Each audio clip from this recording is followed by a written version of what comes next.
Welcome to Storytime Haven. Today, we dive into the intriguing world of the Red House mystery by a Milne. This classic tale, full of suspense and mystery, invites us into a secluded house where a crime has been committed, and only the sharpest minds can solve it. Join us as we follow the brilliant detective Antony Gillingham and his companion, Bill Beverley, through a maze of clues, secrets, and unexpected twists. Will they unravel the mystery, or will it remain unsolved? Let's begin the adventure. Chapter 1. It stood on the top of a high hill, bleak, solitary. In winter all the winds of heaven raved round it. In summer the happy sunshine rarely touched it. It was indeed hemmed in from brightness of any kind by a dense row of cypresses that grew before the hall door, and by a barren rock that rose perpendicularly at the back. On clear days one could get from this cold house a grand view of the valley below, nestling in its warmth, and from the road that ran under it, people would sometimes look up and wonder at the curious color of the red house, such a dark red, somber, like blood. It was a bleak house at all times, but today it showed itself singularly dull. A light rain was falling, light but persistent, and the usual charming gaiety of an early May morning was drowned in tears. The house looked drearier than ever, in spite of the grand proportions. But no amount of walls can make up for a dearth of nature's, her shrubs, her trees, her flowers. The red house had no flowering parterres anywhere, no terraces, no charming idyllic toys of any sort, no gracing gardens full of lovely sweets, wherewith to charm the eye. Nothing, save one huge elm upon the barren lawn, and the dark, gloomy row of cypresses, those gloomiest of all dear nature's gifts, standing in funeral procession before the hall door. They had been there when Dr. Darkham took the place 10 years ago. He had thought of removing them, but on second thoughts had let them alone. Somehow, he told himself, they suited his menage. Indoors, the day was, if possible, more depressing than outside. May should be a lovely month, but months do not always fulfill their obligations. This May day, as I have said, was full of grief. Rain in the morning, rain in the afternoon, and rain now and again when the evening is descending. In the morning room, lounging over a low fire, sat Mrs. Darkham, the doctor's wife, a big, coarse, heavy-looking woman, heavy in mind as in body. Her hair, a dull brown, streaked liberally with grey, was untidily arranged, stray locks of it falling about her ears. She was leaning forward, staring with stupid, small but somewhat vindictive blue eyes into the sorry glow of the fire, and her mouth looked as though she were dwelling on thoughts unkindly. It was a loose mouth, and vulgar. The woman, indeed, was plebeian in every feature and movement. The room was well furnished, that is, comfortably, even expensively, but it lacked all signs of taste or culture. It was not unclean, but it was filled with that odious air that bespeaks carelessness and a want of refinement. The tables had been dusted, but there were few ornaments on them. A copy of Wordsworth was so closely leaved as to suggest the idea that it had never been opened, another of Shakespeare in the same condition, some seashells, and no flowers. On the hearthrug, squatting, foolishly playing with the cinders in the grate, sat a boy, a terrible creature, deaf and dumb and idiotic. It was the woman's son, the son of Dr. Darkham, that clever man, that learned scientist. He sat there crouching, mouthing, his head protruded between his knees, playing with the cinders, making passes at the fire with his long fingers. He was 16, but his face was the face of a child of 7. His mind had stood still. His body, however, had developed. He was short, clumsy, hideous, but there was strength, enormous strength, in the muscular arms and legs. The face, vacant, without thought of any kind, was in some remarkable way beautiful. He had inherited his father's dark eyes, all his father's best points indeed, and etherealized them. If his soul had grown with his body, he would have been one of nature's greatest products. But his soul lay stagnant, and the glorious dark eyes held nothing. His figure was terrible short and broad. His hair had never grown, and the body had ceased to form upwards at 12. He had now the appearance of a boy of that age, but the strength of his real years. The mother sat in the lounging chair looking into the fire. The boy sat on the rug. Neither of them was doing anything besides. Suddenly the door opened. The woman started and looked round. The poor creature on the rug still played with the cinders. "Oh, you," said Mrs. Darkham. Her husband had just come in. "Yes, I'm going out. I want a stamp." "You'll find them in the table drawer, then," said his wife sullenly. Her voice was guttural, vulgar. "So you're going out again," said she, taking up the poker and stirring the fire into a blaze. As she did so, a hot coal fell on the idiot's finger, and he threw himself backwards with a hideous howl. "What is it, my darling, my lamb?" The woman went on her knees and caught the unwieldy mass of humanity to her with long arms. It had been but a slight burn, and after a while the turmoil subsided. Mrs. Darkham rose from her knees, and the idiot went back to his play amongst the cinders. "I believe you'd see him burnt alive with joy," said she, turning to her husband, a great animosity within her eyes. "Your beliefs are so numerous and are always so complimentary that it is hard to reply," said Dr. Darkham, with a slow smile. If her glance had betrayed animosity, his to her betrayed a most deadly hatred. "Oh, there, you're at your sneers again," said she, shrugging her ample shoulders. "So you're going out this wet day?" "Where?" "To slowly visit the sick." "Same old answer," said she, trying to laugh contemptuously. "What you mean is only you haven't the courage to say it, that you're going to Richton Villa." "I dare say with admirable composure, though his heart is beginning to beat, that I shall call in there on my way home to see Mrs. Greatorex. Mrs. Greatorex!" She leans forward, resting her elbows on her knees, and peers at him insolently. In this position, the detestable order of her gown becomes more apparent. "Mrs. Greatorex, or her niece, eh?" "I am not aware that Miss Nesbit requires the services of any doctor. Where are these stamps?" "No, doesn't she? You seem as blind about her as you are about the finding of them stamps. And so it is Mrs. Greatorex you go to see 3 times a week? She pays you, I suppose?" "Not now. Feeling herself better a little time ago, she told me to discontinue my visits. But I dislike leaving a cure half-finished, so I told her I should still call occasionally. She's not very well off, as you are aware." He said all this with the dry, business-like air of one who felt he was bound to speak, but then would do it as concisely as possible. "She is well enough off to treat me as a nobody. Me, the wife of a man whose visits she accepts for nothing, she a pauper, and me who can ride in my carriage. Why, she wouldn't raise her eyes to mine if she could help it. Can't see me sometimes, she can't. And so she's taking your time and your advice for nothing, and you give them, knowing how she treats your wife." The word wife, so incessantly insisted on, seemed to grind his very soul. Yes, there she was, sodden, hideous, irredeemable, and his wife. She is not well off, as I have told you, but she has a certain standing in the neighbourhood, and it is not well for a doctor to quarrel with those around him. "Hypocrite," said the woman, in a dull but furious way. The very stolidity of her often made the outburst the more remarkable. "Don't you think I see into you? Don't you think I know you, that I haven't known for the past 6 months the reason of your visits to the villa? Put an end to this," said the doctor in a slow, cold voice. "Are you mad?" His dark eyes glowed. He was a tall, singularly gaunt man, and handsome. The deeply set eyes were brilliant and dark as night. As night, too, unfathomable. The mouth was fixed, cold, determined, and suggestive of cruelty. The brow was broad and grand. He was about 45, and in manner was suave, low-voiced, and agreeable. Education and resolution had lifted him up from his first surroundings to a plane that made him level with those with whom he now desired to mix. But all his quality could not conceal the fact that he would be a bad man to fight with, that he possessed an indomitable will that would drive all things before it, till it gained the object of its desire. "Mad? Don't think you'll make me that. I tell you again and again that I know very well why you visit it." He turned upon her, and by an impressive gesture stopped her. "How dare you speak so of Miss Nesbit?" She laughed aloud as she interrupted him. "No, of me. Of course I know what you mean. But am I to give up all my patience to satisfy your detestable jealousy?" "My jealousy?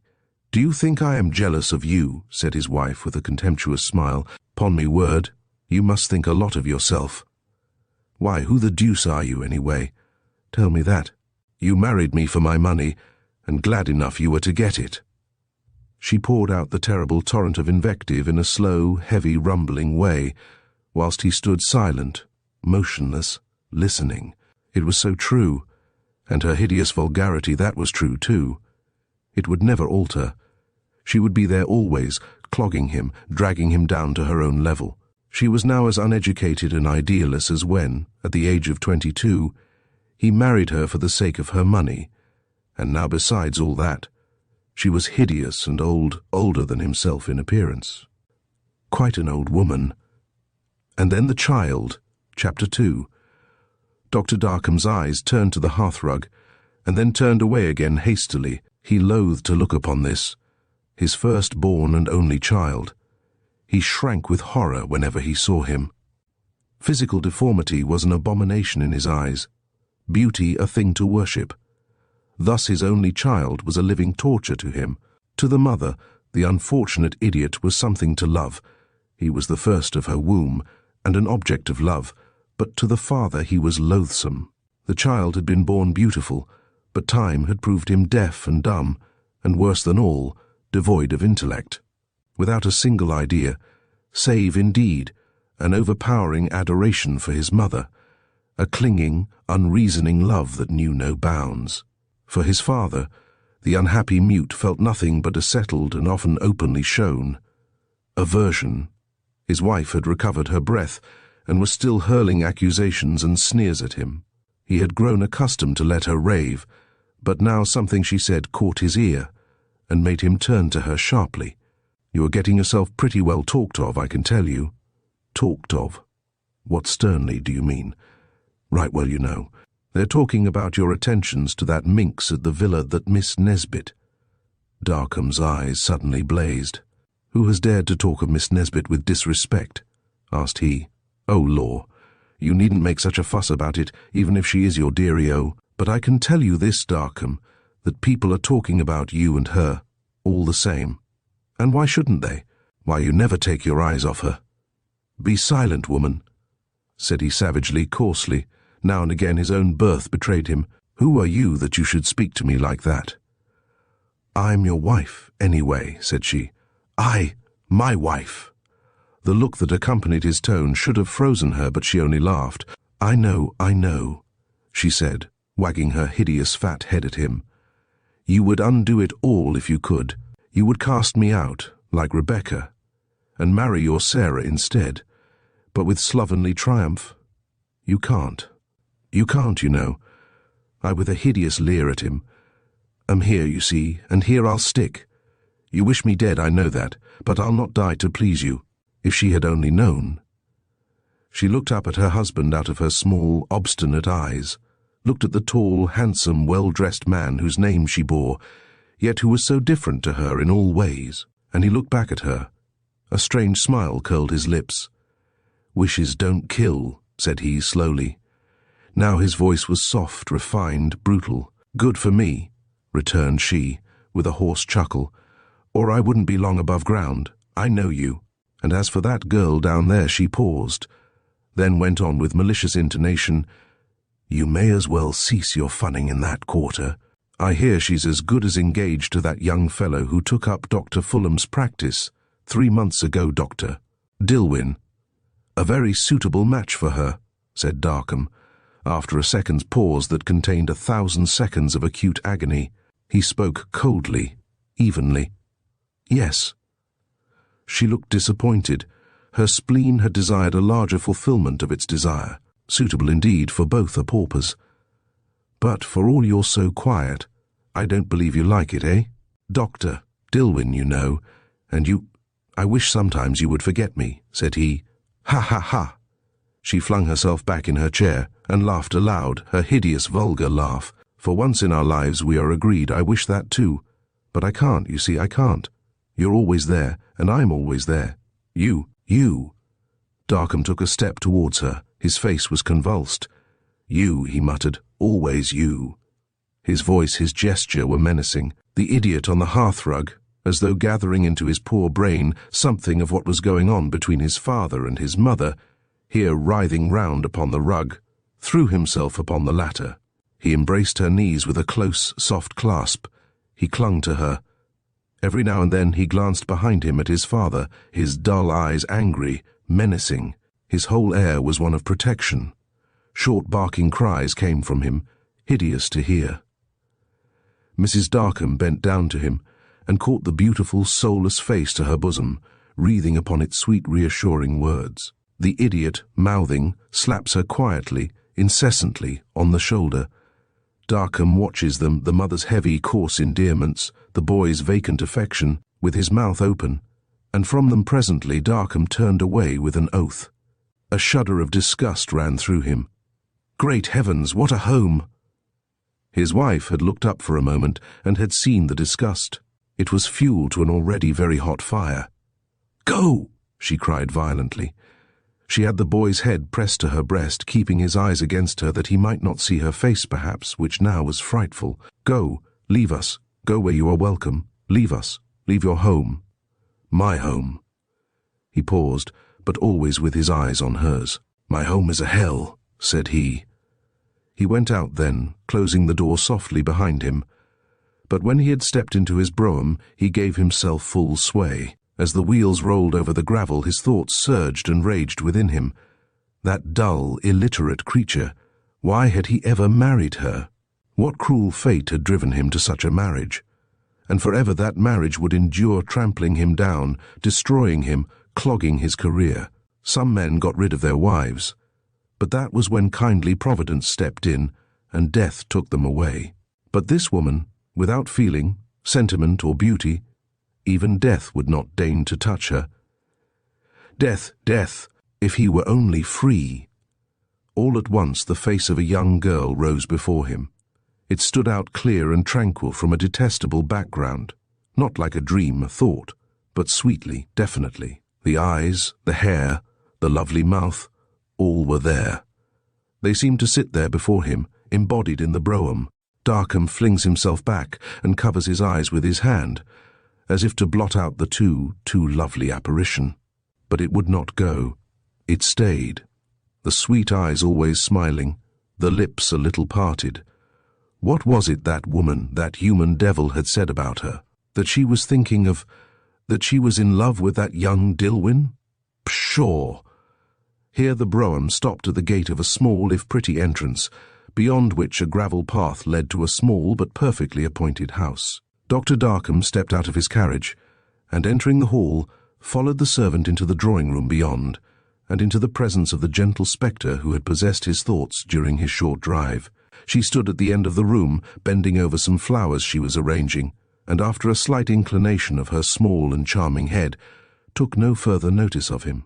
He passed up the room quickly to his quasi-patient, Mrs. Greatorex, an elderly but still pretty woman who sat lounging in a cosy chair. The room was warm and sweet with flowers.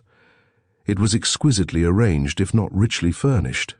It spoke of refinement, though not of wealth, and was very charming and womanly. A few Persian rugs lay here and there, and jars full of early flowering branches were placed in the corners of the windows and against the tall screens that stood at the end of the room. All the place was sweet, with little bowls full of honeysuckle and primroses. Mrs. Greatorex held out her hand to him. "How good of you to come," said she, in her low, cultivated voice, "and after your hard day's work, too. I like work. How do you feel this evening? You are better. You look better. You will be out of my hands altogether soon, and I shall be left desolate." His eyes wandered to the figure bending over the primroses, but she seemed engrossed with her pretty flowers. She was tall, slender, graceful, with dark hair and a mouth beautiful in its strength and purity. Her eyes were her chief feature, and shone like stars. They were a clear grey soft and kind by day, dark and even kinder by night, and so full of expression, love and laughter, grief and quick delight, tenderness and anger, all things those perfect eyes could declare in their right season. Just now they were lowered, so it was hard to see what lay within their shining depths, but a little line across her forehead showed that her thoughts were not altogether pleasant. She bent even more assiduously over the flowers, and showed no disposition to go forward and add to the pleasant reception her aunt was giving Dr. Darkham. The latter had been going through the usual formula with Mrs. Greatorex, feeling her pulse, asking about her appetite, etc., and then had drifted into a light gossip. This pleased his patient and gave him leisure to gaze on the lovely figure in the window. He hardly cared that she did not speak to him. After a time he rose and bid Mrs. Greatorex goodbye. Then he turned deliberately to the girl. "If you can spare me one moment, Miss Nesbit, there is just a word or two I would say to you about our patient here," with a smile and bow towards Mrs. Greatorex. "She has been making a little too free, I am afraid, and if you will let me write a prescription in the next room—" "Certainly," said Agatha, courteously but coldly. She let her flowers fall and led the way to the little anteroom beyond, hidden by a falling curtain, where a tiny writing-room had been made up. She stood silent, whilst he told her to keep her aunt a little warmer, or something as trivial, and then scribbled a line or two on a sheet of paper for the chemist. He went. But he had gained his end. He had held her small, cool hand in his. She had not been able to refuse it when he held out his. Chapter 3. Agatha came back to the drawing-room and went straight to her flowers. She did not look at her aunt. "Well?" asked the latter inquisitively. She loved discussing her own ailments. "Well, there is nothing new. He evidently thinks you immensely better. So much better that I wonder he comes here at all." "It is very kind of him to come," said Mrs. Greatorex calmly. "It is too kind, and for nothing." "My dear Agatha, I'm afraid it cannot be for nothing. I expect he will see little symptoms of—" "I don't mean that. What impatiently I want to say is that he gains nothing by coming here." "Nothing in a pecuniary sense, certainly," said Mrs. Greatorex. "But he likes good society." Agatha made a sudden movement. "I wonder how you can do it," said she. "Do what?" asked Mrs. Greatorex, letting the pretty little pale pink silk sock she was knitting lie upon her lap for a moment. "Accept his services gratuitously." Mrs. Greatorex laughed. "What have you got into your head now?" asked she. "He has attended me for the past year. Last month I sent him a cheque with a little hint to the effect that as I felt so much better, I need not trouble him again. He came the next day. I then told him plainly I could afford no more fees out of my slender income. He said, very gracefully, as I thought, that he could never bear to resign a case until a perfect cure had been accomplished, or something to that effect. Well, why should I not allow him to be happy in his own way?" "And I am a burden to you," said the girl in a low voice. "My good child, never give yourself over to nonsense," said Mrs. Greatorex with a shrug. "You know very well I am delighted to have you." She took up her little sock again and turned the heel. The needles clicked on, and Agatha thought, was her aunt delighted to have her? Sometimes things pointed that way, but certainly she was a burden to her, as Mrs. Greatorex's income was not only a small one, but she herself was of a decidedly miserly disposition. The girl had certainly a miserable £20 a year of her own, but that was too little. She made it suffice for her dress, but it sufficed very badly. It was all, however, her father, Colonel Nesbit, had been able to leave her. Sometimes the girl felt that she loved her, worldly as she was. When she was 16, the Colonel died. At 16 she had found herself an orphan, without a friend, and almost penniless, and but that Mrs. Greatorex had then come forward. The poor child would hardly have known what to do or where to go. Fortune favours the brave, they say. Sometimes, however, it favours the beautiful. Agatha Nesbit was beautiful, and suddenly fortune came to her in the shape of Mrs. Greatorex. It was not a great fortune, truly, but it lifted the girl for the moment out of her slough of despond. But now another terror threatened her. This detestable Dr. Darkham, whose visits to her aunt for the past few months had been so regular, whose visits, now that her aunt had declared herself off his hands, were still so regular, troubled here more than she cared to think. What there was in his manner to distress her she hardly knew, hardly understood, but she had learned to regard his coming with fear and loathing, to dread those tete-a-tetes when, in the little ante-room, he wrote out his prescriptions and gave her his instructions. Not that a word had ever been spoken that all the world might not hear, not a look, and after all, What was there in the lengthened regard of his dark, unfathomable eyes to alarm her? She could not tell. Not love, certainly. He, a married man. She had remonstrated with her aunt very often. To accept his visits without payment. Mrs. Greatorex, whose pride in her birth was excessive, but who would have gone any lengths to save her pocket, had pooh-poohed the girl's expostulations, and had continued to accept Dr. Darkham's visits without protest. Agatha roused herself from her thoughts. "I know how good you have been to me always," said she with warmth. "You are my one friend. It is because I love you that I can't bear you to have this Dr. Darkham coming here like this. My dear, he comes only because he likes to get away from the atmosphere of his sordid home. That pays him. He likes nice people, you know. Why do you dislike the poor man so much?" "Dislike him? Yes, you do. Like all girls, you are full of nonsensical fads, and slowly, it is my opinion that you think he is in love with you." "I can't congratulate you then on the girls you have known," said Agatha coldly. "No?" Mrs. Greatorex laughed the little irritating laugh that belonged to her. "A poor compliment to yourself. Still, I have been studying you a little of late, and I feel sure I am right. Get this latest fad of all out of your head, my dear girl, and as soon as possible." "You should remember he has a wife," said Agatha coldly. "Why, so I should." Again that irritating little cackle grated on the girl's ears. "But really, it is very hard to remember. He himself forgets it so persistently. Poor man! Who can blame him? Bad as he is, and of course we know he rose from the rankest of the ranks, still what a woman! A perfect annoyance to the neighbourhood. I can't see how she annoys anybody. One never sees her. You'll see her tomorrow night at the Firs Robinsons anyway.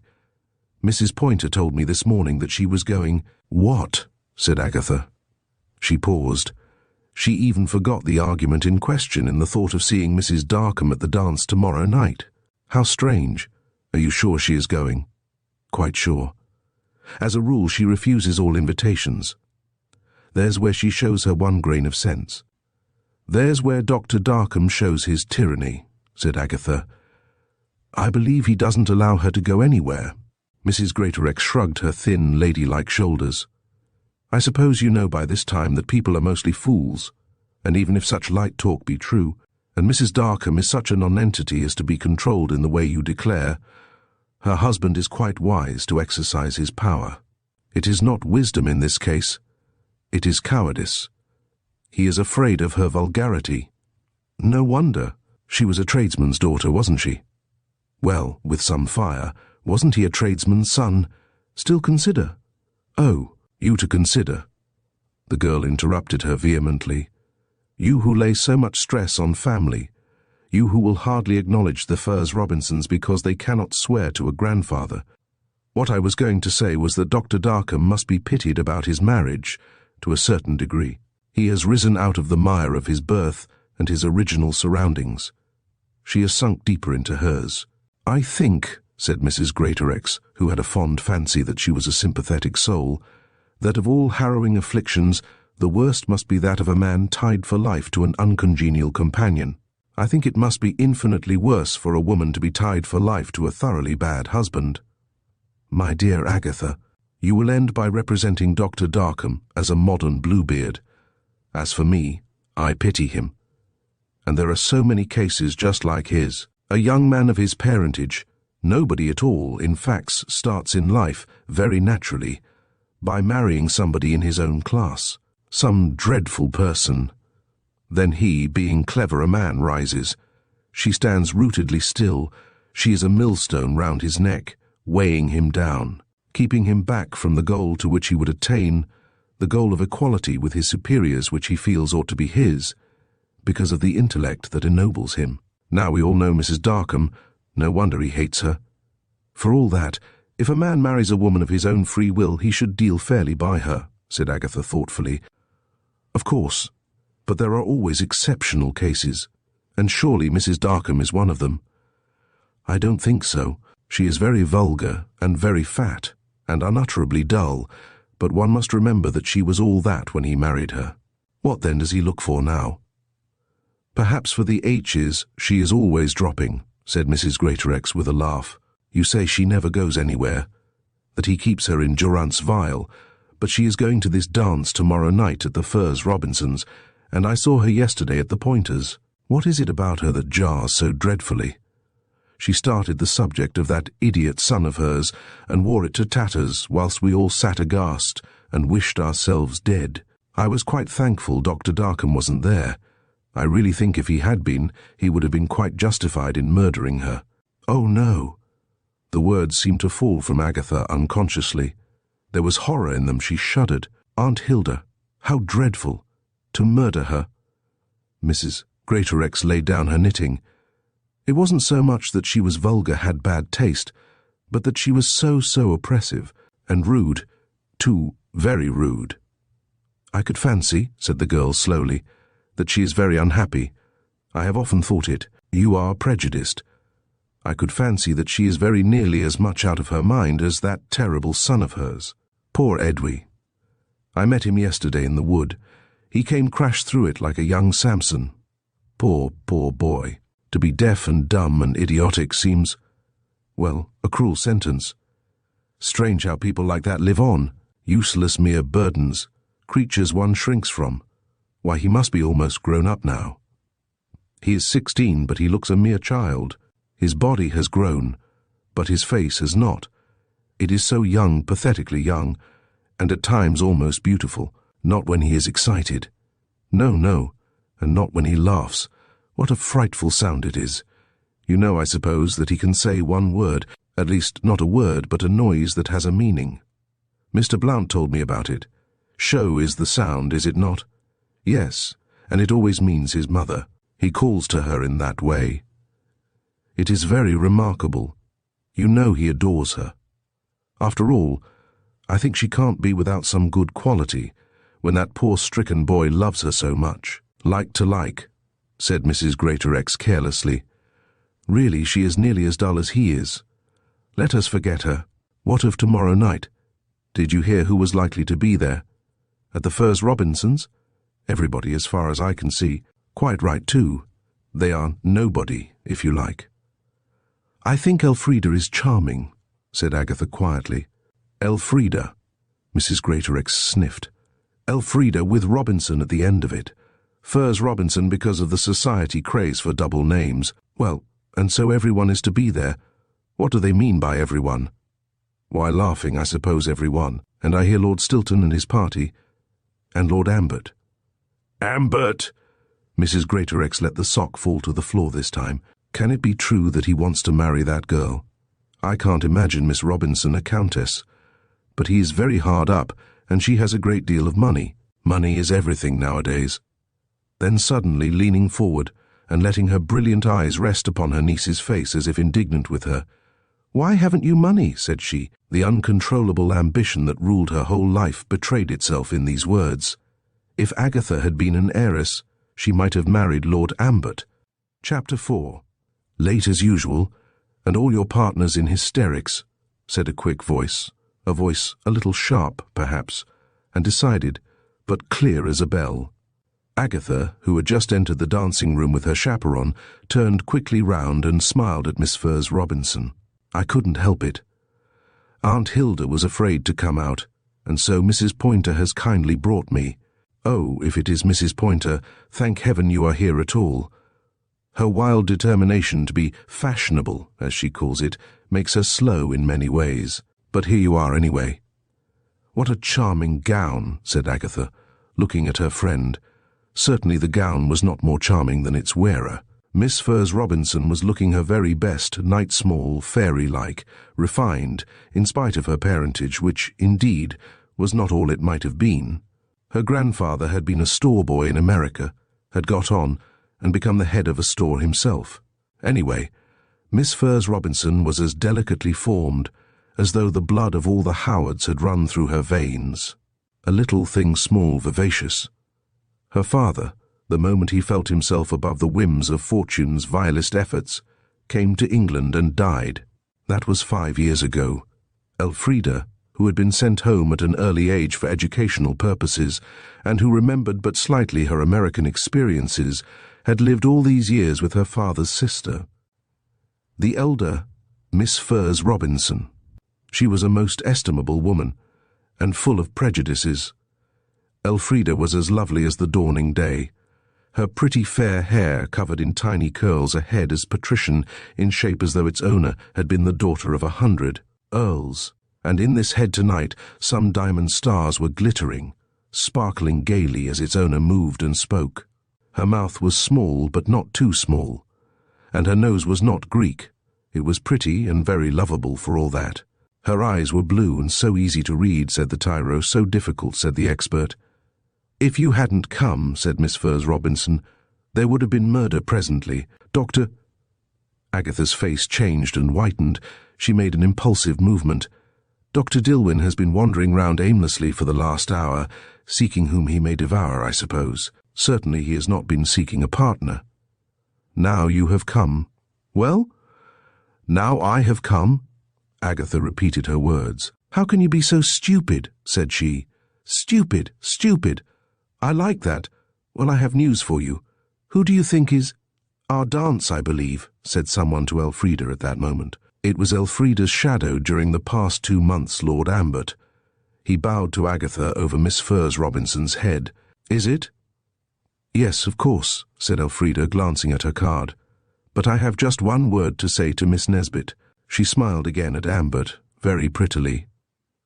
Do you know who has come tonight to stay with us for a month? Dicky Brown. He met Auntie and me last season in town, and Auntie asked him to run down to us for a bit. He's a nuisance, certainly, shrugging her shoulders. We all know that, in spite of everything, but I do love Dicky more than anyone else, I think. I wish I could believe that, said Agatha in a low tone. Lord Ambert was standing near, waiting for Elfrida. Better love him than— Poof! What a suggestion! Why should I love anyone? Elfrida's piquant face was now alight with mischief. Do you think I am such a one as thyself? I tell you, Agatha, that I, for one, have no heart. I can't afford one. I should think you could afford anything, said Agatha. You could, at all events, afford to marry the man who loved you. And where does he live? Asked Elfrida, laughing. You know, said Agatha slowly, earnestly. You're lovely. You're a perfect delight, said Miss Furze Robinson, her amusement now growing more apparent. But really I don't. I know only that I want to be— Happy, said Agatha, answering. No, a countess, said the pretty little fairy with a gay grimace. She looked over Agatha's shoulder and beckoned to Lord Ambert, who was still in waiting, to come to her. He came, a middle-sized, well-set-up man of about 40, with a rather supercilious mouth and small eyes. He looked quite a gentleman, however, which a great many earls do not, and of course there he scored. He was a poor man for his rank in life, and was desirous of impounding the numerous thousands in which Miss Furze Robinson lay, as it were, enwrapped. He never forgot his dignity, however, when with her. He gave her quite to understand that she was by birth many degrees below zero, and that he was a star in her firmament. In the meantime, Elfrida, who had a very acute mind of her own, saw straight through him. In a sense he amused her, and after all she knew very well who would be mistress and master after her marriage with him, not Ambert anyway. Her money should be securely settled on herself. She was quite decided about that. She was quite decided also about her marriage with him. She had lived some little time in America, as has been said, and had learned the value of our English lords. So she had arranged with herself very early in life never to die until she could have a title carved upon her tombstone. Ambert had come in quite handy. He was the only unmarried earl within a radius of a tremendous number of miles, so of course he would have to do. It was a pity he was so old, that he was a little bald, that his expression was so unpleasant. But he was an earl. She would be Lady Ambert, and if he thought he would have it all his own way afterwards, why, she would show him. She hadn't the least doubt about his proposing to her. She gave herself no trouble on that head, and indeed, she used to know great mirth sometimes, when he had been specially laborious over his efforts to prove to her that he had 20 or 40 heiresses in his eye, who would all be ready at a moment's notice to accept his title, his debts, and his bald head. For all that, she was determined to marry him. This, however, did not prevent her indulging in small flirtations here and there. There were several young officers in the barracks in the next town who were literally at her feet, and there was the curate, Tom Blount, who everyone knew was a very slave to her every caprice. "Ah, Mr. Blount," said she, as she passed him now on her way to the conservatory. "Here? And you haven't asked me for a single dance." "I don't dance," said Tom Blount. "The bishop doesn't like it, you know, and to ask you to sit out a dance with me would be more than I dare venture." He smiled at her out of two honest blue eyes, and she smiled back at him out of two very dishonest ones, though all four were much of the same colour. "If thy heart fail thee," quoted she daringly. "Well, I shan't let it fail me," said the curate suddenly. His smile was somewhat forced, however. "Will you sit out one with me?" "You don't deserve it," said she. "But—" Here Lord Ambert bent and whispered something into her ear. He was evidently urging her to refuse the insolent request of this nobody, this curate of a small country parish. But his words took no effect. Elfrida listened to them, nodded and smiled as if acquiescing, and then, "The 14th is a quadrille for the sake of appeasing old Lady Saunders, I believe," said she, looking at the curate. "Will you have that dance to sit it out with me?" "Won't I?" said the curate enthusiastically, who had not long left Oxford, and who was wonderfully young in many ways. "You promised that quadrille to me," said Ambert, frowning. "Yes, I know, but as I never dance quadrilles—" She paused and looked up at Ambert. "You see?" "No, I don't," said he. "Well, I'm sure Mr. Blount does," said Elfrida audaciously. "Now, remember, Mr. Blount, the 14th is ours." Lord Ambert looked at him. Really, the audacity of this contemptible curate passed comprehension. To speak so to her, his Ambert's future wife. He frowned and bit his lip. That was the worst of marrying into the middle classes. They never know how to keep those beneath them in order. Lord Ambert, holding her hand during her descent from the steps to the garden beneath, ventured a cold remonstrance.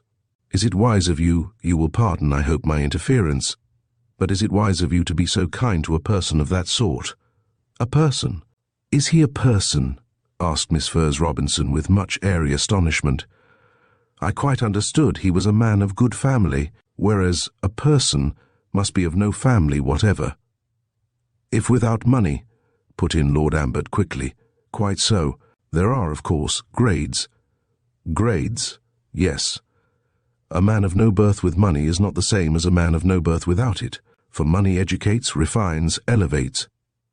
This he pointed with little emphasis as a small hint to her. "And a man of birth without money?" "Sinks." Here Lord Ambert's voice took even a lower tone. "Sinks until he meets that is, the lowest of all classes with which he unites. I am afraid that young man you have just been talking to will come to that end. His people, I believe, were in a decent set at one time, but there is no money there now, and probably he will marry his landlady's daughter or the young woman who manages the school in the village, and repent it soon after." "Repentance is good for the soul," said Elfrida. She laughed. "But as you show it, money is everything. Even the person can be raised by it." "It is sad, of course, but I am afraid that is really the case. In these days money is of great importance, of nearly as great importance as birth or position. It lifts the person, as you call it. Has it then lifted me?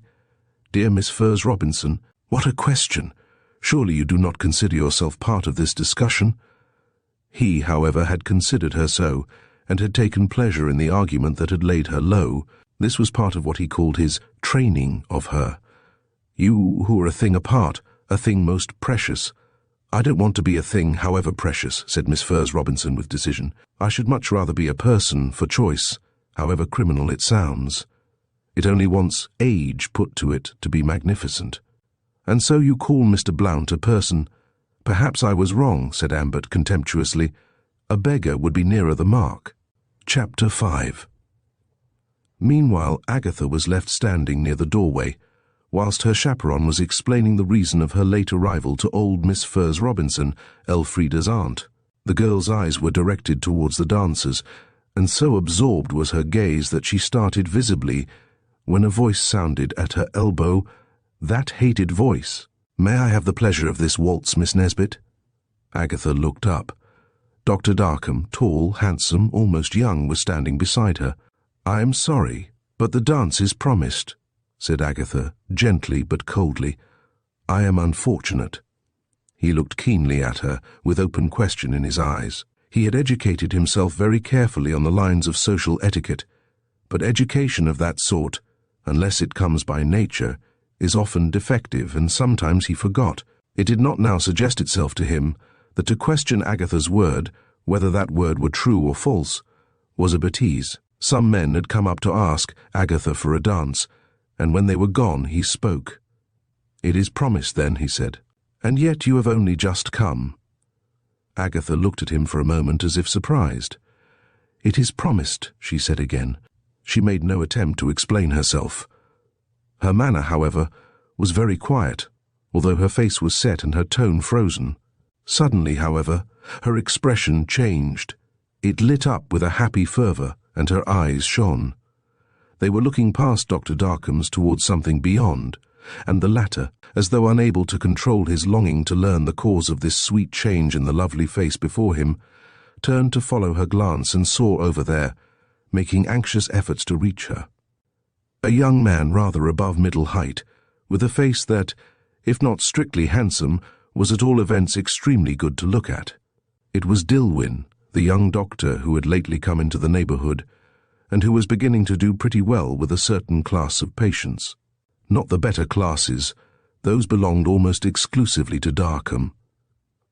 Dilwyn was still a long way off, hemmed in by a crowd of skirts that now, being a little stiffened at the tail, took up a considerable amount of room, and were not easily passed. There was still a moment or two before he could reach Agatha. Darkham caught his opportunity and turned hurriedly to her. "I hope you will give me a dance later on," he said, with a dogged sort of determination. He saw that she did not wish to dance with him, but the knowledge only served to strengthen his desire to dance with her, yet he did not ask her for the next dance. An almost mad longing to waltz with her, to hold her in his arms for even a few minutes, to feel her hand in his, took possession of him. He would risk it. "If the first supper dance is not engaged, may I hope for that?" he said, his voice quite even, his heart beating wildly. "I am afraid I have promised that too," said Agatha, who had not promised it, but she felt driven to desperation. Her voice was low and tremulous. What was it about him that repelled her so? She would not dance with him, whatever came of it. Darkham bowed and drew back, leaning against the wall just behind her. She felt miserable, and yet thankful that she could no longer see him. Yet she knew he was behind her, watching her, and she had been rude, certainly, very rude. At that moment Mrs. Pointer joined her. "Not a partner yet? I suppose you must wait for this dance to be over. Ah, here I see Dr. Dilwyn coming towards us. You know, Agatha dearest, that he is a cousin of mine, and quite good family and all that." Agatha laughed. Yes, you ought to take it that way." "It really should not be serious," said Mrs. Pointer, who was a young woman and fond of Agatha, and thought the girl with her charming face ought to make a good match. "I am so glad you are not going to be serious over it, because really, it would be a terrible throwing away of yourself." "But Mrs. Pointer—" "Yes, of course. He hasn't proposed, you mean, but I really wish he had not been placed here through the influence of old Mrs. Greatorex, Reginald Greatorex. The old gentleman might just as well have sent him anywhere else, and he does run after you a good deal, Agatha, doesn't he now?" "I never saw him run in my life," said Agatha demurely. "Ah, there. I see you are evading the subject. And here he comes. Now, Agatha, be careful, you know." "Yes, I know," said Agatha, smiling at her, yet she hardly heard her. Her eyes and thoughts were for the young man who was standing before her. Neither of them saw the face behind them, the face of the man leaning against the wall. Chapter 6. "At last," said John Dilwyn. "You have not given it away. You have remembered. The dance. Yes. You know you said you would give me the first on your arrival. But this, I am so late, I could not have expected you to wait. I have waited, however, and it is mine." He was now looking at her anxiously. What did her manner, her hesitation mean? "Yes, of course. But have you no partner?" "I have indeed, laughing. One I would not readily change. I have you." But, looking up at him a little shyly after this plain speech, "How did you arrange it?" "Very simply. This will be my first waltz as well as yours." "Oh, that is too bad of you," said the girl, colouring softly. She meant to be angry with him, perhaps, but if so, the effort was a dead failure. The corners of her lips were smiling, and a happy light had crept into her eyes. "To wait so long and—" "It was long, I admit that," interrupted he, smiling. "I thought you would never come." "It was all Mrs. Pointer's fault," said Agatha. "And really, but for me, I am sure she would not be here even now." "Well, come on now. Let us get even a turn or two," said Dilwyn. "By the by, the next, is that free?" "Yes," said Agatha. She felt a little frightened. She hoped he would not know she had kept it free purposely. 4 or 5 men had asked her for dances whilst she stood near the door on her arrival with Mrs. Pointer, and when giving them a dance here and there, she had steadily refused to part with the next one. She did not tell herself why at the moment, but she knew all the same. "May I have it?" asked Dilwyn, with such a delightful anxiety that all at once her mind was set at rest. He suspected nothing, thought of nothing but his fear that the dance might have been given away before he could ask her for it. Oh, how dear he was! Was there ever anyone so good, so perfect? He passed his arm round her waist, and together they joined the dancers. Agatha waltzed delightfully. Her lovely svelte figure swayed and sympathized with the music, just as though it had caught her and was moving with her. Dilwyn waltzed well too. The dance was too soon at an end. "The night is lovely," said he. "Will you come out?" He felt that he wanted to be more alone with her. The presence of the people round checked him, destroyed the keenness of the joy he always knew when with her. "I should like it," said she. They went towards the conservatory, from which there were steps to the garden outside. The door of the conservatory opened off the dancing room, and was close to where Agatha had been standing on her entrance. Darkham was still there. He had not stirred since Agatha had floated away with Dilwyn's arm around her. He had watched her persistently. He watched her now as she went through the conservatory door down to the gardens, that glad, sweet light upon her face. Were his wife's words true then, after all? Was there something between her and that fellow, that interloper, who had come from no one knew where, to dispute his right in all the parish ailments? His eyes followed them as though they could not tear themselves away, as Dilwyn and Agatha, happy, laughing, went out of the door beyond into the mild and starlit night. A laugh roused him. It was his wife's. A terrible vision in scarlet satin, trimmed with black velvet bows, met his gaze as he turned. Mrs. Darkham was distinctly en fete tonight. "Well, what do you think now? That's her young man. What did I say? Don't you wish you were young, eh? Why, she looks upon you as a Methuselah." Darkham drew his breath sharply. He looked quickly round him. Had anyone heard? The woman's hideous vulgarity made him sick. Try as he would, how could he raise himself with this incubus hanging round his neck? He moved away, tired at heart, half mad with misery. Agatha and Dilwyn had reached the garden by this time, a garden lit by heaven's own lamps, and sweet with the breath of sleeping flowers. A few other couples were strolling up and down the paths, but over there was a garden chair untenanted. They moved towards it in a leisurely fashion. Whether they stood or walked or sat, they were together. That was the principal thing. "The next is mine too," said he in a glad voice, as if dwelling on some joy that nothing could spoil. "Yes, we must take care not to lose it. And yet it is so lovely out here. Are you sure you are warm enough? And, at all events, it is a good thing to know we need not hurry, that there is no other partner waiting for either of us." He seemed to dwell upon the we and us as if they conveyed great sweetness to him. His heart seemed full. All at once, it seemed to him as though he must speak to her, must tell her of the love that filled his heart. The hour, the loneliness, the silence, all tempted him, and yet he feared. She had known him so short a time, and what was there in her manner to him that should give him courage? Could he dare to put it to the touch to win, or lose it all? To lose. That was what held him back. Agatha was speaking. "I am so sorry you waited for me," said she, lying unconsciously. Had not her heart beaten with delight because he had waited?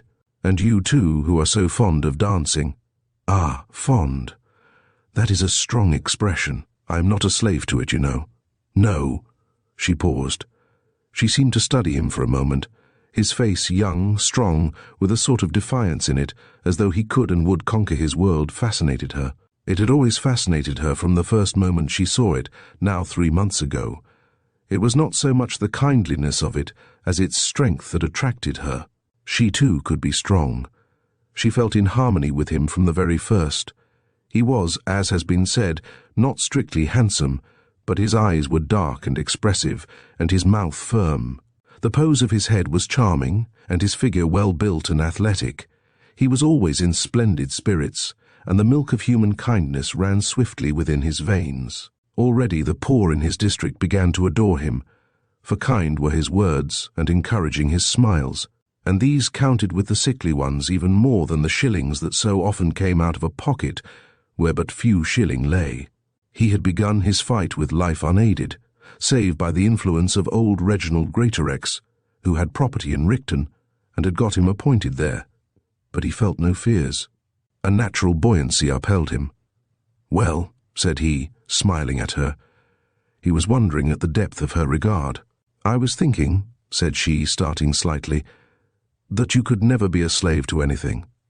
Dilwyn looked at her now. "There you wrong me," said he. I am a slave." "It is difficult to believe," said she calmly. "Why should it be difficult?" "I don't know. But you don't lend yourself readily to the idea. You look as if you could never be easily swayed or governed. Not easily, perhaps, but—" He put out his hand as if to clasp hers. At this moment a sudden movement in the bushes behind her struck upon Agatha's ears. She sprang to her feet. Chapter 7. A sense of faintness crept over her. By some strange prescience, she knew who stood behind there in the darkness, concealed, listening. A great horror took possession of her. Why should he haunt her so? What was she to him? He who had a living wife. She turned to Dilwyn, who had risen too. "Come back to the house," said she. Her voice was nervous, but very low. She moved away from the seat, on which she had been resting, with a haste that was almost feverish. Dilwyn followed her, his mind disturbed. Had she fathomed his determination to speak to her, and had she purposely prevented his speaking? He went at once to the point, as he always did when uncertain or perplexed. "Have I offended you?" asked he. "No." "Oh, no. You must not think that. How could you have offended me? But I thought I heard someone there behind the shrubs. But even so, there are people all over the place tonight." "Yes, I know."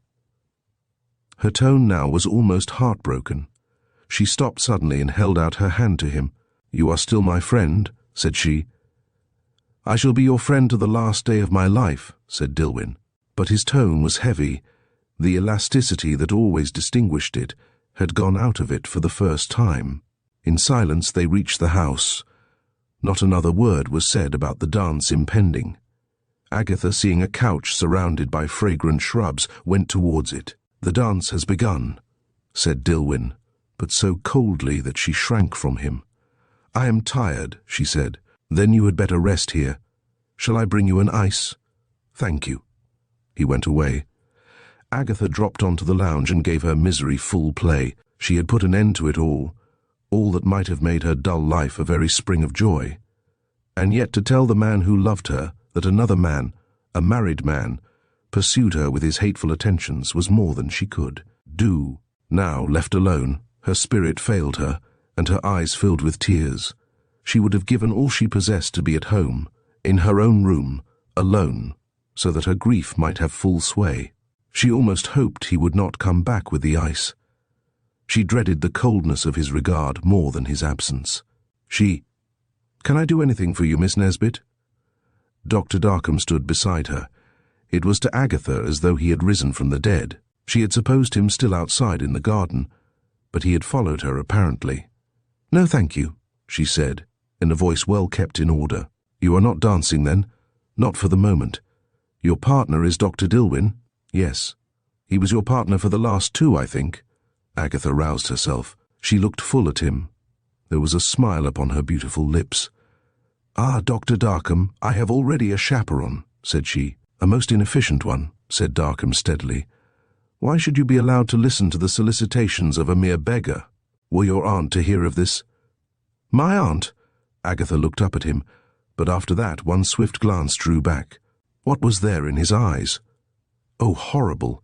Surely now she knew that she was not wrong when lately she told herself in shrinking whispers that this man was in love with her. There had been something so strange in the expression of his eyes when looking at her, something so impressive in his manner, something so downright hateful in the inflection of his voice. "My aunt is quite capable of looking after me without the interference of anyone," said Agatha slowly.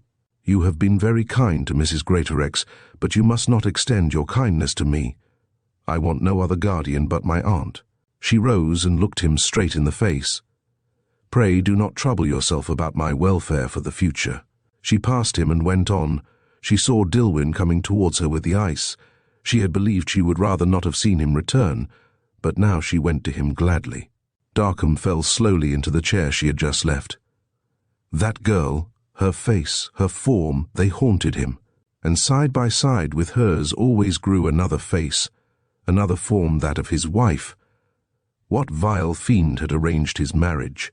A mere mockery of marriage, where hatred alone was the link that bound the two. Gold that had given a false brilliancy to the faded yellow of her hair and thrown a gleaming into her light, lustreless eyes.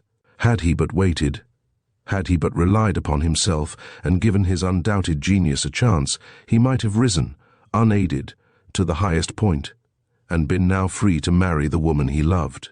With wild, increasing exultation, he remembered how she had risen tonight out there in the shrubberies, as Dilwyn was on the point of proposing to her. She had cast him off in a sense, gently though.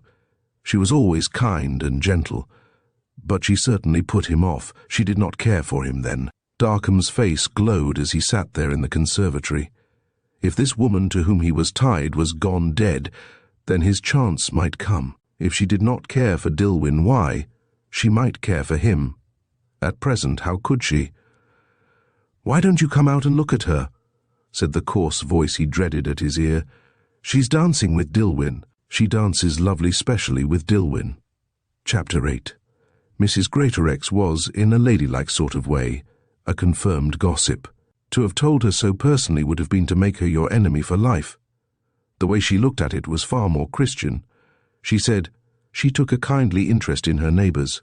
Today her interest was particularly strong, if not very kindly, and she was now, from the depths of her low lounging chair, catechizing Agatha about the dance last night. She was always very keen about any news that concerned the Firs Robinsons, who were really nobodies, whilst her grandfather had been an earl out at elbows, it was true, but yet an earl. She laid great store by this and periodically reminded her acquaintances of it. Her mother, Lady Winifred, had married badly from a moneyed point of view a young and reckless guardsman who died 3 years after her marriage, leaving her all his debts and an infant daughter. But then he was one of the Engletons of Derbyshire, and would have come into a baronetcy if 3 uncles and 5 cousins had been removed.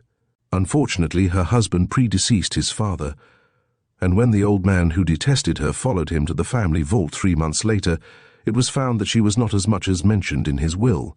There had been no settlements. As there were no children, all the property went to the second son, Reginald Greatorex. The sorest subject with Agatha's aunt was this brother-in-law. She had treated him very cavalierly during her short reign at Medlands as wife of the elder son, and when Reginald came in for the property he remembered it. He portioned her off with as small a dowry as decency would allow. He was testy, self-contained old bachelor, and the last of his race, though with a good point here and there. He had been good at all events to John Dilwyn, whose father was the rector of his parish, and whose mother, some said, had been the one love of old Reginald's life. Both father and mother were dead now, and the young man, after a fierce struggle for existence in town, had passed all his exams and was free to kill or cure anywhere. It was when he stood triumphant but friendless that Mr. Greatorex had come forward and got him his post at Richton, where the former had a good deal of property, though Medlands itself lay in an adjoining county. Mrs. Greatorex had received the young man coldly, Anyone connected with Reginald must be distasteful to her. To do her justice, she had never truckled to her brother-in-law in any way, and had contented herself with undisguised hatred of him. Agatha had nothing to do with him. She thanked heaven, otherwise she could not have supported existence with her. She came from her side of the house, where people had been officers, and Mrs. Darkham looked frightful, said Agatha. She really did, poor woman. Fancy, such a gown, red satin and black velvet, and her face. As red as the satin, no doubt. But is it possible, Agatha, what you tell me, that Richard Brown is staying with those people? Those people were always the Firs Robinsons with Mrs. Greatorex. The fact that they could have bought her up 1,000 times over at any moment rankled in her mind. She could not forgive them that. Still, in some queer way, she hankered after the Robinsons, desiring to know this and that about them, and being, as has been hinted, of a parsimonious turn of mind, did not refrain from accepting from them fruits and flowers and vegetables. Indeed, face to face with them, she was delightful. She justified herself over this hypocritical turn, and explained herself to Agatha by quoting St. Paul. All things to all men was a motto of his. Richard? Questioned Agatha, as if surprised. Indeed, Mrs. Greatorex was perhaps the only person of his acquaintance who called Mr. Brown Richard. Dickie, you mean? Yes, of course. He was christened Richard, Agatha. That ought to count. His father's name is Richard. It is so funny to think of Dickie's having a father, said Agatha, laughing. What kind is he, Auntie? A mummy, a modern mummy, said Mrs. Greatorex, laying down her sock. A dandified mummy. All paint and wig and teeth, but a mummy. It wouldn't have— Yes, I know. But there's nothing in him, nothing that is his own. He is padded and stuffed and perfumed. He indignantly ought to have died 10 years ago, and yet now he goes about the world rejuvenated yearly.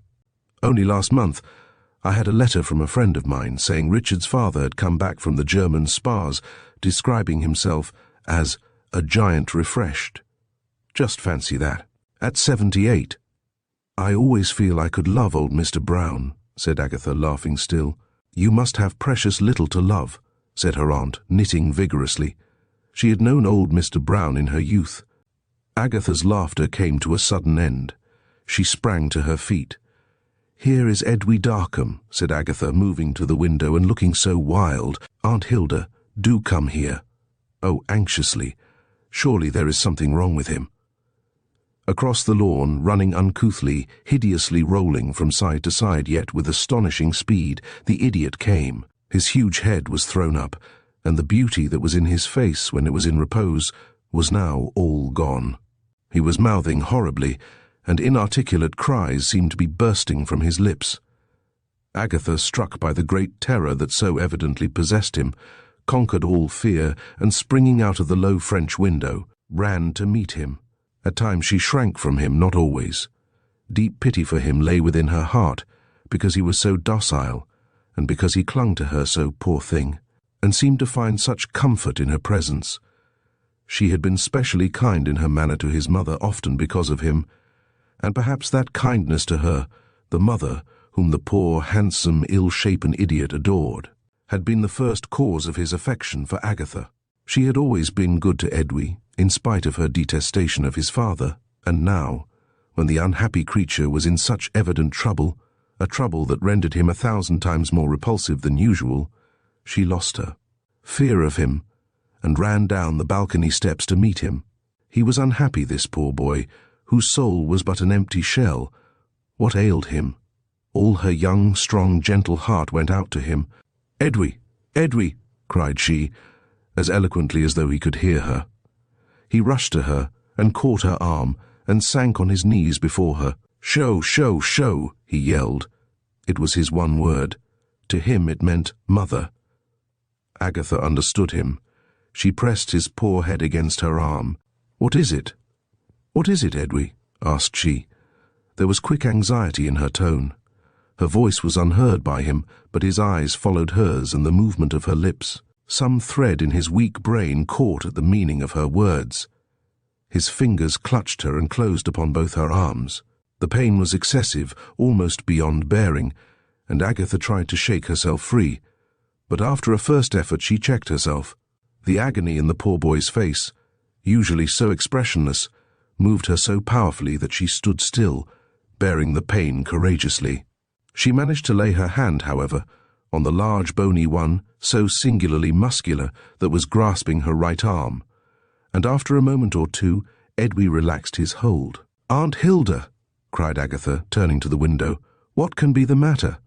But Mrs. Greatorex, who had carefully taken refuge behind the window curtains, from which safety point she could see without being seen, declined to leave her shelter to solve the problem offered her. "Send him away, send him away!" she screamed dramatically, safe in the knowledge that the idiot could not hear her. "He is going mad. I can see it in his eyes. He'll murder you if you encourage him any further. Get rid of him, Agatha, I implore you, before he does any mischief." "Oh no, it isn't that. It is only that he is in terrible distress about something."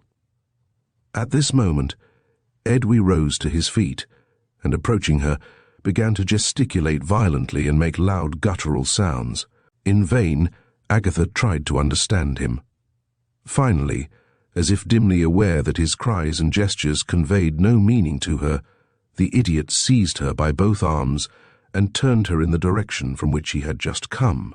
Then he waited a moment, but seeing her immovable, an access of fury seemed to take hold of him, and catching her by her arm and shoulder, he began to drag her forcibly along with him, so forcibly that Agatha felt she had no power to battle with him, and that it would be useless to resist. She did resist, however, with all her might, useless as it was. She herself was young, strong, and lithe, but this squat, broad creature, over whose head she could look, held her powerless in his grasp. With fierce impatience he hurried her forward, in spite of her now almost frantic struggles to free herself from the clasp of his long arms. His eyes were always staring straight before him, as though he were looking at something that affrighted him. His strength was superhuman, and he had now dragged Agatha with him half across the lawn. She could not reason with him, as he could not hear, and she felt her strength grow less every moment. Where was he going? Where was he taking her? She looked down at the stunted figure beside her, at the rough, unkempt head. She felt the long, sinewy arms tighten round her, and suddenly a sensation of faintness overcame her. What was it her aunt had said? That he was mad? That he would murder somebody? Was he going to murder her? By this time Mrs. Greatorex's terrified shrieks were resounding across the lawn, but the servants, two small maidens, were evidently too frightened to attempt a rescue. They hung back and clung to each other and whimpered sympathetically. In the meantime, Agatha had been dragged to the borders of the wood. Another minute would take her out of the view of those watching from the windows. Chapter 9. At this moment, a young man pushed his way vigorously through a thick hedge of laurel and, springing forward, intercepted the idiot. He stood before him in an authoritative manner and made a strange little gesture. Evidently Edwy understood it. He came to a sudden standstill. The newcomer was Dr. Dilwyn. He went up to the poor boy and laid his hand upon his shoulder and made a sign or two to him with his fingers. Edwy let Agatha go, and the girl, sick and faint with the terror, fell back against a tree behind her. The idiot caught Dilwyn by the shoulder, looking at him and mouthing beseechingly. "Show, show, show!" moaned he. He had now, however, grown calmer, and presently his face regained its usual placid look. Dilwyn's appearance had had some extraordinary effect upon him. The terror disappeared from his eyes, and they were now fixed on the young doctor with the steady gaze of a dumb animal. The poor idiot had learned in some blind way to like and believe in Dilwyn. In the same strange, unreasoning fashion he had grown to like Agatha. These two he clung to of all those that surrounded him in his silent life. There was another, and that was Sho, his mother. To him, however, she was light and life and all things. And she loved him. And now Sho was in danger, was lying there at home in a darkened room, silent, without a look, a word for him. For the first time in all his blighted existence, it was to that darkened room he would have carried Agatha, some unformed thought of help for his mother stirring him. Again Dilwyn made some signs, pointing towards the direction from which the unfortunate lad had come, and after a minute or two the idiot turned and shuffled rapidly away towards his home. Dilwyn went towards Agatha. His face was as white as death. He caught her hand. She felt that he was trembling even more than she was. He let her hand go, and it occurred to the girl that he made a step towards her with his arms a little outfilled, as though he would have clasped her to his heart. Her late danger had perhaps made him bolder for the moment. He could dare the strong idiot, but what man could dare his love? "Don't be frightened," said he in a low tone. He meant nothing. Nothing, really. "But I thank God I arrived in time. You must have had a great shock." "Yes, yes," said Agatha, who was trembling still. The tears rose to her eyes. "I'm not really a coward," said she very bravely, "and at first I didn't mind. I bore it quite well, but he was so strong, and I didn't know where he was going." And with a shudder, it was so horrid being rushed along like that. Here she covered her eyes with her hands and burst into tears. "Oh, now you will think me a coward," sobbed she like any child. "I know what I think you long ago," said Dilwyn. "Let me tell you how it all was," said he, "and sit down while I tell you. You are quite unstrung, and no wonder. You are, in my opinion, the bravest girl I ever met." "Oh no," said she, "the bravest girl I ever met," repeated he firmly. Poor Edwy! Who would not be horrified by him in his excited moments? But the fact is, his mother has met with an accident, and is, I fear, at death's door. "Mrs. Darkham." Agatha roused herself from her nervous agitation and looked at him. "Yes, she went out early this morning shopping in the town, and coming down that hilly part of the High Street, she slipped on an orange peel, and came with fearful force upon the flags. You know what a heavy woman she is." "Yes, yes, poor thing." "She was taken home quite insensible. Darkham was out, but was sent for, and it appears it was some time before he returned. In the meantime, poor Edwy had crept into the room where she was lying, and the servants told me the sight of the blood. She had cut the back of her head slightly affected Edwy horribly. First he flew to her, and then recoiled. They said he did not know her lying there so still. He went away, but came back again and flung himself upon her, and great difficult tears fell from his eyes. I was there then, and so was the father. It was pitiful beyond words. I raised him and tried to calm him. He got up suddenly and ran round the bed to me. He took my arm and pointed to the door. I believe now he was trying to tell me that he was going to bring you to the succour of his mother. Poor, poor boy." Agatha sighed quickly. "It is not hopeless at all events?" questioned she. "Who can say? Darkham thinks it is, and I have seen cases as bad recover. But that is nothing. It is undoubtedly a very bad case. She is a heavy woman, you know, and a fall like that, and concussion.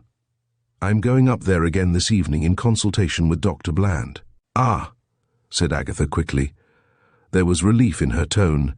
She could not have explained it to herself, but she was glad that so respectable a man as Dr. Bland had been called in for consultation. Dilwyn looked at her questioningly. "You thought it would be some other man?" "Yes, but I am glad it is Dr. Bland. He is not so old as most of the old figureheads in the county," said Dilwyn with a smile, who had suffered a good deal from the medical fossils in the surrounding neighbourhood since he came to Richton. "Darkham sent for me first. I was the nearest, you know." "Yes," said Agatha, "and the cleverest," she would have added had she dared to give her heart carte blanche. It was all very sad, and the poor boy so helpless. "I'm sure I am reading the riddle correctly when I say he ran to you to get you to come to his mother in her extremity." "I wish I had gone," Agatha said quickly. She half rose. "Oh, perhaps I ought to go. Has she no woman with her?" "She has two," said Dilwyn quietly. "You would be in the way if you went there now. 2 nurses engaged by Darkham are in constant attendance on her. Don't distress yourself about that, and will you think of yourself a little now? If you won't, I shall think for you. You must go back to the house, and to your room, and try to sleep, if possible, for the next 2 or 3 hours." "As for that," said she, a faint laugh broke from her. "You won't do what I tell you, then?" said he. He had taken her hand as if to draw it within his arm, but he held it now in his own whilst questioning her. "To do what you tell me?" She reddened vividly. "Yes, why not?" His tone was calm, but the hand clasping hers tightened its grasp. It was as though he could not let her go. There was a pause. Agatha made an effort to draw her hand from his, but he held it manfully. "Why shouldn't you do what is good for you?" asked he at last. "And what is the good of a doctor if he can't suggest useful remedies? I am a doctor, and therefore why shouldn't you do what I tell you?" "Oh, if you put it that way," said she, "then you are going to obey me?" She gave him a little glance.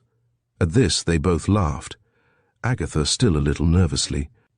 She did not, however, resist him any further, and presently he had taken her back across the lawn and onto the balcony, where Mrs. Greatorex met them. She had seen Dilwyn spring through the laurels, and had known Agatha was safe. She met him now with extended hand.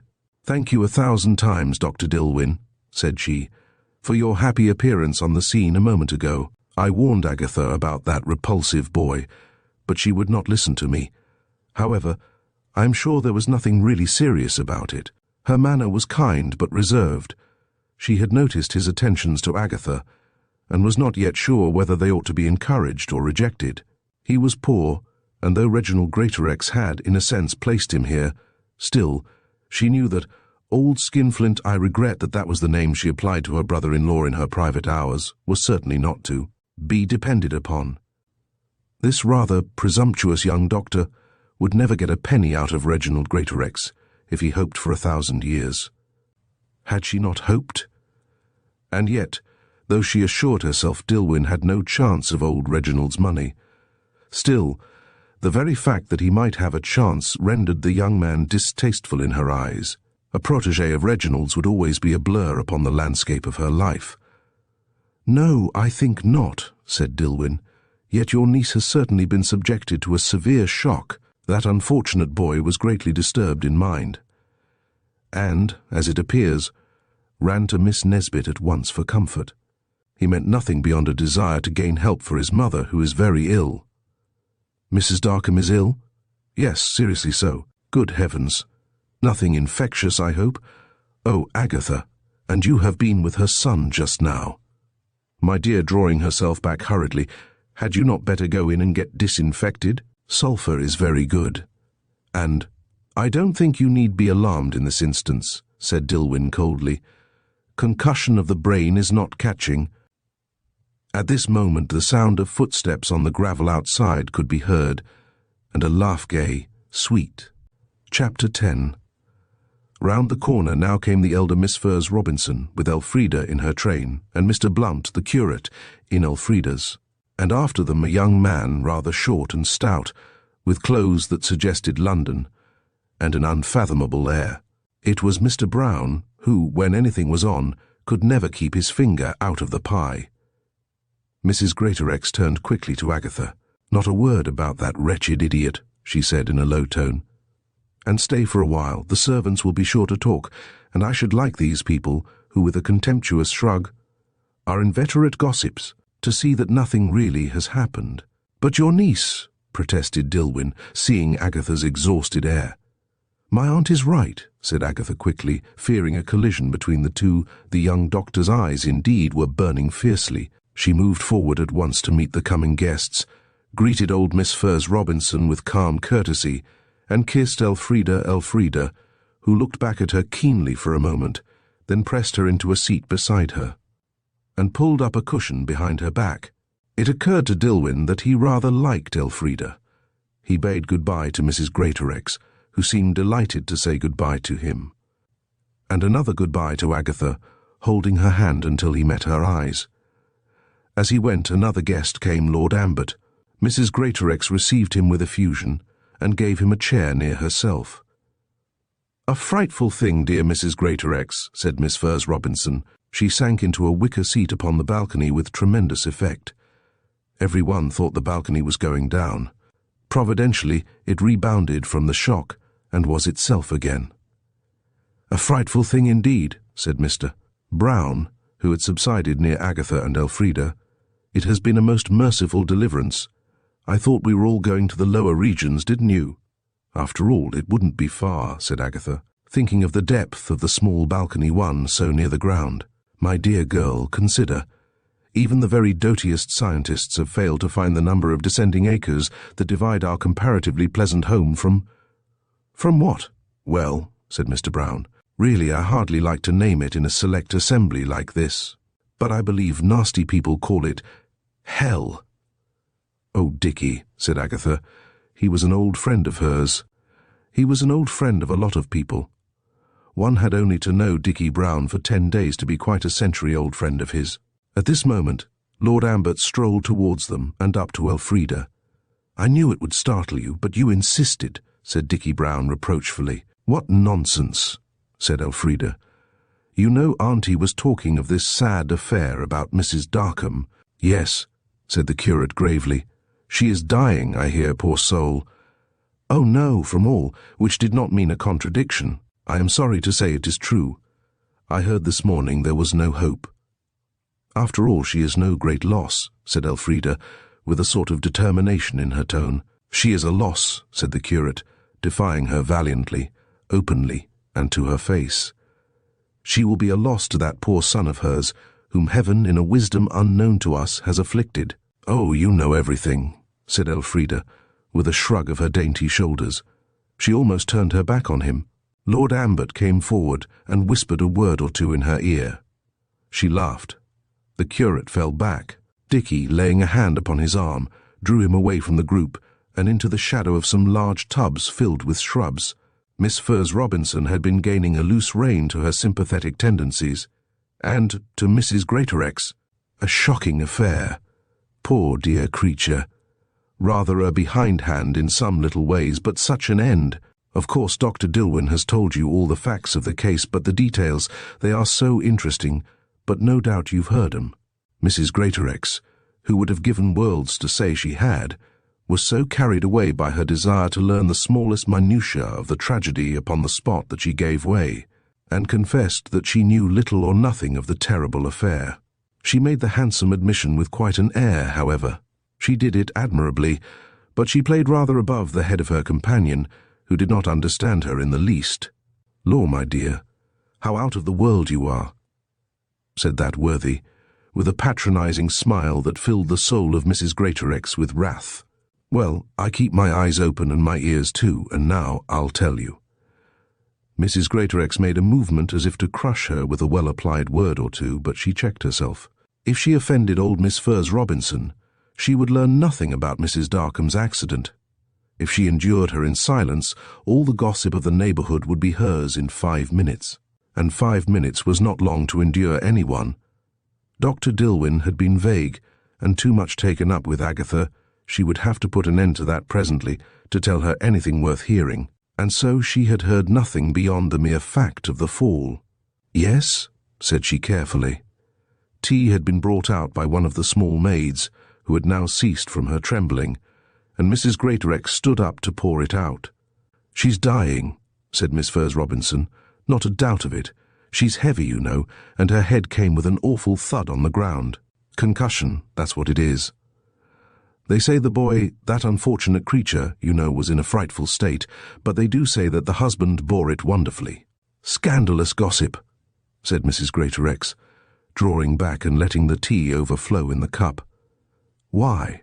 Asked Miss Furze Robinson, who, if a gossip, was at all events not a hypocrite. I should think he'd be glad enough to get rid of her decently, you know, decently. Dear Miss Furze Robinson, surely you don't quite mean what you say. Indeed I do, my dear. If people are tied together and don't like each other, they had better be separated. Good heavens, this is heresy, said Mr. Brown. You'll get taken up, Miss Robinson, if you don't look out. Not me, said the old maid, with her loud, hearty laugh. No such luck. Nobody ever wanted me in all my born days except Frida, and I stick to what I say. It's my opinion that poor Mrs. Darkham didn't have altogether a good time with her husband. Ah, you are evidently prejudiced, said Mrs. Greatorex sweetly, and prejudiced people, you know, have no opinions. I don't agree with you there. It is true, nevertheless. They merely adopt the thoughts of those who think as they do, and suit their opinions to their likes and dislikes. Unbiased judgment is beyond them. Then I'm not prejudiced, said old Miss Furze Robinson with another laugh. Your words prove it, because I beg you to understand I have as sound an opinion as anyone I know on most matters, and I don't suit it to my likes or dislikes either, because I never could bear Mrs. Darkham, yet I think there is some good in her." "Who is Mrs. Darkham?" asked Mr. Brown. "That big red woman with the voice of a costermonger I met here last year." "Yes, she slipped on an orange peel yesterday, and is now hardly expected to recover. After all, there is something in orange peel," said Mr. Brown thoughtfully. "You think her death will be welcomed by some people?" asked Miss Furze Robinson, pushing up her pince-nez into better position for battle. She had always suspected Mrs. Darkham's relations with her husband, though evidently Mrs. Greatorex had not. "By herself." "Herself," said Mr. Brown severely. "Just think of the burden she has had to carry about with her for all these past years." "There, you see," cried Miss Furze Robinson triumphantly to Mrs. Greatorex. "Dickie has noticed it too." It was delightful for her to know that somebody besides herself had seen that the poor woman now lying low had not been altogether kindly treated by her husband. "I don't know what he has noticed," said Mrs. Greatorex coldly. "And I think, Richard," casting a chilly glance at Mr. Brown, who took it and apparently was lost in wonder over it, "it would be wiser if you abstain from open condemnation of things of which you know absolutely nothing." "I'm in it as usual," said Mr. Brown, with an air of tender resignation. "But why these cold glances? I've seen her, you know, and seeing is believing. Surely I must know something, some little thing." "Of course," said Miss Furze Robinson triumphantly. "To see her was enough, poor creature. So dull, so sat upon." "Did he do that?" asked Mr. Brown, with perhaps too lively an interest. "Dared he sit upon her? Well, she'd tempt one that way, you know." "I agree with you, Richard," said Mrs. Greatorex, with a friendly inclination towards him. "Dickie does not mean that," said Miss Furze Robinson angrily. "He knows, because I've told him, that her husband made her life a burden to her. Oh, but really it was her flesh I alluded to, you know. Not her husband. Not her husband, you know," said Mr. Brown, with a reproachful glance at the irate dames on his left, and a sharp attack on the sponge cake on his right. "The tea-table is fatally near him." "Hooray, well, it must be a burden to her, you know, and no doubt, poor creature, she'll be glad to lay it down. He has now got a considerable portion of the sponge cake in his possession, and is waxing quite Christian in his air and smile. The smile, indeed, is seraphic." "I believe you've been taking us in all the time," said Miss Furze Robinson at last. She was broad-minded, and could laugh at her own small defects at times. Mrs. Greatorex could not, however, and had turned away, and was talking to Lord Ambert, who was giving her rather curt replies, as he wanted to make the running with the small heiress as strong as possible, and grudged a moment taken from his stride. The small heiress, who was flirting assiduously with the unfortunate curate, was well aware of his impatience with Mrs. Greatorex, and laughed in her dainty lace sleeves about it. "I am afraid Auntie is not orthodox," said she, looking at Tom Blount, who was still hovering round her, out of two very unorthodox blue eyes. She was alluding to her aunt's late openly expressed opinion that married people unsuited to each other were better apart. "Are you, Auntie?" Auntie drew near at this challenge. When would she not draw near when that pretty voice summoned her? "I don't know what I am," said that stout lady, with a beneficent smile. "But if it came to living with Dr. Darkham all my life, I'd cry no thank you. Oh, Auntie, now you are giving yourself away indeed. You are uncharitable, and Mr. Blount will put you down as incorrigible," said her niece, retreating behind the fan she held as if horrified. Evidently she was ashamed of herself, thought her aunt. Blount, however, was filled with unhappy certainty that she was laughing. "Don't mind her, Mr. Blount," said old Miss Robinson very kindly. "I know you won't do anything of the kind. Ah, Lord Ambert going? Yes, or just dropped in for a moment, you know. Goodbye," to Elfrida, who smiled at him. "See you at the Stackfords on Tuesday." "I think not." She still smiled at him, her lovely little face a picture. "This sudden illness of Mrs. Darkham's, it casts a sort of gloom, you see." "Yes, it would be inhuman," said the curate suddenly, "to go to a tennis party or a party of any kind, when that poor woman is lying at death's door. A merely plebeian idea, I assure you, Miss Robinson. said Ambert, taking Elfrida's hand and pressing it in a tender fashion. "I trust you will not let yourself be influenced by it, and that I shall see you on Tuesday." He paused. "I shall see you tomorrow, at all events."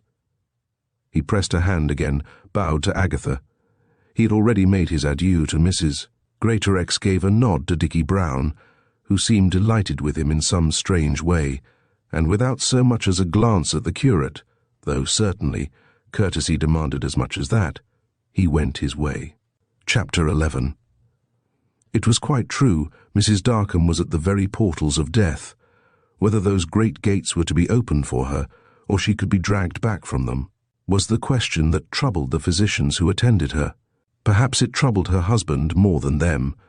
He was sitting now in his library, in the big chair, with his arms hanging listlessly over the arms of it, and his head pushed somewhat forward. He was thinking. The doctors had come and gone, and both were agreed.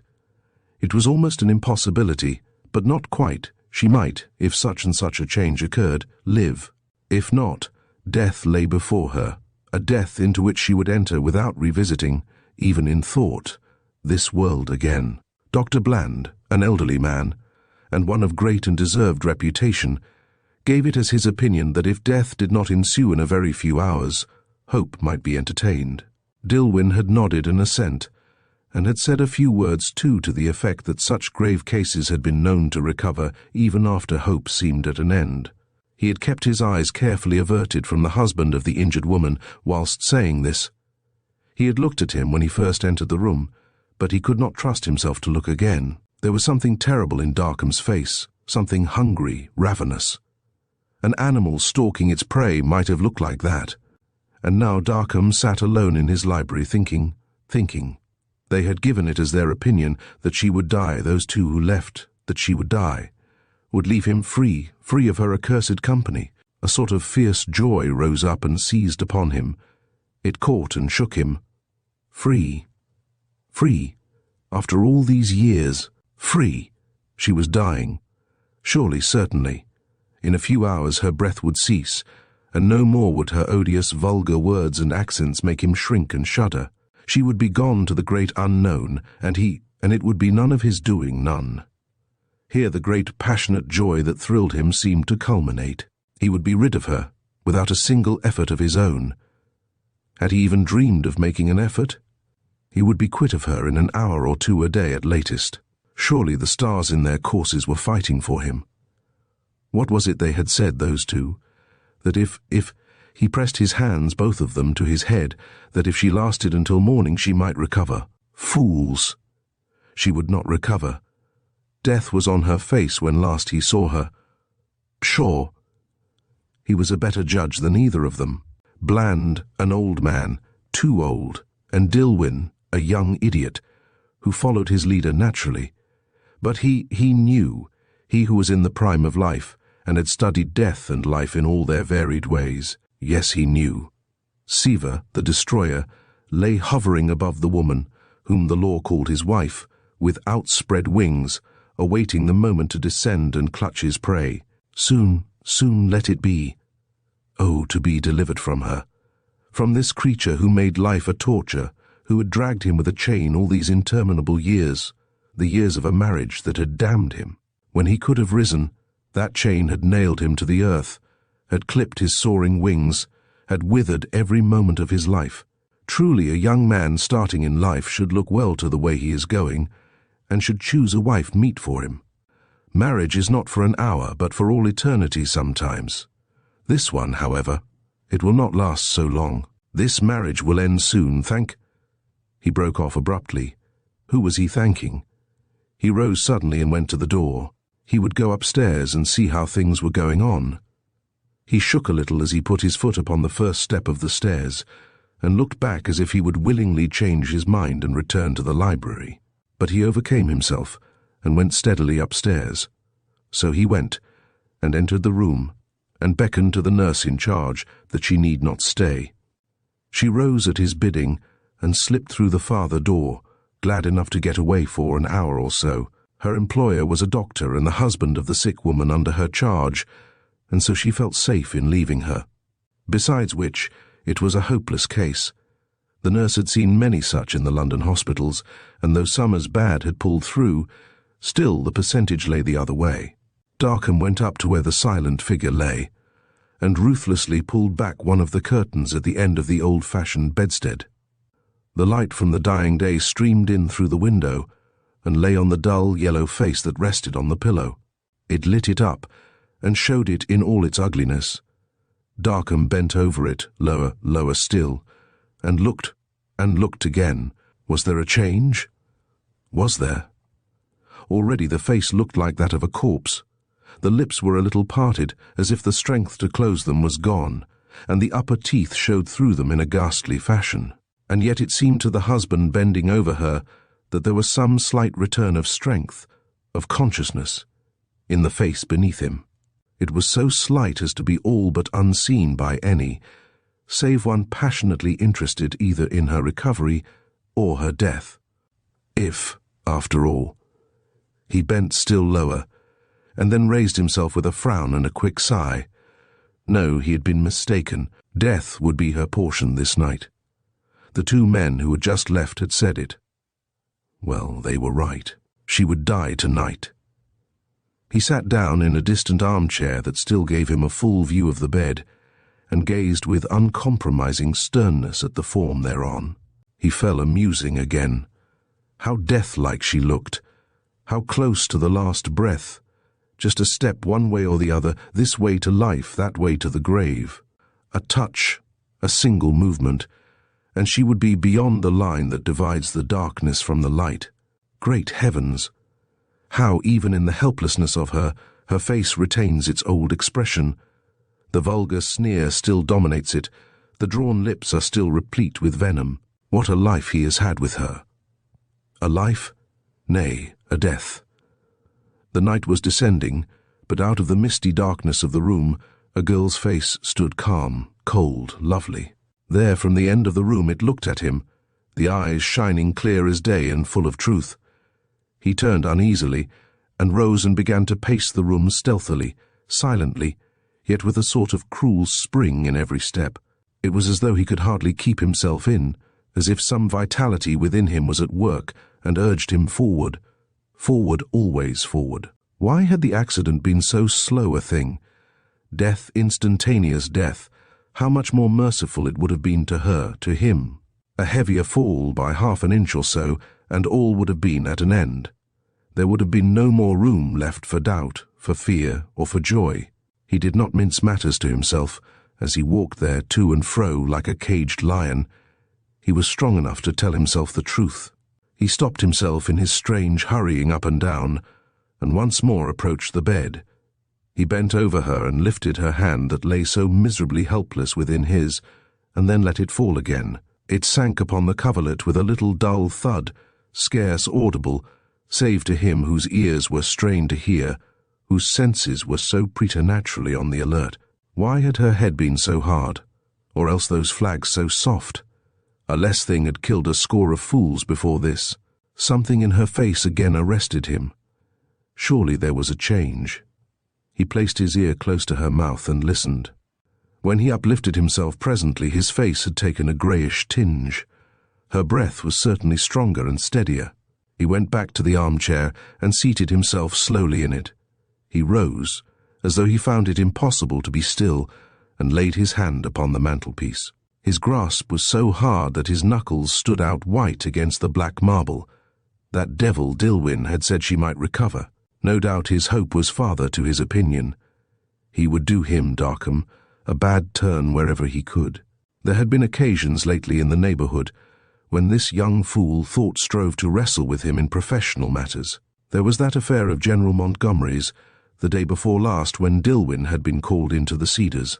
The General was an important person in the place, and though scarcely en rapport with Darkham, had generally employed him up to this. He thought of Dilwyn, of Agatha's face as he had seen it at Miss Furze Robinson's dance, looking into Dilwyn's, of the preference shown to the latter by General Montgomery and a few other unimportant people, but people who always mean the thin end of the wedge in such affairs, and his clasp upon the arms of the chair grew tighter. He broke off and glanced again at the bed, this time hurriedly, shortly. He saw her there, motionless, torpid, her sullen breaths coming with strange trouble from her breast. When would they cease? That was the one thought. When they ceased, he would be free. Presently he crept towards her again, and again bent over her and listened. He had not been mistaken then. Yes, the breath was stronger. He even imagined now that her hand stirred a little. He stood up. A minute passed in which he hardly breathed. In that minute he knew what he was going to do. Chapter 12. He went back to his chair again, however, and fought it out with himself. Pah! What was it after all? But to bring to a quicker end a life that the doctors had all but declared gone. What was it they had said? So deep was the intensity of his desire to go back to that consultation of the two doctors and their verdict that he hardly heard a faint movement in the room, a slow stirring of the curtains that half hid the bed. At last he remembered.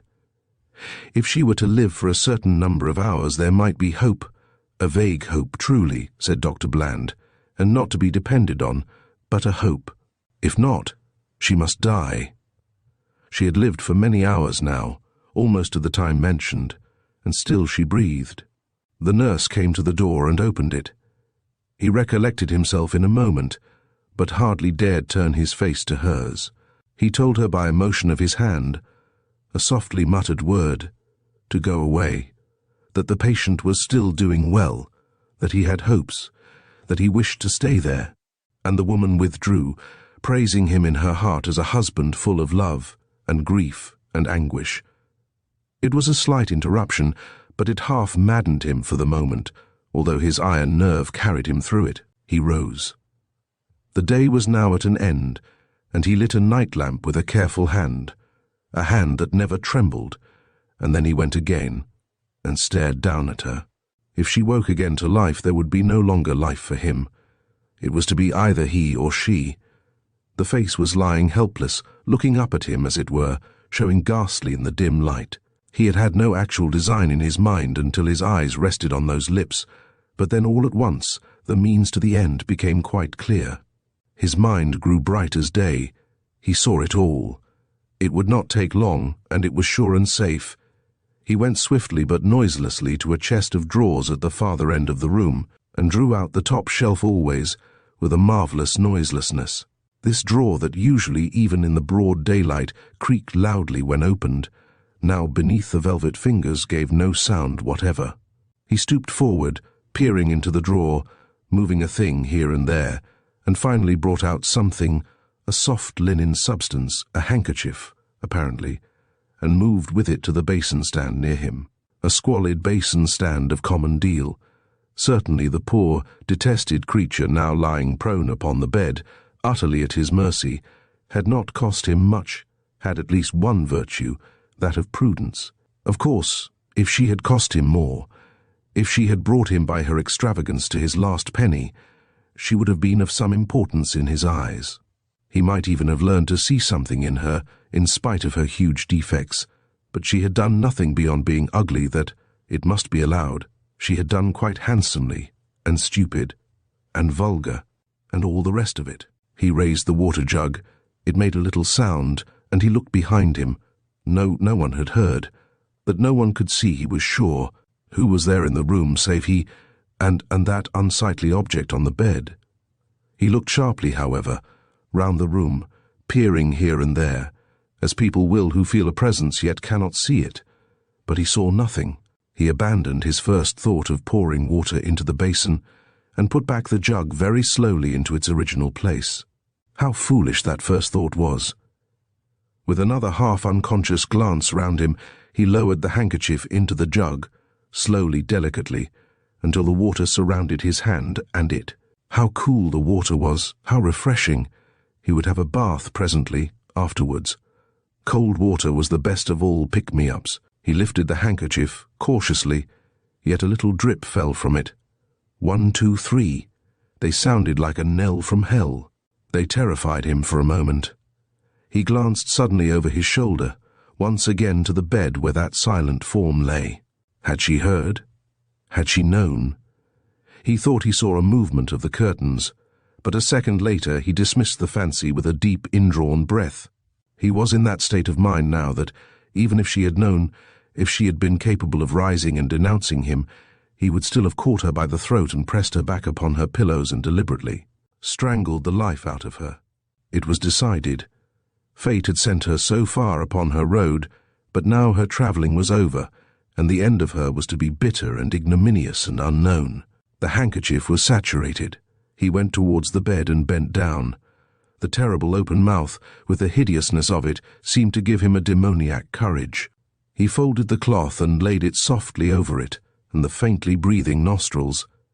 He pressed the damp covering down, moulding it to the nose and mouth, as one might who was taking a cast of someone dead and unknown to him, and with quite as strong a calm and carefulness. A moment, a frightful moment, and then she stirred. The big head swayed from side to side. Darkham White, rigid, watched her as she moved in her terrible impotence, but still held the cloth. It was but a momentary struggle, after all. Suddenly it ceased. She lay now, rigid, white, the cloth still upon her face. Her eyes had opened in the dying struggle, and looked up at him, pale, horrible. But her breath was gone. She was dead. A moment, a frightful moment, and then she stirred. It was but a momentary struggle after all. Suddenly it ceased. She was dead. He stood for a long time watching her. At least it seemed a long time. He had released his hold of the death-cloth, but it still lay on her face, covering the lips and nose, and leaving only those frightfully glaring eyes to be seen. They were wide open and seemed fixed on him. He laid his hand upon her lids, and with a brutal haste forced back the lids upon the dying eyes. He drew in his breath sharply, and leaning against one of the 4 posts, compelled himself to listen to watch. Not a sound in the house, and not a sound here either. The breathing had ceased, was still. All was over. Those men had been right then. There was so little life left in her that recovery was impossible. If he had only waited, nature would have done its own work unaided. Once again that mad rush of exultation ran within her veins. Once again he sat in the room with Agatha Nesbit saw her, listened to her charming voice. He stooped over the woman in the bed, and in a wild ecstasy tore the murderous cloth from off her face. A smothered yell of triumph broke from him. She was dead, dead, dead. Chapter 13. It was overdone. He was free. He reeled against the bedpost and tried to collect himself to check the terrible laughter that rose to his lips. He was free at last. His curious excitement came to an end at last, and he roused himself. He looked at the clock and found that it was quite an hour since that. He turned his eyes then on his wife's face and saw it was quite calm. There was nothing to wonder at, no sign of a struggle. There had been very little struggle indeed. Life was so low within her. He assured himself that she looked natural enough, and touched the bedclothes here and there. Then he rang the bell violently, thrusting the wet handkerchief into the inside pocket of his coat as he did so, and presently the nurses came to the door, stepping softly, delicately, yet with fear on their faces. To them he told the sad news. He feared he had been a little drowsy, and she, his voice broke, must have passed away in her sleep. His manner was perfect, and they were all impressed by it, especially the nurse whom he had dismissed some hours ago, telling her he would sit up with the patient. She said afterwards that he looked heartbroken, but so calm, the calmness of despair, no doubt. They went with him to the bed, and bent over the silent form. There was no breath coming now from the parted lips. The features looked rigid. The face was placid, stern, with that sphinx-like expression on it that the dead so often wear. Darkham himself lifted the arms, oh, so tenderly, and crossed them on her breast. Tears rose to the nurse's eyes. How he had loved her. "Go," he said to them in a broken voice. "I shall watch here." They heard him lock the door after them, and felt sad with pity at the thought of the lonely vigil the broken-hearted husband was about to keep in the dim death-chamber.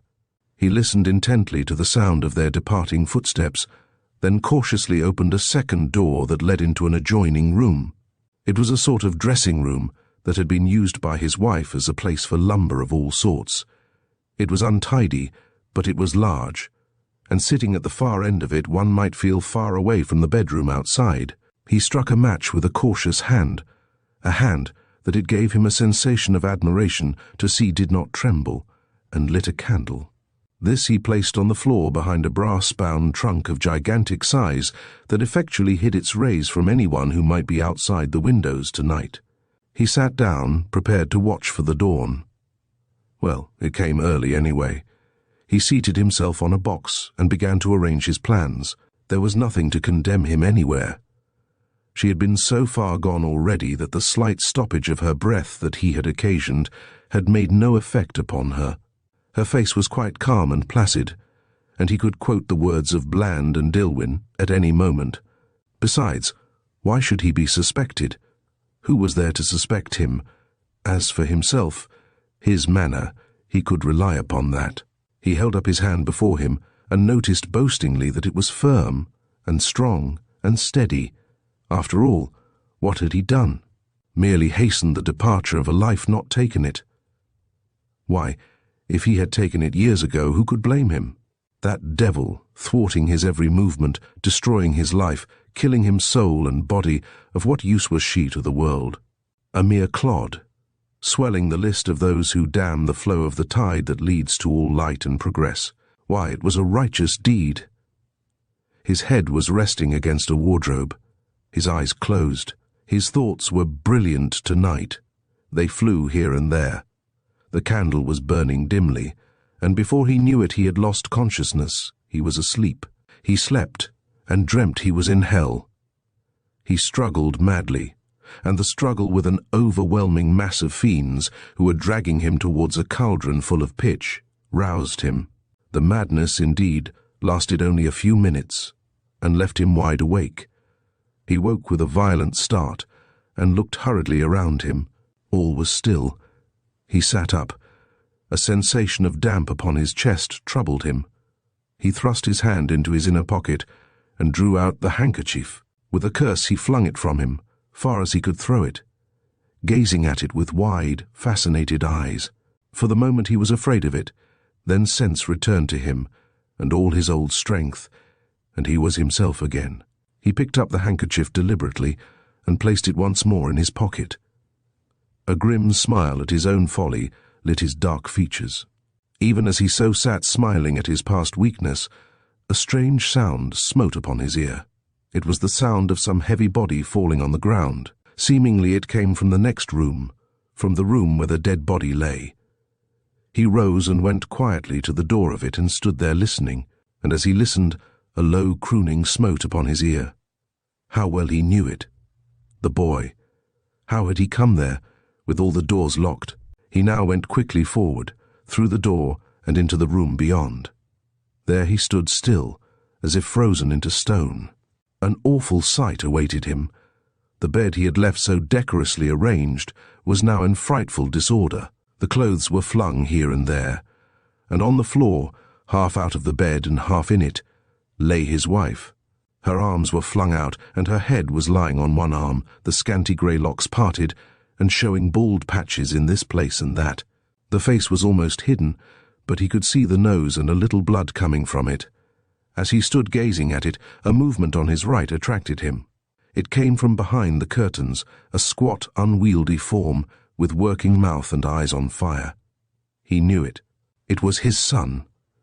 The poor creature drew closer and closer by degrees to the form upon the floor, as if frightened and not understanding. When had he ever before seen his mother like this?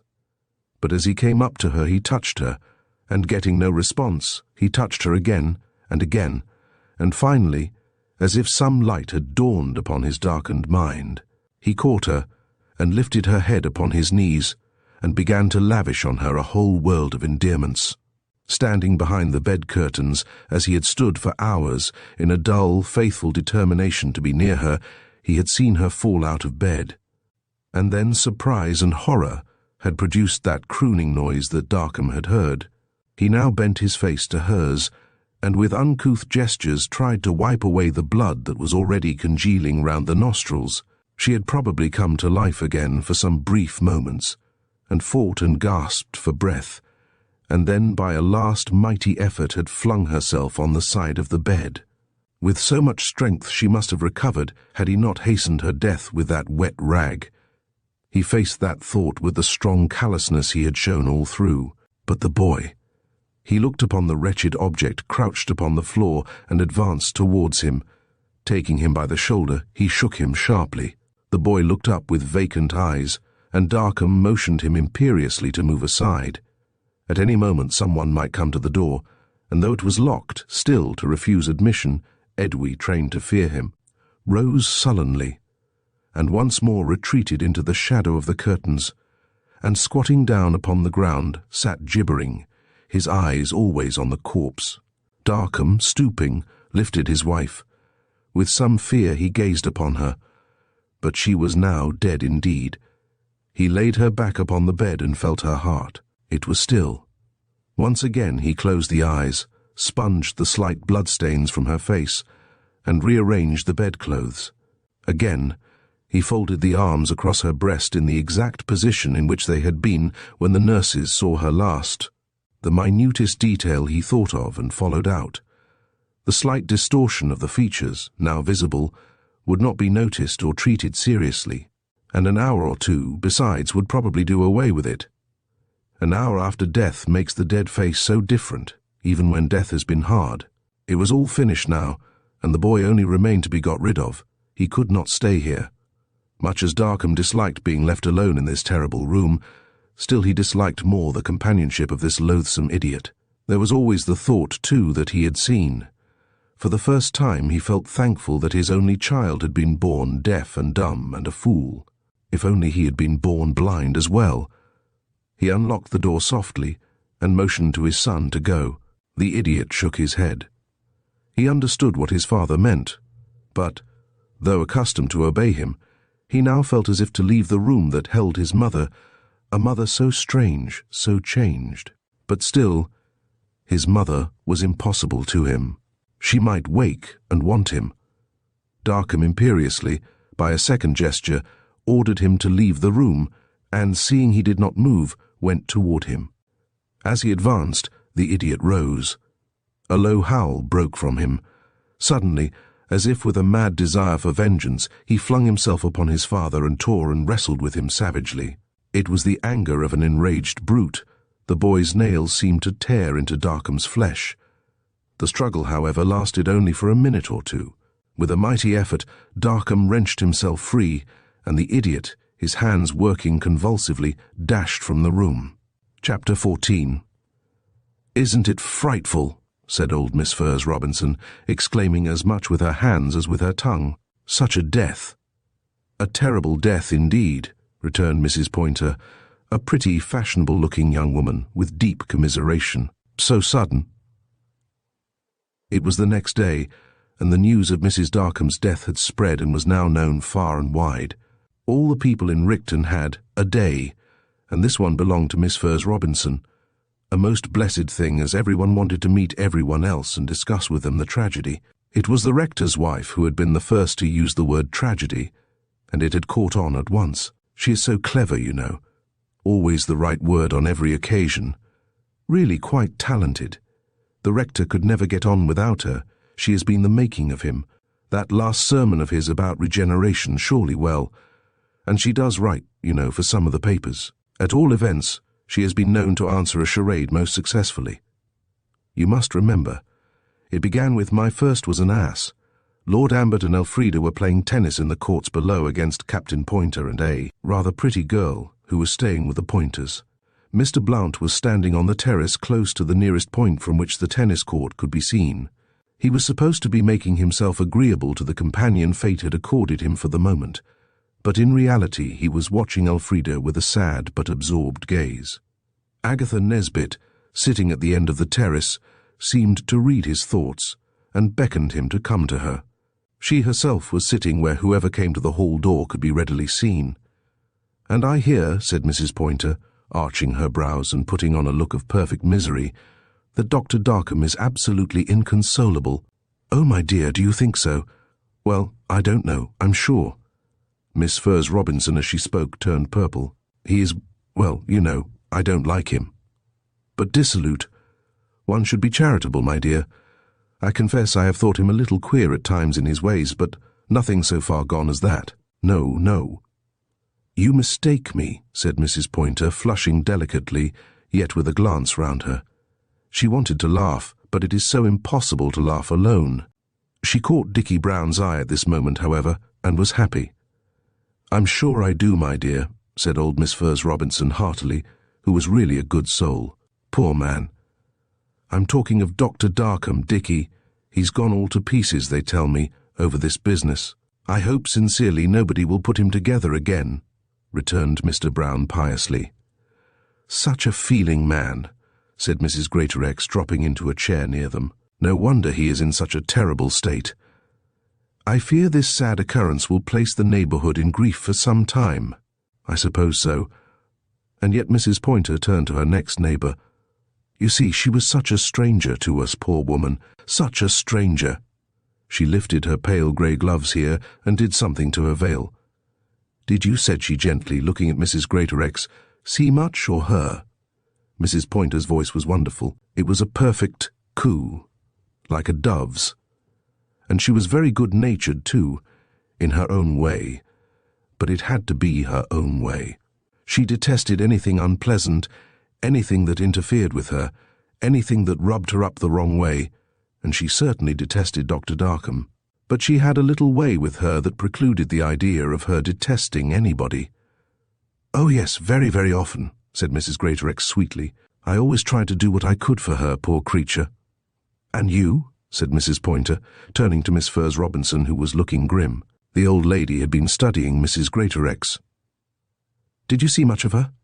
"Well, as little as I could help," said the spinster with all the candour that adorned her, and a trifle of anger besides, because a more odious, a more unpleasant person I never met in my life.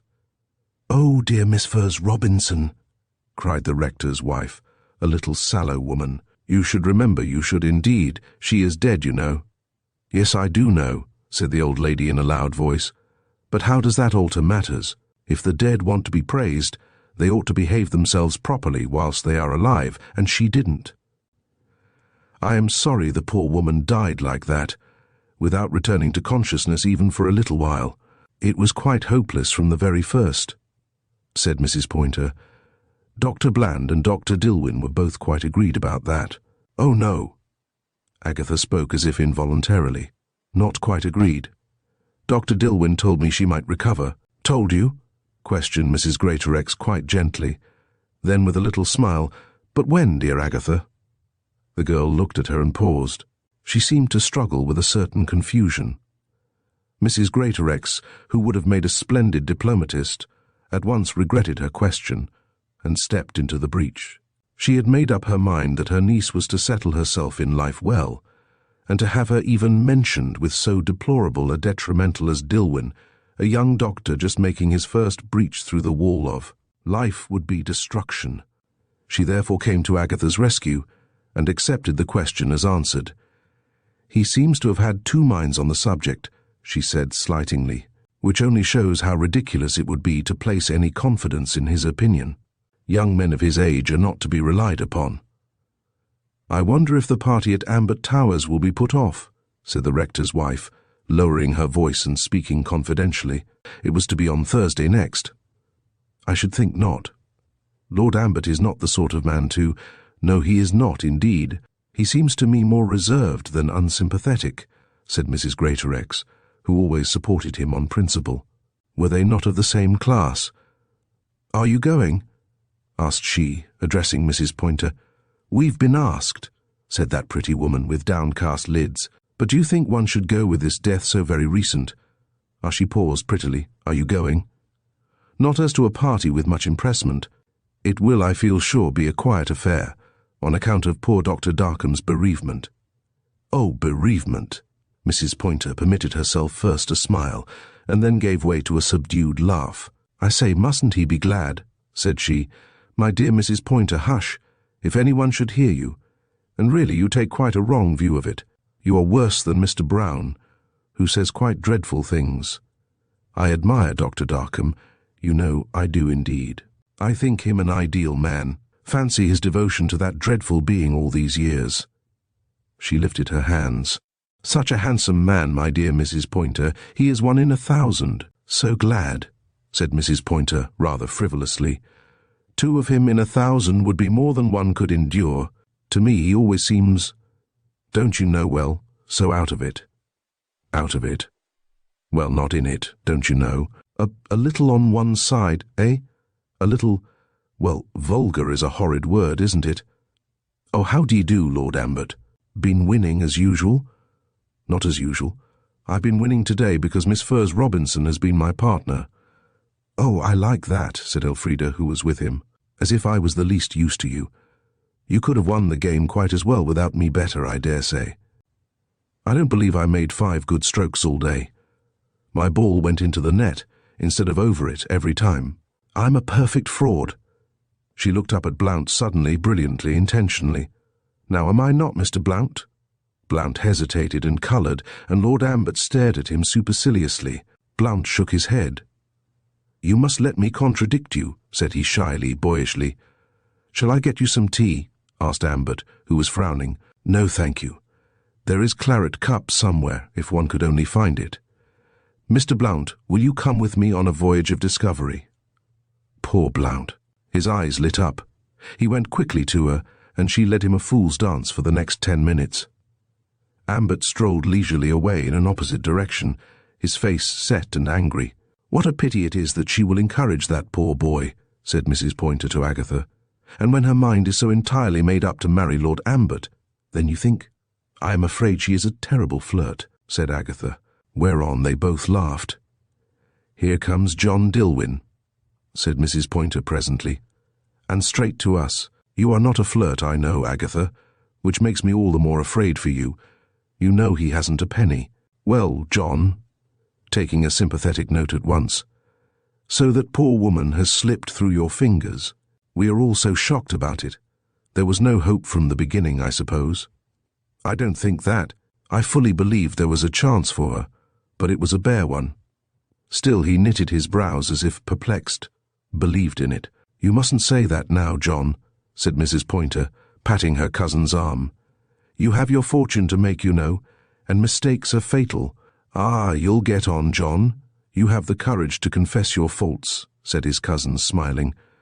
But don't confess them before unappreciative people. Dr. Darkham is, of course, very...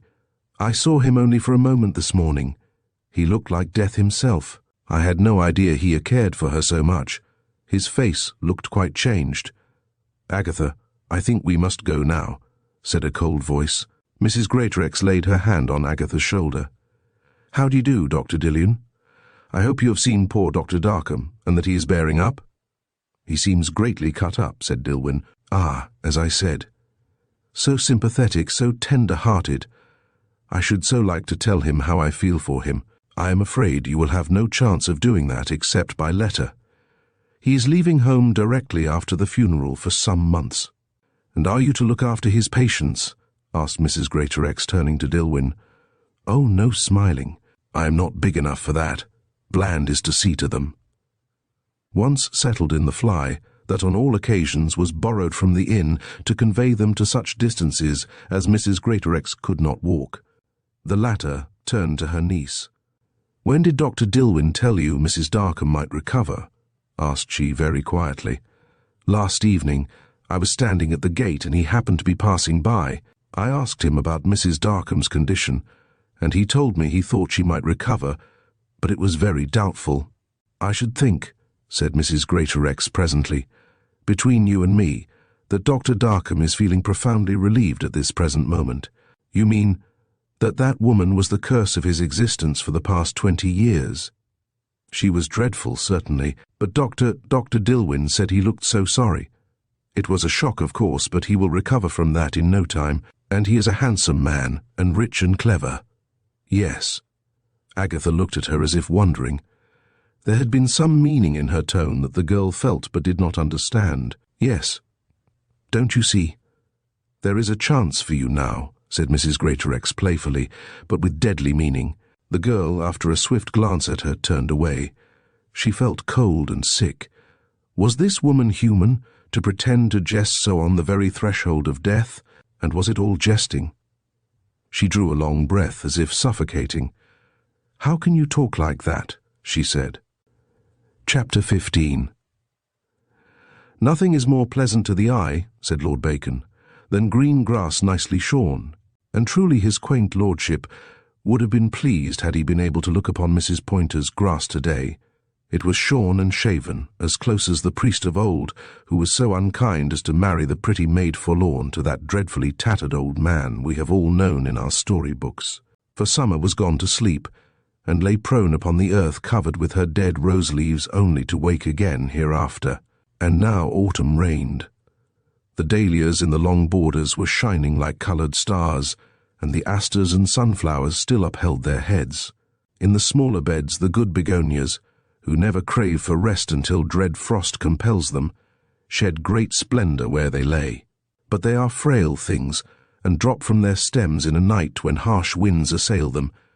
June, July, August, all have gone, and with them every thought of the poor woman who had been done to death so strangely only 3 months ago. One never talked of Mrs. Darkham now, though everyone said a good deal about Dr. Darkham, who had come back 3 weeks ago from that sad trip he had taken to shake off his grief. His grief appeared excellently well shaken off, they all said. He seemed quite to ignore it indeed when he returned, looking pale and thin certainly, but more interested in social surroundings. He was more full of life than he had ever been before. Mr. Sparks, a young man staying with the Pointers, who during the last year had contracted an unfortunate passion for photographing his friends, was now standing out on the lawn, with his instrument of torture before him, and his head buried in a dirty velveteen cloth. He meant well, as they say, but he never did it. He was abnormally tall and thin, and his hair fell over his forehead. The atrocities that he had committed no doubt preyed upon his conscience. To add to his other misfortunes, he was a friend of Dickie Brown, who today was taking great joy out of him. "We'll be taken in a group," decided Mr. Brown after a long discussion. "We can be taken separately afterwards, if we have the courage." He looked at Mrs. Pointer, who had been most eager to get a sitting all to herself. She was pretty, and she knew it. And why shouldn't others know it? She was unaware of Mr. Sparks's peculiar talent, certainly, or perhaps she would not have been so desirous of seeing herself or her children, two lovely little beings of 6 and 8, once again, on paper. "Now I'm ready if you are," roared Mr. Sparks from the centre of the lawn. "1 minute," shouted back Dickie Brown. He was settling everybody, and pulling out their skirts.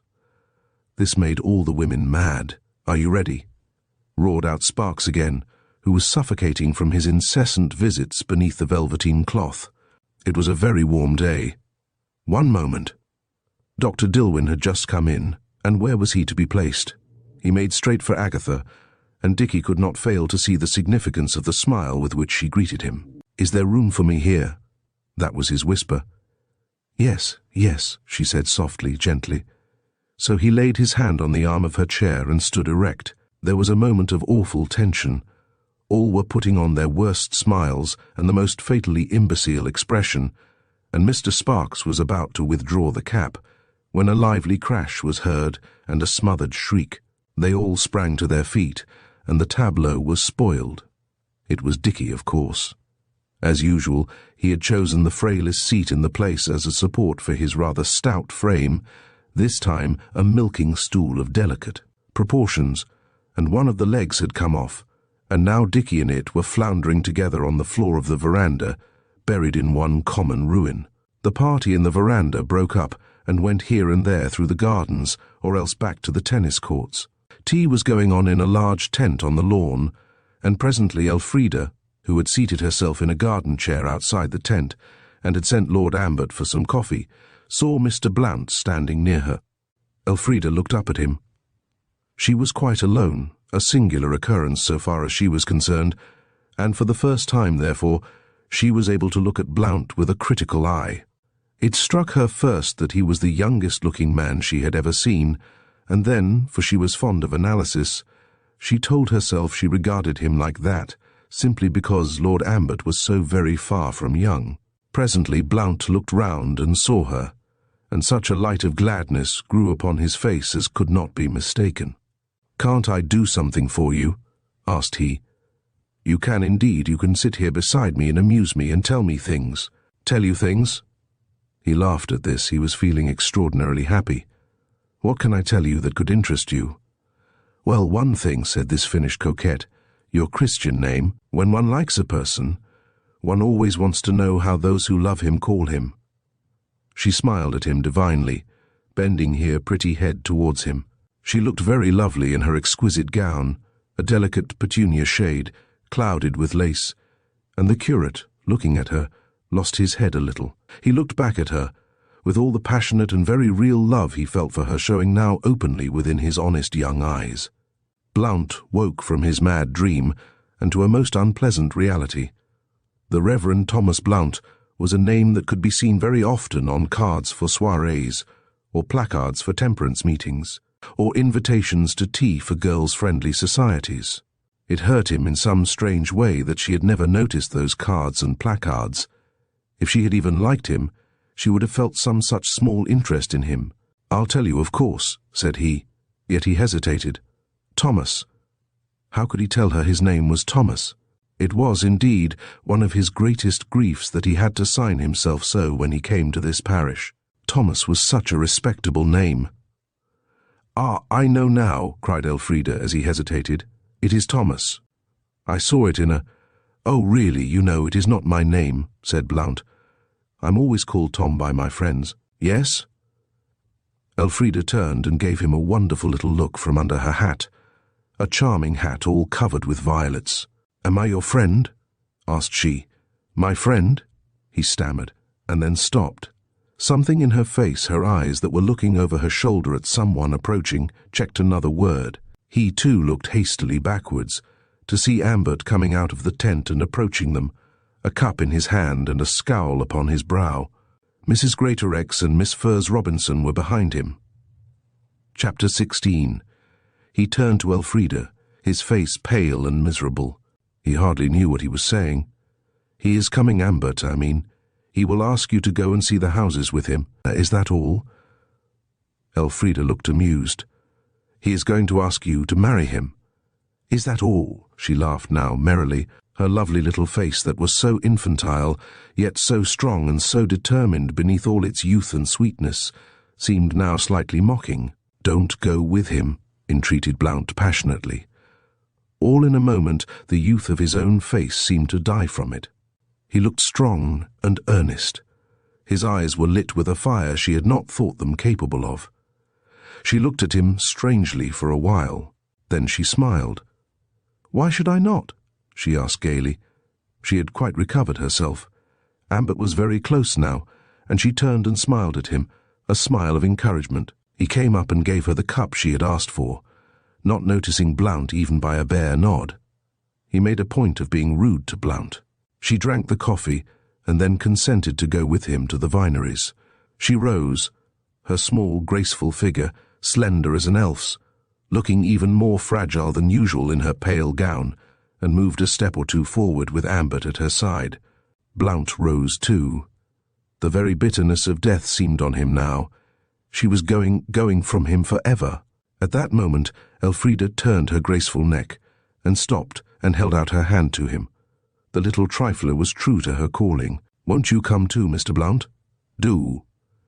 There was actual entreaty in her eyes. Blount would have refused her request but for that look.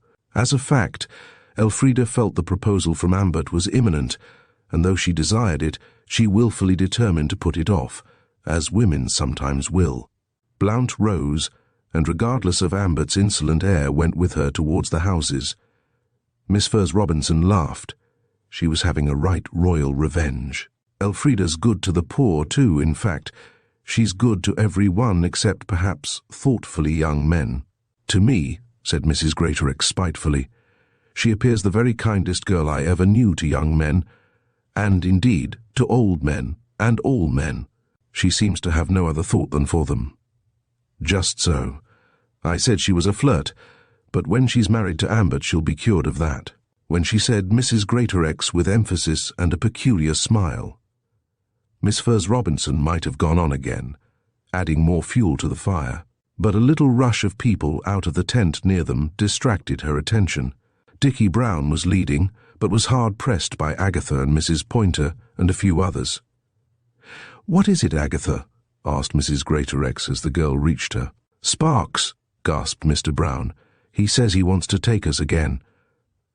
"So we're flying for our lives," said Dicky. "Stop us at your peril." He looked back. "Oh, lawks, here he is," said he, whereupon they all took to their heels again and disappeared into a bit of wood close to them. Agatha was last.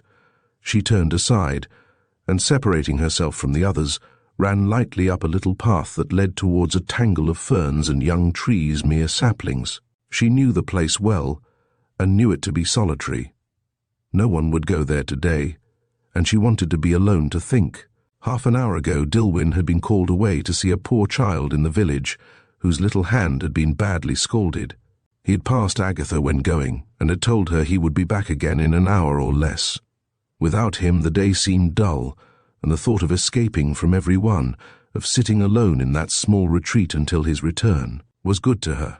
She wouldn't confess to herself that the idea of her getting away from Dr. Darkham had its charm too. She clung to the other thought. She could see the road by which Jack, she had grown to think of him as Jack, would return. Indeed, his shortest way would be straight through here. She told herself she was going to sit here and watch for his coming, and out of such telling no shame came to her heart. She loved him, and he loved her. And though he had not spoken, she believed he was waiting for her, until his prospects were brighter, surer. She laughed to herself over that. As if she cared about his prospects. She cared for nothing on earth but him himself, his dear, dear self. She had gained her shelter now, and stood looking towards the road. Two of the young saplings were quite big boys now, and very tall for their age. They towered over her, at all events. They stood both together, and she stood between them, always with her beautiful face looking towards the road, and she twined her arms round these younglings, and so supported herself. All her thoughts were given to Dilwyn. So engrossed were they indeed that she heard no footstep behind her, knew of no approach, until the voice she hated above all others sounded on her ear. She felt she was as pale as death as she turned to confront him. Chapter 17. "Dr. Darkham." Her tone was cold, almost haughty. "Yes, I followed you." He looked at her, his eyes resting on her. Such strange eyes, they seemed on fire. And his tone, it was one she had never heard before. As for Darkham, he stood there looking at her, gloating on her beauty, the beauty for which he had sold his soul. How sweet she was, a thing born of the gods, so tall, so slender, so defiant, so divine. But in all his dreams of her, had she ever been as beautiful as now? She had still her arms round the young trees. She was indeed clinging to them now, as if demanding support of them.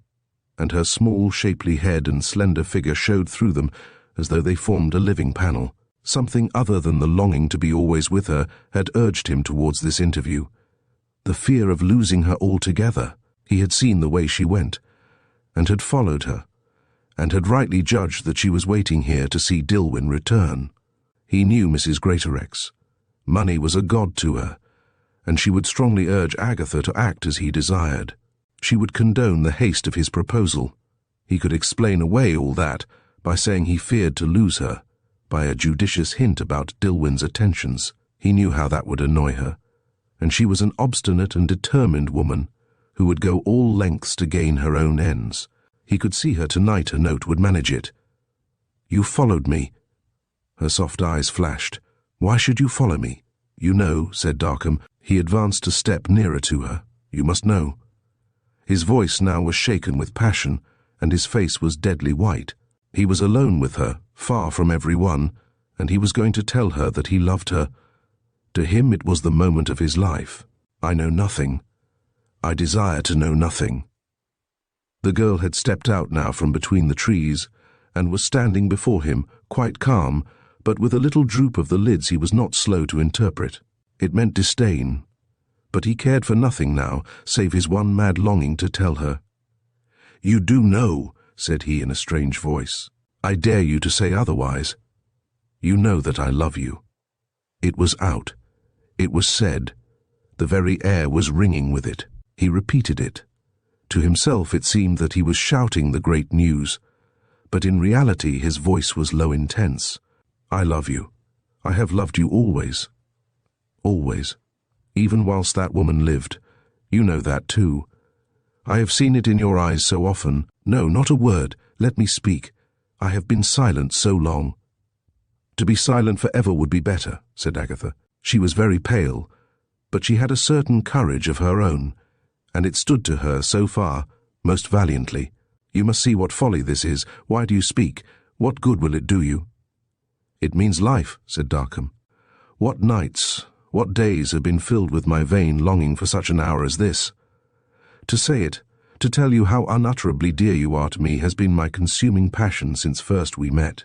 Often, when attending your aunt, a craving to speak to you, to lay bare my heart, to take you in my arms." He moved towards her, and she shrank back affrightedly. After all, a girl's best courage does not amount to much. "What?" said he. "Do you think I would touch you?" "No, no." "You must be mad," said she. She was trembling now. "How can you talk to me like this, to me who—" "Well," said he, his voice was a question. "Well?" "Why go into it?" said the girl gently, touched by the horrible anguish in his face. "Is it not enough for you to what?"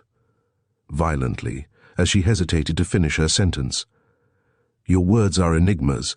I would hear from your own lips the answers to them." "As you insist," said Agatha calmly, "I shall finish it. To you who slowly, defiantly are abhorrent to me." "You think to marry that young fool," said he, "and I tell you, you never shall. I shall not allow it. Your aunt will not allow it." "Mrs. Greatorex is not my aunt," said Agatha. "But am I to understand, then, that you are going to bring her into this hateful matter?" "I shall certainly tell her how things are," returned he doggedly. "You would coerce me, you would compel me to accept you," cried she miserably, a vision of Mrs. Greatorex's anger rising before her. "I compel you in no wise. I would only have careful consideration where your best interests are concerned. I can supply you with all that makes life bearable. I can surround you with luxuries. And Dilwyn, what can he do?" "I don't want him to do anything," said Agatha slowly. She said nothing more for a moment, and the meaning of her words sank into Darkham's heart. No, Dilwyn need do nothing. She loved him. Love was sufficient. What more was wanting? Agatha's voice broke through his wretched thoughts. "I do not understand your allusions to Dr. Dilwyn. He is merely a friend, an acquaintance of mine. No more." "No more," he mimicked her tone, and burst into queer laughter. "Would you swear to that?"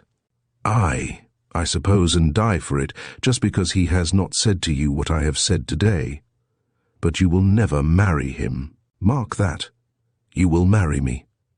"You mean that you will make Mrs. Greatorex my enemy about this," said the girl scornfully. "You will turn her against me." "As for that," said he, "you are not the downtrodden slave you would describe. The law of today bitterly leaves most people very free. You are thoroughly protected." "So far, yes. But you also know that my only home is with Mrs. Greatorex. If she were to turn against me, then I should take you in." "Never," said she strongly. "I would rather die on the roadside than have anything to do with you. You think that now, but time changes most things, and poverty is hard to bear. You will listen to your aunt at last, and I who have loved you, I who have looked forward to such an hour as this, have looked to you as my salvation." "Dr. Darkham," she turned upon him passionately, "do not look at me, at all. It is useless, believe me. Nothing under heaven could change my determination on this point. I have told you I would rather die than marry you. Look elsewhere, and forget me, I entreat you." She turned away from him, and glanced once more up the road. Would he never come? "Not in sight yet?" said Darkham, with a contemptuous laugh. "To keep you waiting so, what a dilatory lover." "I wish you would go away," said she quietly, "that you may see him alone. A most reasonable request." He laughed again harshly, with forced merriment. Then suddenly he fell on his knees before her and caught hold of her gown. "Agatha, for the sake of the heaven I have lost, hear me. You must hear me. See, I am at your very feet. Give me a word, only one.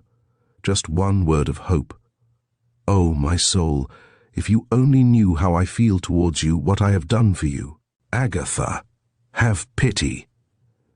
He seemed hardly to know what he was saying. He caught the hem of her gown and pressed it to his lips. The girl, distressed, horrified, laid her hand upon his head to press it back, away from her.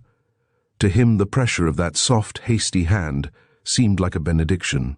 He rose slowly, staggering a little, and looked up at her. She had moved away towards an opening in the hedge that led to the road, and was holding up her hand as if to attract somebody. Her face was white, terrified.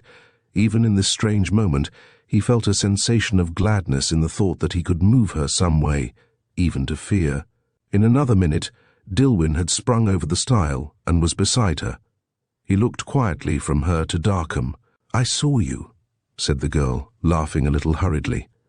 "And this was your nearest way back, you know, and as I am due to see a patient now," said Dr. Darkham, drawing out his watch and examining it closely, "I am glad you have come in time to see Miss Nesbit back to the grounds."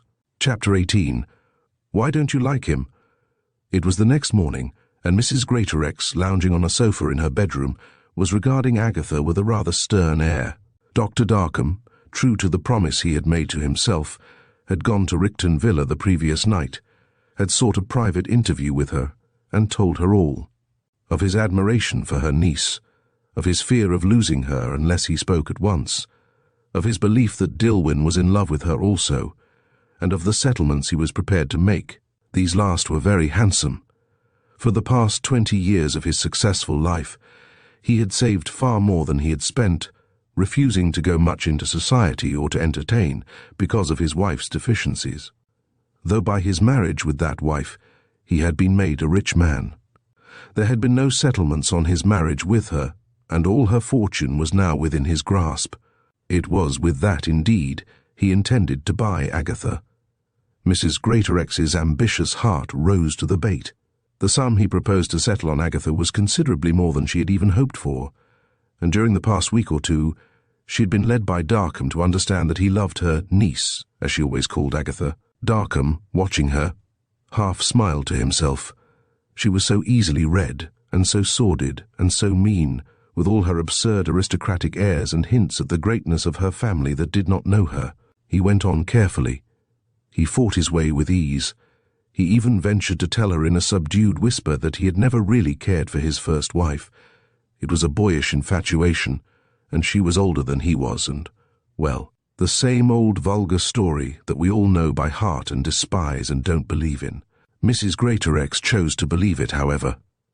At the last she gave him to understand that she would urge her niece by every means in her power to accept his offer. Her refusal of him that afternoon was probably mere girlish embarrassment, she said. As for that suggestion about Dr. Dilwyn, she was quite positive there was nothing in it. She was looking now at the dearest girl, who was looking back at with anxious eyes. She did not appear shy, however only very anxious and unhappy. She did not answer, so Mrs. Greatorex went on. "He told me he had spoken to you yesterday, and that you had refused him. You must have been out of your senses when you did that. He is prepared to make splendid settlements." "I shouldn't object to settlements if I didn't object to him," said Agatha in a low voice. "To him? To Dr. Darkham? What can you see to object to in him? He is handsome, clever." "He is old," said Agatha, trifling with the question as if to gain time. "That is the last epithet to apply to him. My dear Agatha, consider. He is clever, as I say, and learned, and so kind and thoughtful. I'm sure his goodness to me during my illness. Now, what further objection can you make?" "I can't bear him," said Agatha suddenly, which indeed was the conclusion of the whole matter. "My dear, at your age, I beg, Agatha, that you will cease to consider yourself a baby. Such a speech as that, if you were a baby, might pass muster, but for a girl who has seen her 20th year, it sounds simply foolish. Why, when I was your age I had had 6 proposals. And have you had a single proposal, save this most fortunate one?" She paused. Agatha did not answer. Meantime, Mrs. Greatorex waited relentlessly. "Well," she said, "no." The answer was very faint, and it awoke in Mrs. Greatorex's mind a suspicion. Was the girl deceiving her? Was there an actual engagement between her and Dr. Dilwyn? "No. Are you sure, Agatha? It seemed to me that you hesitated." I hope there is nothing in a certain absurd report I have heard about you and Dr. Dilwyn. There is nothing to say, said she in a low, anguished voice. Oh, that there had been. I am at liberty then, said her tormentor, to tell Dr. Darkham that you are absolutely, that you care for nobody, that your heart is still your own to dispose of. I may tell him that you have never felt so much as a passing fancy for this young man, Dr. Dilwyn, who has been sent here through a whim of Reginald Greatorex to starve, as far as I can see. For Dr. Darkham, as you know, has all the paying practice, and Reginald Greatorex, bitterly, as you also know, is a false friend, and a man that would rather die than part with a penny. I may tell Dr. Darkham that. Agatha, pale as death, lifted up her eyes and looked at her. Not that, she said. Do not tell him that. She grew whiter and whiter, but she was true to herself and her own heart to the last. I love Dr. Dilwyn. Agatha! Mrs. Greatorex rose and stood before her, filled with wrathful horror. To tell the truth, she was genuinely shocked. Her narrow prejudices could not conceive such a thing as this. When he has never spoken to you, never, I know. It sounds dreadful, said the girl wildly, but folding her hands upon her breast, he will speak. There was silence. I trust not, I believe not, said Mrs. Greatorex at last. Her tone was cold, and there was a certain element of disgust in it that hurt the girl to her very soul. Why had she spoken? And yet to deny him.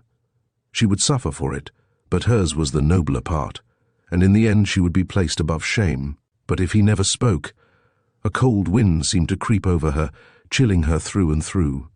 It was her one doubt of him, and it died at birth, but she always repented herself for it. In the meantime, Agatha, you must permit me to say that I am horrified beyond words at your confession. I shall never marry Dr. Darkham, said the girl slowly, miserably, but with great courage. Let me leave you, Aunt Hilda. Let me go out in the world as a governess. I could make my own way, perhaps, and— Don't talk to me like that, Agatha. You, my niece. Do you think I am going to have you spoken of by the people here as a paid person? No. You shall stay here. She rose to her feet and pointed imperiously to the door. You shall stay here and marry Dr. Darkham, and thank God for your good fortune. Now go, leave me. She pointed again to the door, and Agatha, sad and sick at heart, went out of the room. When she was gone, Mrs. Greatorex tried to rest again upon her lounge, but failed. That slip of a girl to refuse such an offer as this, a girl who was literally penniless. She stormed and raged as she walked up and down her small room. As a fact, she had grown honestly fond of Agatha, as fond as she could be of anything outside herself, but she was fonder still of her ambition, and to see Agatha married to a man without position or money. Chapter 19. Agatha went slowly downstairs and ate no breakfast. She went into the garden after breakfast and tried to do wonders with a small bed of asters, but her heart was in nothing, and when she came indoors about 1:30 and changed her morning frock and made herself very pretty for luncheon, it was with a shrinking heart, as she thought of meeting Aunt Hilda again. But Aunt Hilda refused to appear, which perhaps frightened Agatha more than all that had gone before. For Mrs. Greatorex to miss her luncheon meant that she was really offended. Agatha got through the sad little meal as quickly as possible, and then, snatching her hat from the stand, told herself she would go for a long afternoon upon the bank of the river. The Ricton River was about 1/2 mile from the town, and there were charming little bits about it, good enough to satisfy the souls of most. As she reached the hall door, however, the maid threw it open, and the Reverend Thomas Blount stepped in. Agatha could have hated almost anybody else for his intrusion at this moment, but Blount, somehow, always had a kindly boyish air about him that put an end to criticism. "Oh, you, Mr. Blount," said she, as if greatly pleased, and she took him into the small drawing-room and sat down to entertain him right royally. Poor thing, with her heart as heavy as lead. She was delightful to him for 5 minutes, and then she felt the strain was very great. It suddenly occurred to her that there were some engravings hung in the little antechamber, where she had so often— she shuddered now at the remembrance of it— so often had to stand tete-a-tete with Dr. Darkham whilst he gave her instructions about her aunt's treatment. Would Mr. Blount like to see these old prints? She had heard they were valuable. Mr. Blount said he would like to see them very much, and she led him into the little chamber. He and she were standing on the threshold of it, however, when the opening of the drawing-room door beyond caught Agatha's ear. "Some visitors, I am afraid, Mr. Blount," she said gently. "Forgive me for a moment. You can see the pictures there pointing to them for yourself." "Pray don't think of me," said Blount. "I shall give my whole attention to these." But did he? Agatha had gone back to the drawing-room to find Elfrida rushing towards her. "Isn't it beautiful?" cried that small person, precipitating herself upon Agatha's neck. "Isn't it all it ought to be?" She surrendered Agatha's neck here and stood back from her, looking at her evidently. Brilliant spirits, and the latest Parisian gown. "I'm going to be a bona fide countess. A real live one, too. You may put anything you like on that. Lively shall be the word for me. If he thinks he's going to keep me down and— Oh, Mr. Blount." "You hear?" Blount did not answer her. Words, indeed, were beyond him. So it was all over. "I think I'll come and see your engraving some other day, Miss Nesbit," said he as calmly as possible, though it went to Agatha's heart to see the expression in his kind young eyes. "You and Miss Furze Robinson must have a good deal to say to each other." He turned to Elfrida. "You see, I heard," said he gravely. "Yes." Elfrida held out her hand to him in farewell. Agatha had not made even an attempt at detaining him. The situation seemed so full of briars. "And won't you— No, I do not congratulate you," said he steadily. When he had gone, Agatha said quickly, "It is not true." "It is indeed. He proposed to me yesterday just before he left, and I accepted him." Agatha turned away from her. "I thought better of you," she said. "Now, that is always what puzzles me," said Elfrida, not in the least offended by Agatha's ungracious reception of her news, but with the air of one prepared to argue the question calmly, even to the death. "Why should people always think better of me? I don't see how I can be better. What's the matter with me?" Agatha looked at her sadly. Her own dull, miserable story was before her. How could a girl willingly sell herself for title, or money, or position, or anything? And Elfrida, who was rich, who could defy the world, she to sell herself to that detestable man, for the sake of hearing herself called Lady Ambert. In her present mood it seemed hateful, unnatural to Agatha. Oh, how gladly would she give herself for love only. "There is nothing the matter with you," said she. "Nothing. I won't believe there is. I won't believe either that you will marry Lord Ambert. I expect I shall, however. And why not? Auntie is quite delighted about it. Just fancy, she will be Ambert's auntie very shortly." "Your aunt is naturally ambitious for you," Agatha said. "But making her gaily hat of me? Do you think I can't see the glitter of diamonds as well as anyone else? And I hear the Ambert diamonds are beyond praise. What are diamonds to you who have so much money? Why, you could buy them for yourself." "Well, that's what I'm doing. I am buying them. Now don't tell me I'm not following your advice after all." She spoke mockingly. "If you took my advice, you would see very little glitter in Lord Ambert's diamonds." "See here," said Elfrida steadily. "It's no use your taking it like that. I know exactly how you feel about it, but then, I am not you." "But surely your father never intended—" "Yes, he did, and I admire him for it. He said to himself, 'What is the good of my girl having all that money if she doesn't gain something by it?' Remember how hard my grandfather had worked for it, and they had their ambition, you see. It was to make me a lady." "I'm afraid they've failed there," said Elfrida, with a sudden laugh. "But at all events, I shall be a lady in another sense. I shall be Lady Ambert. I don't know how you can look at it like that. The throwing away of your whole life's happiness. Don't you? Ah, but you see, you have not been educated as I was. Why, only look at the name. They evidently gave it to me at my baptism with a view of my living up to it. Elfrida. Quite early English. It speaks of centuries of dead and gone ancestors of illustrious origin, who, I hope, didn't sell soap." "I don't believe you care," said Agatha reproachfully, who, however, was now laughing in spite of herself. "To make a jest of everything as you do. Argues that I have no heart, and a good thing too. Auntie sometimes calls me Frid, an extra petting of my pet name Frida, but really it should be Friv. I don't seem to care about anything, and I seldom think. I don't allow myself. It brings wrinkles, as I read the other day in one of those ladies' papers. Well, I must be going. You are the first person I have told of my engagement, but you needn't flatter yourself. You are the only person who knows it by this. Your aunt will, I suppose, publish it abroad, said Agatha sadly. No, Lord Ambert will. He seemed very flatteringly anxious to clinch the nail. I expect he has more debts than he knows what to do with. But, Frida anxiously, I hope you will take care that he does not make away with all your money. You bet, said Elfrida, who really, perhaps, ought to have been behind that counter. That's all right. I shall help him to clear the mortgages, of course, by degrees, but without touching a penny of my principal. She seemed all there. Oh, there's one thing, said she, trifling with the handle of the door.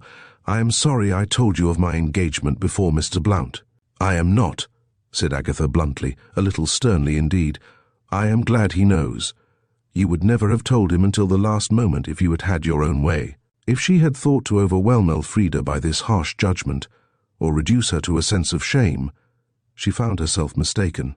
You're a witch, said that naughty little person with a gay grimace. I think I seldom met so nice a friend as Mr. Blount. What a pity I must lose him now. You have Lord Ambert instead, said Agatha coldly. In her heart she loved Elfrida, but she was angry with her now. Ah, true, true, cried the culprit gaily. She ran down the steps to where her ponies were waiting for her. Agatha, though angry, followed her. It hurt her to be offended with the pretty, charming, lovable little creature who was so wilfully making hay of her life. She even went down the steps and, without looking at Elfrida, tucked the light rug round her. Elfrida smiled, picked up the reins, and took the whip out of its socket. The ponies sprang forward. Suddenly she checked them. "Agatha," she called. Agatha looked up. "After all, I was wrong. I have a heart." If only for the little fair, Merryface was pale now, and tears lay heavily within her blue eyes. Agatha, startled, gazed at her. But there was no time for more. The ponies were trotting up the tiny avenue, and Elfrida did not look back. Chapter 20. On each side of her rosebanks, filled with glorious colourings, autumn, always so rich in variety, was painting everything with a lavish hand. All the tints were gorgeous, splendid, ripe. She stopped for a moment to gather some berries from the blackberry bushes that were now laden with ebony fruit, and whose luscious darkness was well thrown out by the pale green clumps of the heart's tongue ferns that grew beneath them. Presently she turned the corner and came within sight of the river. It was running very swiftly today, being swollen by all the rain that fell last night, and leaves from the trees, yellow and red and green, were swirling down it in the rays of a mad, hot sun. She found her own nook at last, and sat down beneath a huge beech tree, through the branches of which the light played merrily. She flung off her hat, as though glad to feel the air upon her forehead. One could hardly believe summer was gone and autumn well advanced. Far away in the wood on the other side, the solitary figure of an old woman picking sticks, with a scarlet kerchief bound around her head, made a spot in the picture. Agatha sat down and let her head fall into her hands.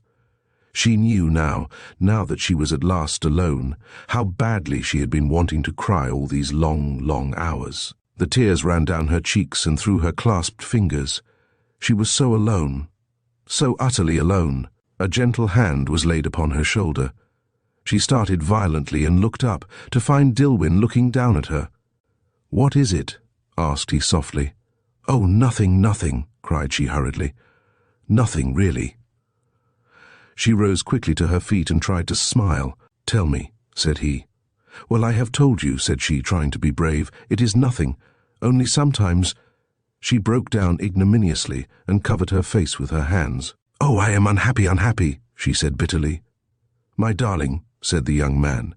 He did not try to take her hands from her face, but he drew her to him and encircled her with his arms, and pressed her head down on his shoulder. With silent but fervent passion, he held her to him.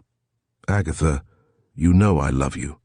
I told myself I would not speak until I was sure that you loved me, and until I had something to offer you. But now, seeing you like this, if I can help you—" He stopped and pressed his lips to her head. "You do love me, Agatha." Agatha raised herself, and laying both her hands upon his breast, looked at him. 2 tears still lay upon her cheeks, but she was not crying any more.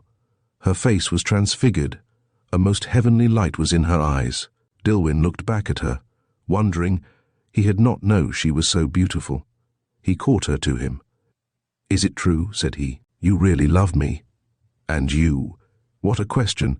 It doesn't deserve an answer, but you shall have it. Yes, I love you with all my heart and soul." "Ah," said Agatha. A cloud crept over her face. She looked at him. "Why didn't you tell me so before?" she said. He questioned her, and then all the truth came out. Dr. Darkham's proposal, her aunt's acquiescence in it, her horror and fear. Her hand was in his as she told him, and the nervous little fingers tightened on his in the telling. It was such a hateful story, and she had suffered so. But now, "The infernal scoundrel," said Dilwyn at last. She was only half through her story then. "Why, his wife isn't 3 months dead." After that he heard her patiently to the end. "I have been so frightened, so miserable," said Agatha. Something of the effect of this speech would have been taken away if a mere outsider had been addressed, as now there was not a touch of misery about her anywhere. But Dilwyn understood her, and drawing her hand to his lips, kissed it warmly. "You shall never be miserable again if I can help it," said he. "After all, Agatha, I haven't told you about the stroke of luck that has fallen to me today. I'm afraid I should hardly have had the pluck to speak to you at all if it hadn't been for that." "Oh, Jack," said she reproachfully. "Well, I wasn't sure how it was. I could see your aunt was against me, and I don't blame her, of course, and then I think you ought. Fancy her wanting to marry me to Dr. Darkham.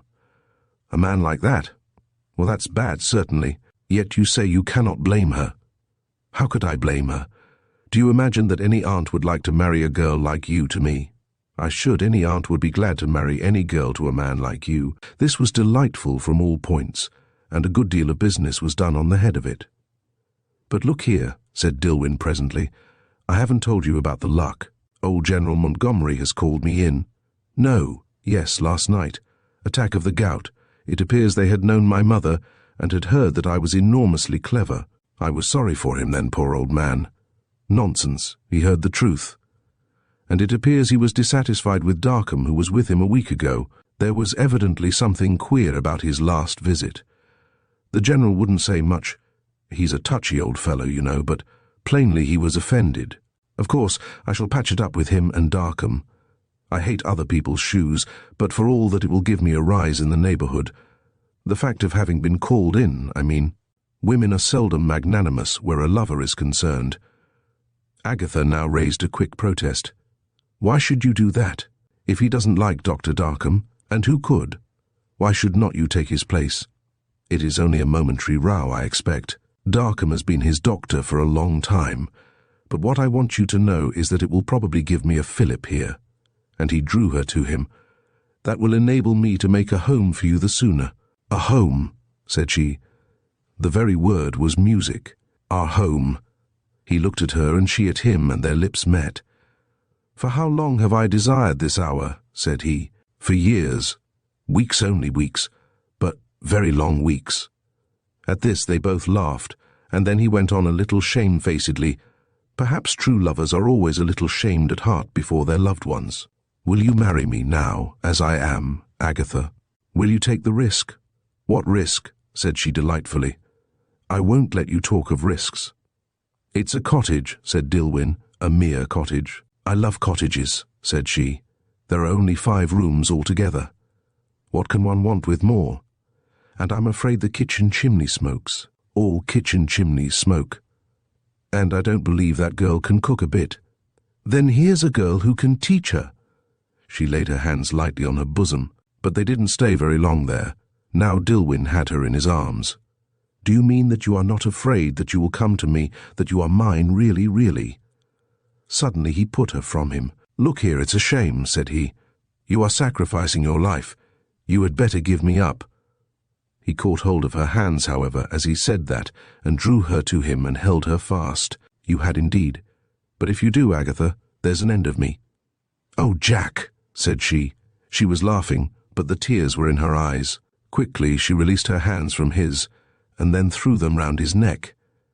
"I shan't make an end of you," she said. "Well, that's settled, I suppose," said he. "But I shall always feel I have been selfish towards you. But, however, it's done now.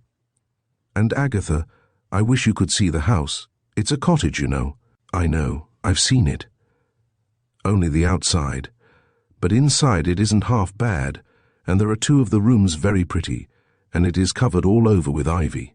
Mr. Greatorex was very good to me on my coming here, so some of the rooms are decent enough, but shyly and tenderly, hardly good enough for you. For me." Agatha grew softly pink. "It would be heaven," said she in a low tone, "that he should think otherwise, that he should imagine she would not be happy with him anywhere. Was there ever such sweet folly?" "There is quite a nice little room on the south side," Dillwyn was saying, Agatha's cheek pressed against his, "a very pretty room. That would be your drawing-room, and the one opposite, that would be the dining-room. It is very small. Certainly, in fact, the word dining-room seems too grand for it." Here Agatha sighed heavily. "What is it, darling?" asked he anxiously. "You don't like the prospect?" "Certainly it is small." "I'll tell you what it is," said she, looking at him seriously. "It is too good to be true, all of it. It will never be mine. That drawing-room, that dining-room, that whole lovely cottage will never be mine. It would be too much happiness. You forget Aunt Hilda. She will never give her consent. Never." "But she is not your aunt, really," said he. "No, but she has been very good to me. But for her—" She paused, and her charming face grew sad. "I might have starved. I cannot forget that." "I shall not forget it either," said Dillwyn, "and if she ever wants a friend, I'm there. But for all that, Agatha, I've got to think of you too. You are mine now, you know, and one should think first of those that belong to him. And after all, I expect Mrs. Greatorex is open to reason. Once she knows you hate Darkham, and that you love me, and you do, darling, don't you?" "Jack!" "As if you weren't sure." "Well, I am now, and I'll come up tomorrow and tell your aunt all about it." "Oh, don't!" cried Agatha. "It will be no use, none at all. She is bent on this marriage with Dr. Darkham. Don't say a word for a while." "And let you be tortured meanwhile?" "Not likely," said Dillwyn. "I shall certainly speak to her tomorrow. We must make the way clear at once. I shall come up at 4. I can't come earlier because of General Montgomery, but at 4. "You won't see her," said Agatha with a touch of triumph. "She is going over to the Monteiths after luncheon to spend a long and happy day with them, and won't be back until 10. I'm glad, you know. I'm afraid of your speaking to her. I dread it. She will be so annoyed." "Better get it over," said he. "But even if I can't see Mrs. Greatorex tomorrow, I must see you. She will be away, you say. I can come and see you for all that, can't I?" "Yes, come at 7. I am afraid I cannot ask you in, however. She would be so angry. But if you will come to the garden—" She coloured painfully and looked distressed. "I can't even give you coffee." "I can do nothing for you," said she, the tears rising in her eyes. He smiled. "You can," said he. "Do you know you haven't kissed me once of your own accord?" He drew her towards him, and she lifted her face. "Agatha," said he in a low tone, "I wonder if you know how I love you." "Oh, I know more than that," said she with a little happy shy laugh. "I know how I love you." Chapter 21. It was the next day, and evening was far advanced. The idiot was sitting in the garden outside, mumbling to himself, and stupidly turning and twisting a sort of white rag between his fingers. Through the dense mist in which his soul ever sat, one spark of light had penetrated. The white rag was the medium. Whenever he looked at the crumpled bit of cambric he held, the idiot seemed to feel, or to see, or to be conscious of something. And that something, vague and wild as it was, meant hatred blind. Unfathomable hatred. It had taken the place of his idolatry of his mother.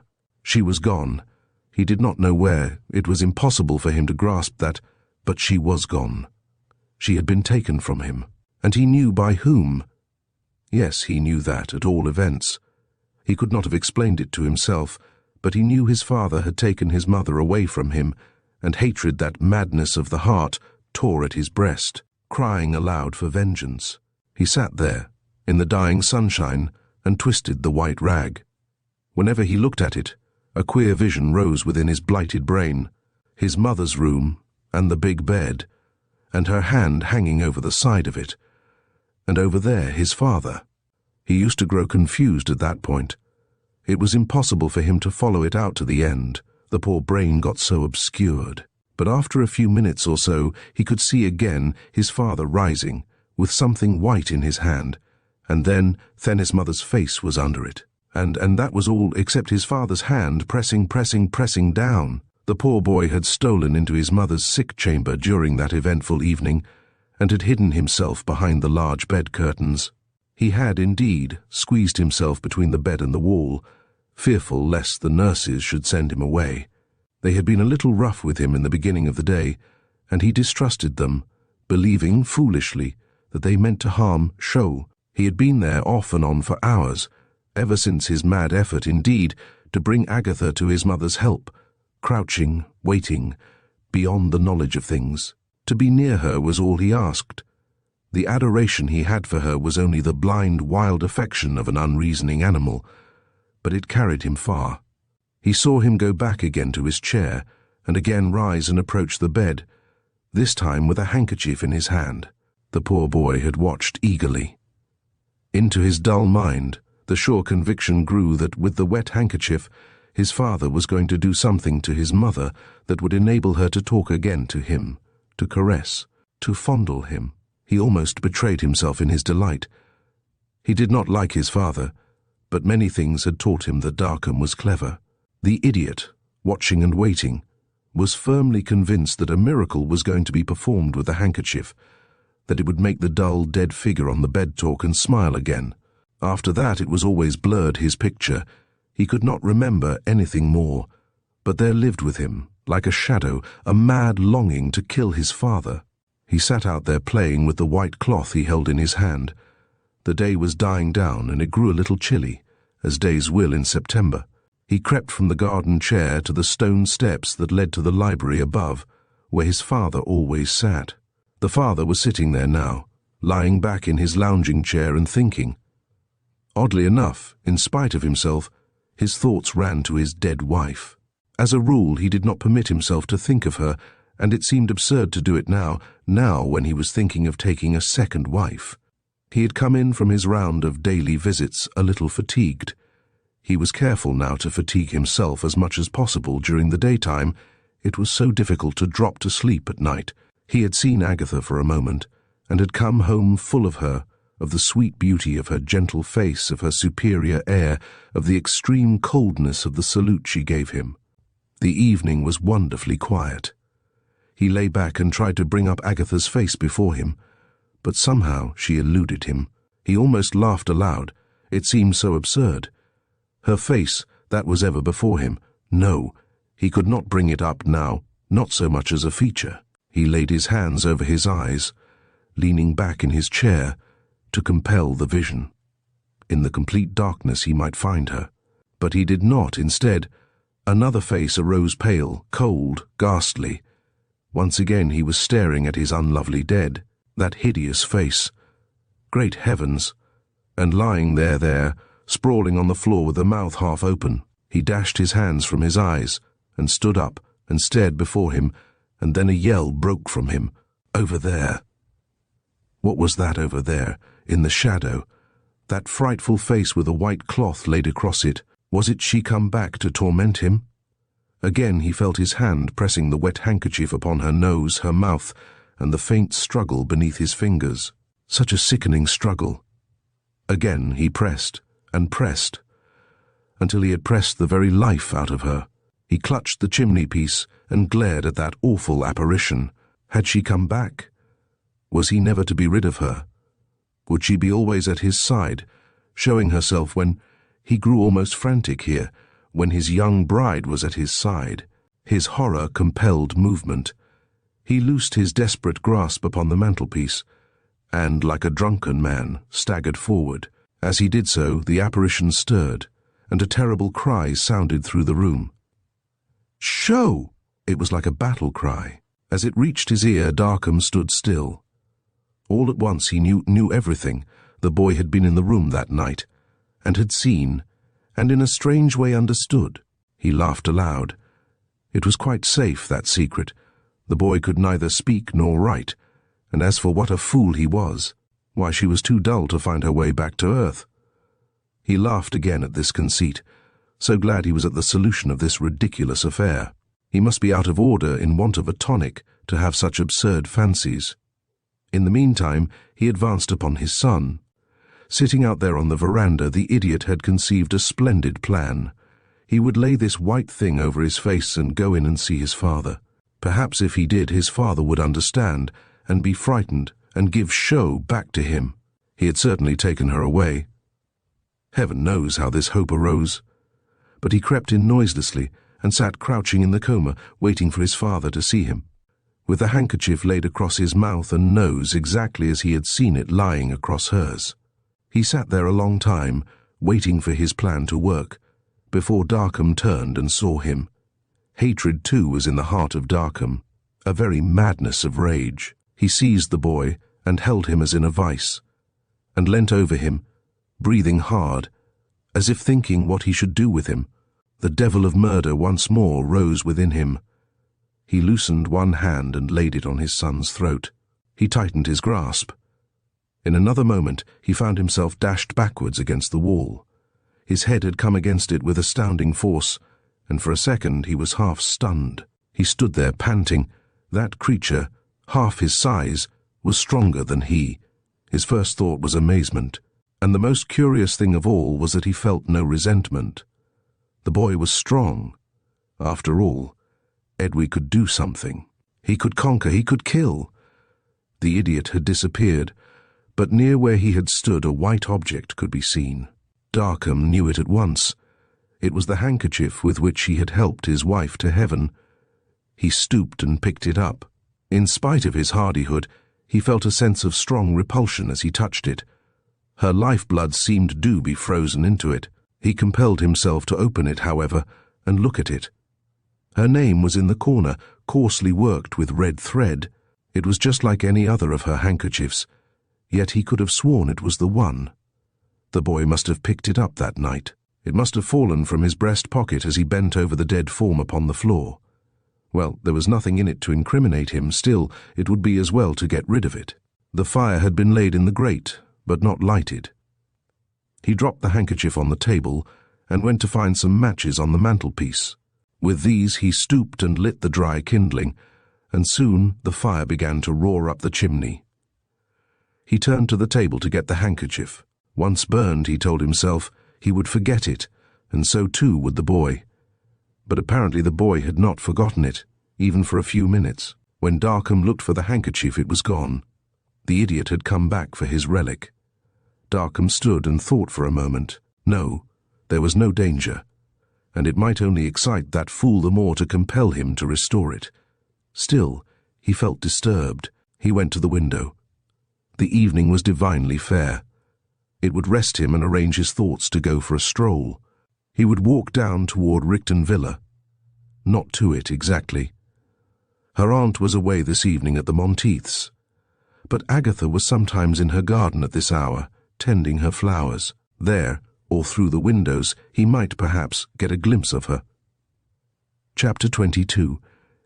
The evening was now merging into night. Far up above in the darkening sky, a pale star or two was shining. Night falls early in September, and already the flowers in the small garden at the villa were shutting up their pretty eyes. It was a charming evening. Soft, cool, melodious.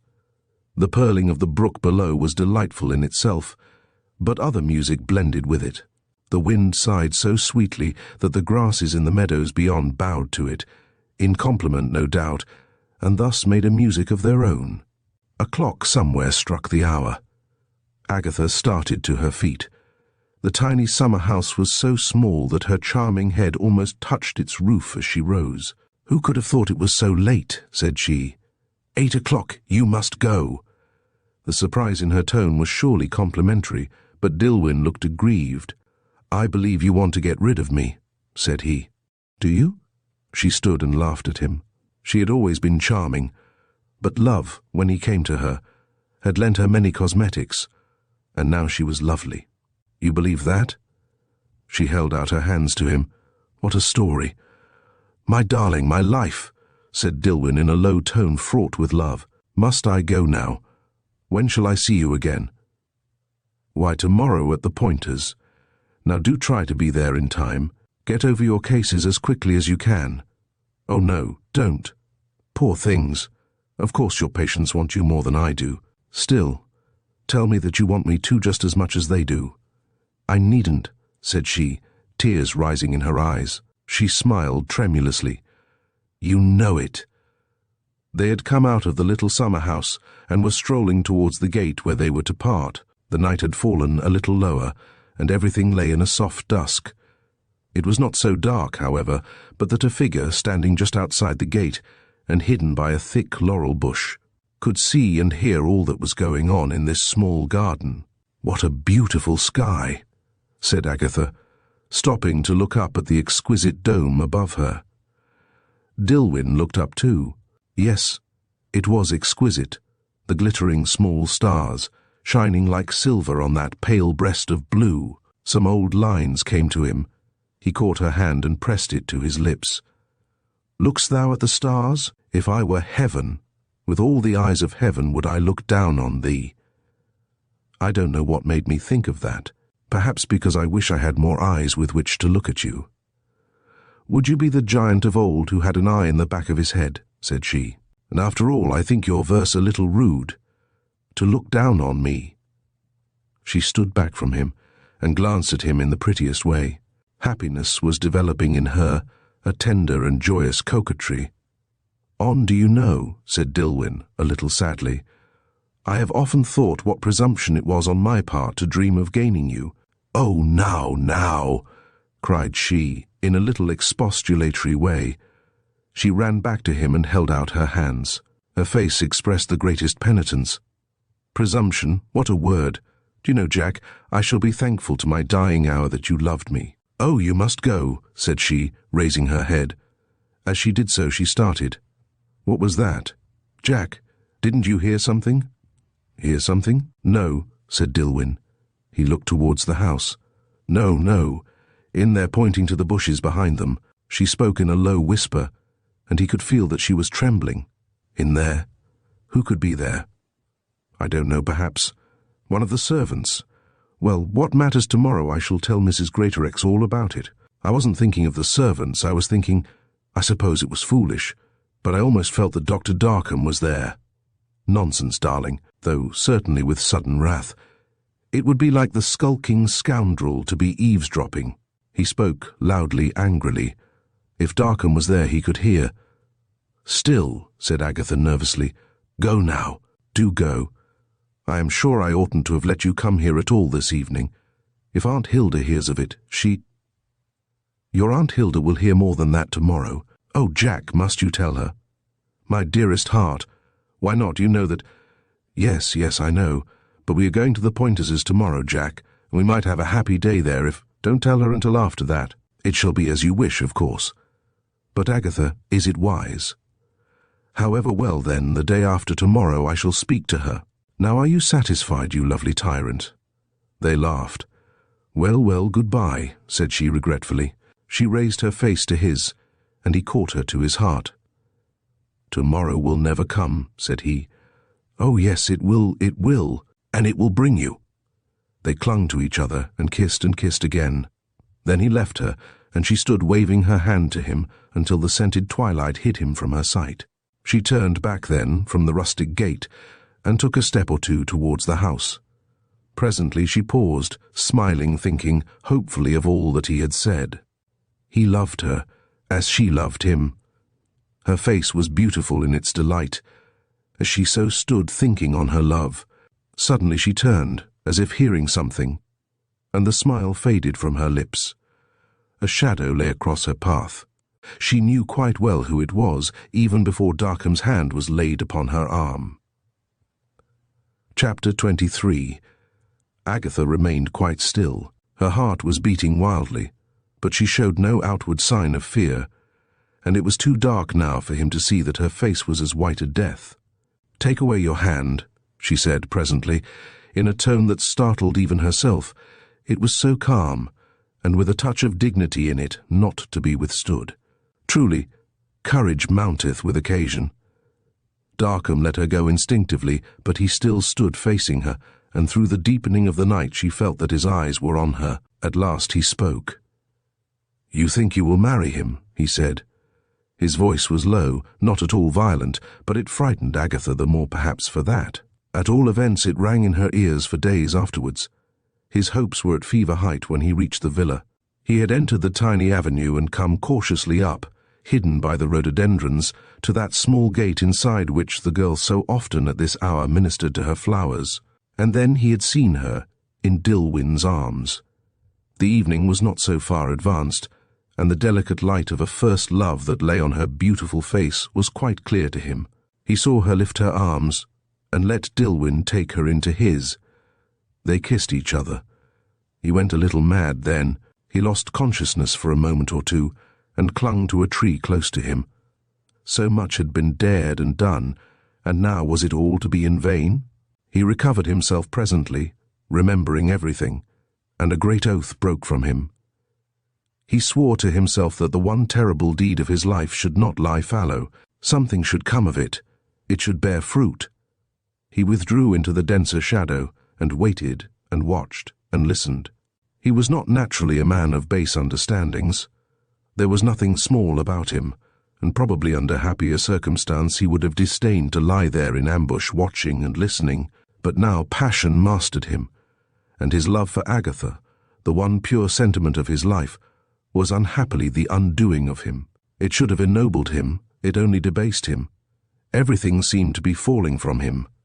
This girl on whom his soul was set would not so much as look at him, and Dilwyn, that affair of General Montgomery's, had touched him. In time the wedge, that now had got in its thin edge, would work deeper and take from him his practice. A hatred against Dilwyn had always been in his breast, ever since those earliest days when he first came to Richton, and now it blazed and grew to monstrous dimensions. What? Was Dilwyn to supplant him these 2 times? Never. His courage came back to him, his indomitable will grew strong again. As Dilwyn passed him on his way home, he raised his hand as if to strike him to the earth, but paused. "You think you will marry him," said he again. "You think it possible to escape me." He was quite beside himself, or he would hardly have dared so to speak to her. "I don't understand you," said Agatha coldly. "It is late. I wish to go in. Not too late, however, for you to see your lover. Dr. Darkham, this is not the first time you have spoken to me like this. I must ask you to let it be the last.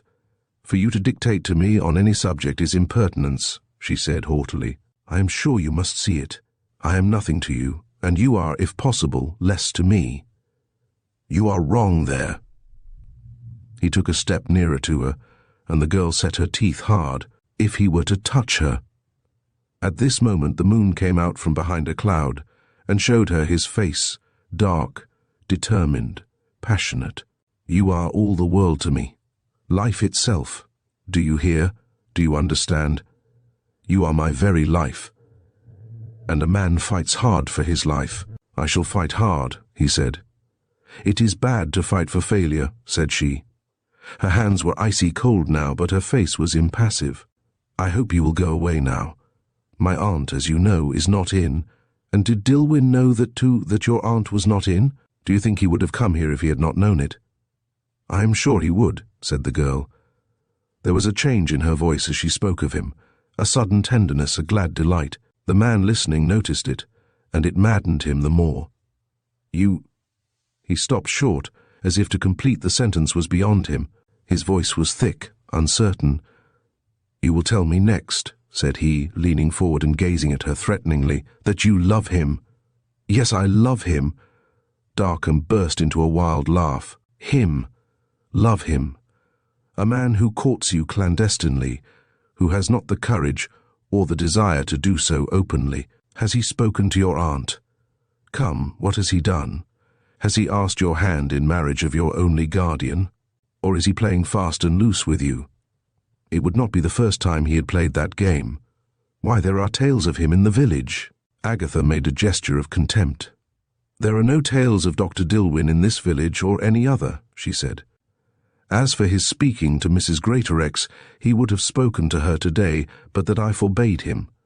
He will speak to her tomorrow, so he says, no doubt. But even if he does speak, what then? Will Mrs. Greatorex listen to the proposals of a pauper? She will, I am sure, listen to the proposals of a gentleman. She had not meant this as a cut to him, but it went home. He writhed under it. She will listen to me, said he, to me only, though I may not be what you in your arrogance class as a gentleman. Dr. Darkham, I assure you She was shocked at his reading of her words. Her face, pale and beautiful, turned to him full of contrition. It seemed terrible to her to have even inadvertently hurt the feelings of anyone. I did not mean that. This sudden change on her part, from extreme coldness to a faint kindness, came as the dew from heaven to Darkham. This little touch of sweetness, what might it not lead to if he pleaded with her? Pleaded with all his soul for his soul. "Agatha," cried he, "hear me. I beseech you to hear me. Everything is against me, I know that, but you, if you could only understand what you are to me. I do not wish to understand." She broke into his stammering speech with a certain courage, but a courage that she felt was failing her. For the first time real fear seized upon her. "You shall understand," said he, "when I tell you that my very soul is in your keeping." He broke off and tried to take her hand, but she pushed him from her. She felt terrified. "Your soul," she said. "Oh, no, no, no." There was such horror, such open shrinking in her whole air, that he stood and looked at her. Had she heard anything? Was there a suspicion in her mind? Impossible. He dismissed that thought, but another rose. He felt now that his case was hopeless, so far as she was concerned. He was abhorrent to her.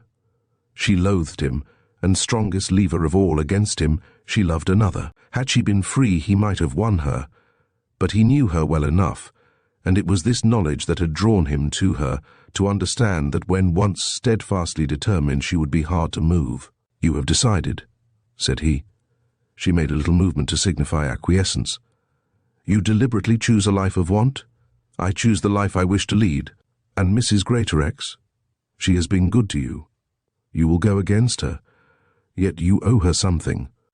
"I owe her more than I can ever repay," said Agatha with emotion, "but not the selling of my soul." "You have made up your mind?" said Darkham again. His tone was a question, and the question conveyed a threat. "You absolutely refuse me." Think again, Agatha, think." "I have thought." He broke out then. "You defy me?" She faced him bravely even at this moment when her heart was dying within her. "Yes, I defy you." He drew nearer to her and caught her arm. His face was close to hers. Such a face! To defy, he spoke below his breath. "You must be mad to defy me. Now hear me. You will never marry that fool of yours. I shall prevent that." Even though he paused ominously, "I have to destroy him." The word destroy might have had reference to Dilwyn's profession, but to the girl's overwrought imagination it sounded like a death knell. Oh, to get away! To think! She would have tried to pass him, but something warned her that such a movement would be unwise. To show cowardice of any sort in his present excited state would be madness. She held her ground bravely, and prayed to heaven for deliverance of some sort. And heaven sent it. Chapter 24. "That you, Agatha?" A cheerful voice came to her over the gate. It was the voice of Mr. Brown. Now, Dicky's voice, though good enough of its kind, had never up to this been likened to music. To Agatha, however, at this moment it sounded like sweet harmony. She drew her breath quickly with difficulty. Indeed, she suppressed a sob. She held out her hand to him. "Dicky, is it you? Come here, come quickly." She did her best to suppress her agitation, but it mastered her, and Mr. Brown lifted the latch of the small gate, and in a seemingly leisurely manner was at her side almost immediately. He took her hand and held it in a good firm clasp. He was very fond of Agatha, and she was very fond of him too. Agatha, however, never said that after that night. Of course, He saw at a glance that something was wrong. He nodded to Darkham, who was in the shadow. "Heavenly night, isn't it?" Mr. Brown raised his eyes ecstatically to the sky above, now literally besprinkled with the lamps of heaven. "But there's a dew falling. Mrs. Greatorex not ill again, I hope?" He looked directly at Darkham, compelling an answer. "No," said Darkham. "So glad," said Dickie. "Then you came—" His manner was delightful, not a suspicion in it, yet Darkham felt he must answer. "I was merely passing by here, and saw Miss Nesbit, and came to ask her a question," said he doggedly. He was quite master of himself again, and spoke naturally. "Which Miss Nesbit, of course, didn't answer," said Dickie airily. "I never answer questions myself. You always get let in if you do. Agatha, I hope you stood firm. Always resist the questioner." He was making light of the situation. The babe unborn could not have seemed more innocent than Dickie at this moment. Yet Darkham, listening, cursed him in his heart. "Miss Nesbit, I am afraid, does not follow your lines," said he in a suave tone. You came a little late, you see. She did answer." "More shame for you," said Dickie to Agatha. "See now how you encourage Darkham." He laughed. There were times when Mr. Brown thoroughly enjoyed himself, and this was one of them. He could see that Agatha did not understand him, but that Darkham did. He thought Darkham a common sort of fellow, with a slight veneer, and he didn't like him. "I encourage him," said Agatha. "Why, of course. To answer the questioner is to lead him to worse mischief in the future. He will continue his persecution." He laughed quite gaily here, and brought down his hand with a resounding slap on Darkham's shoulder. It seemed the friendliest slap, but Darkham didn't seem to care about it. "Look here, Darkham, I sympathize with you. I do indeed. People who ask questions are bores, yet a doctor must ask them. About one's tongue, for example, or one's better not go into it. What were you asking Miss Nesbit about?" "Not her tongue, I hope." "Agatha, you know I often warned you about it. The tongue is an unruly member. Who have you been abusing now?" "Ask Dr. Darkham," said Agatha, who had recovered all her courage on the advent of Dickie. "My dear girl, I think I should rather ask the rector. He would be the true physician in this case. An unruly tongue, you know." "You have nothing to do with those, have you, Dr. Darkham? Don't you think Miss Nesbit had better see the rector? Come now, your advice. Advice is what one wants from you." "Miss Nesbit, I am sure, does not want it," said Darkham slowly, as his eyes met Agatha's. "She knows all I can tell her. I have given her my advice." "Did it include the fact that the dew is falling?" "Agatha, my dear girl, you ought to go in, or else get a hat or a shawl or something. You ought to have warned her to Darkham." "I have warned her," said the latter in a strange meaning tone. He went towards her and held out his hand. "Good night." He so stood between her and Dickie that the latter could not see that she refused to give her hand in return. "Remember," said Darkham in a low tone, "the warning." He stepped quietly past Dickie, who nodded to him cheerfully, and went out of the gate and down the small avenue, and into the road that led him homewards. "Now, what on earth is it all about?" asked Mr. Brown, as the last sound of his footsteps died away. "Oh, Dickie," said Agatha. She had a kind of theory that a woman ought to be above surprises or fears, but lately she had begun to doubt the truth of it. She enlarged her doubts at this moment by covering her face with her hands and bursting into tears. Mr. Brown waited a moment. "That's right," said he. "It will do you good, nothing like tears. But look here, why waste 'em? The weather has been awfully dry of late. Just stand over those asters, will you, and give them a shower." It was horrid of him, Agatha told herself, but in spite of that she began to laugh, and when Mr. Brown had gone into the house and brought her out a little sherry and soda, she felt almost herself again. She was still frightened, however, though not for herself. "You're awfully done," said Mr. Brown presently. "You ought to be in your bed instead of out here." "I couldn't sleep," said she. "I am too miserable. Oh, Dickie, I am so frightened, and I haven't a single person to speak to." "That's what a woman always says when she has the person near her," said Mr. Brown. "Go on resignedly. I'm the person on this occasion. Start fair and tell me all about it." She did. She told him everything. Fancy his wanting to marry me when his poor wife is only 3 months dead. Fancy his forgetting her so soon." "I feel it brings me within the pale of crime," said Mr. Brown mournfully, "but I feel sure that I could have forgotten her a good deal sooner." "Oh, but Dickie, you weren't married to her." "True," said Dickie thoughtfully. "That's a point. There are things one should be thankful for after all." He sighed. "And was it tonight that he laid his charms at your feet?"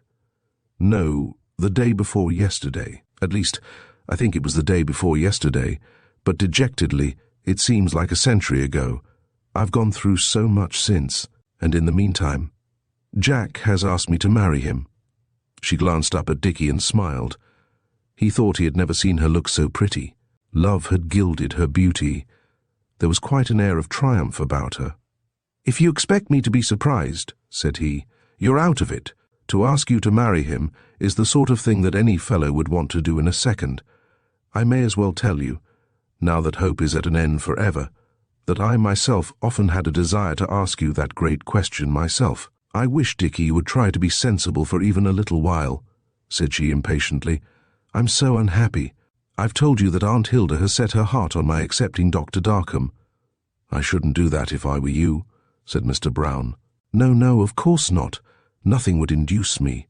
Not now, when Jack has told me that he—" "I know," said Mr. Brown confidentially. "You needn't go into it. I've done it myself. Usual taradiddle. Told you were the only woman in the world. It's extraordinary how a lie like that takes, when one has only to look round and see a lot more women than one wants. But it never fails." "He never said anything like that to me," said Agatha indignantly. "Do you think he is so stupid as that?" "I never thought him stupid till this moment," said Mr. Brown unabashed. "What on earth did he say to you?" "Just that he loved me, and enough too.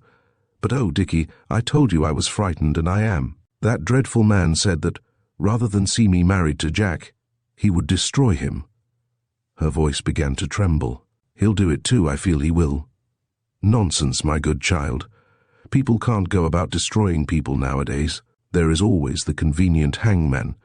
And besides, though I can't exactly say I dote on Darkham, still, he seems to me a most respectable person." "To me," said Agatha in a low tone, "he seems a murderer. Yes, I mean it. I'm afraid of him, and I really do think Dickie bursting into tears that he will try to kill Jack. His face was frightful when he said it.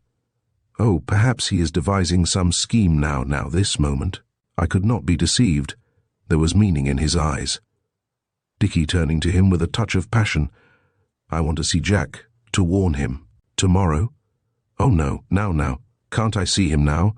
I shall go mad with thinking if I have to pass this night without giving him a word of warning. Look here, Agatha. It's late, you know, and Mrs. Greatorex will be home shortly, and—" He paused. The girl knew well what he meant. Of course it was unconventional to go to Dr. Dillywin's house now, but for the sake of conventionality, was she to let the man she loved be murdered? She was a little unstrung, and at this moment she firmly believed that Darkham was bent on a swift destruction of her lover. In the slow, solemn passing of the light to darkness, fears grow thick, and Agatha's became unbearable. Jack was there, in his lonely house, and unwarned. What fitter time to take a person unawares? The poor child was weakened by the events of the past few days, and could see nothing but her one sole possession cruelly done to death. That man Darkham had looked murderous. Oh, to go to Jack for a second, only to tell him.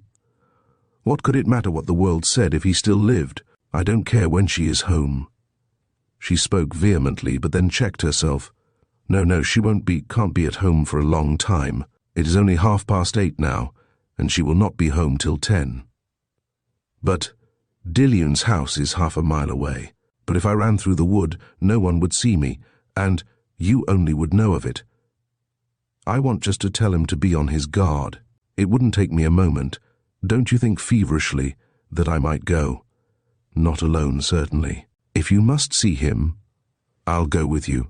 Oh, Dickie, how good of you. Will you really? Then come without a hat." "Yes, what does a hat matter? And we haven't a moment to lose." "Well, here goes," said Dickie. He pulled her arm through his, and together they went out of the gate and, turning, ran down a slope that led to the wood on their left. Through this they went at full speed, the path being well defined, and Agatha's agitation giving her the speed of an Atalanta. As they pulled up at the gate of Dillion's cottage, a tiny establishment, standing by itself about a quarter of a mile from the village, Dickie pulled out his watch. "We've beaten the record," said he. "I don't believe anyone ever did the distance in so short a time. But, talking of time, Agatha, it's flying. I shall stay here and give you just 5 minutes by this tapping his watch to rejoin me. 5 minutes. I shan't be," said Agatha. "You had better tell him that I brought you here, and that I shall take you back, though resignedly he will no doubt shoot me when you do so. Dickie, he will be so grateful. That gloomily is not the way of lovers, and I have two to contend with. Darkham is probably sitting in a tree at this moment taking aim." "Oh, Dickie, don't. And even if I escape these two, there is still Mrs. Greatorex to slay me with her tongue. There, go on, dear Agatha. If not here on your return, I trust you to put up a fitting monument to my many virtues." Agatha turned towards the house. He was really too frivolous for anything. "I say," called Mr. Brown after her. 5 minutes, you know, not a second more." She ran noiselessly across the grass to the lighted window where she fancied Dillwyn must be sitting, and knocked gently at the window pane. In a moment the blind was drawn up, there was a sharp ejaculation, then the window was thrown up. Chapter 25. "Agatha, you—" Yes, I have only a moment, but I must speak to you. After you went, Dr. Darkham came. He had seen you and— Wait a moment." His voice was stern. "Give me your hands. You must come in and tell me all." The window was very close to the ground, and she sprang to his side easily. She was now in the room, but so great was her nervous agitation that she never once glanced round her to see what kind it was. Her lover's room, and yet she never looked at it. She thought only of him. "Jack, I could not help coming. I felt I should tell you." "My darling girl, but what—" With her head upon his breast, she told him all her hatred, her suspicions, her fears. Dillwyn, holding her close to his heart, laughed a little. Her fears, her sweet, sweet fears, that were all for him. "You may laugh," said she, "and I am glad you do. Somehow it makes me feel less frightened, but still, be on your guard. Do, Jack. I dread that man. Say you hate him. That will satisfy me more," said Dillwyn. "Though I don't think even Mrs. Greatorex could make you be false to me now, my poor, poor little heart. Fancy your coming all this way to tell me to take care of myself. To keep yourself alive for my sake." He drew her to him, and for a moment they clung to each other, heart to heart. Then again he laughed. "Well, I'll do my best," said he. Agatha glanced past him. She was now rewarding herself for her virtuous abstinence on her entrance. She was examining the room. "What a lovely little room," said she. Dillwyn coloured. No, you must not look at it," said he, taking her face between both his hands and hiding her eyes against his breast. "But I must indeed." She drew herself free from him and looked round.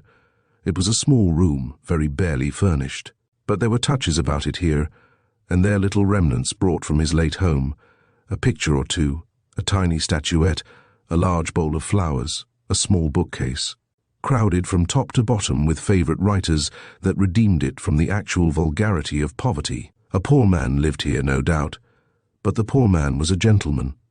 A little fire was burning on the hearth, and she went up to it and looked down at a large armchair close to it. "This is where you sit," said she. There was delight and love and humour in her eyes. He went to her and caught her hands and pressed their palms to his lips. "Sometimes," said he, "I have dreamt of you as sitting there, in that chair, close to that fire. A presumptuous dream." He regarded her anxiously. "A lovely one," said she. "But the room must not be like this," said he. "No, a better one, larger, with a bow window and a little garden outside. And you know that house of the Beckets at the other side of the village?" "Too big," said she. "What I like is this, just this." She glanced at the wall near her. "What a charming picture." "You like it?" My father gave it to me a year ago. You think you could be happy here, even here? You would be content with me? Content? Her tone was answer enough. Do not have a doubt, said she eagerly. Do not spoil one single moment of ours. At this moment a whistle loud and long came to them through the open window. Agatha started. I must go, said she, though I'm certain it can't be 5 minutes yet. Who's whistling? Asked he. Dickie Brown. He brought me here. Yes, she smiled at him. He said he knew you would shoot him for it, but he has been so kind. I couldn't have come but for him. I do so like Dickie, don't you? Yes, but you mustn't like him too much. There is only one person in the world I like too much. But you must confess that Dickie was very good to me tonight. I know, but impatiently, I wish there was no need for anyone to be good to you except me. However, I am grateful to him, and so long as you love me, you do love me, Agatha. You know it. Still, it is so good to hear, forgive me. I'm a jealous fool. I wish we had never to part again. And soon, said he quickly, eagerly, you will be my very own. I shall succeed. I shall conquer fortune. I know it. I feel strong. Indeed, he looked strong as he stood before her with his hands on her shoulders and his dark, brilliant eyes full of life and hope. Before I met you, I hardly cared for success. My work was sufficient for me. But now— He swayed her softly, tenderly, to and fro, and laughed aloud. What fool said that love ruined genius? I tell you, you have given me genius, you that are the soul of me. I shall. He insisted on taking her out solely against her will to where Dickie was waiting for her. That worthy had retreated behind a laburnum tree, and it was only when she called his name carefully that he consented to show the tip of his nose. No blunderbusses, I trust, said he in a quavering tone. I'm an orphan boy, governor, spare. Oh, spare me. Come, Dickie, come, cried Agatha in a low voice. Oh, I hope we shall be home before Aunt Hilda. I'm glad you thought of it, said Mr. Brown wrathfully.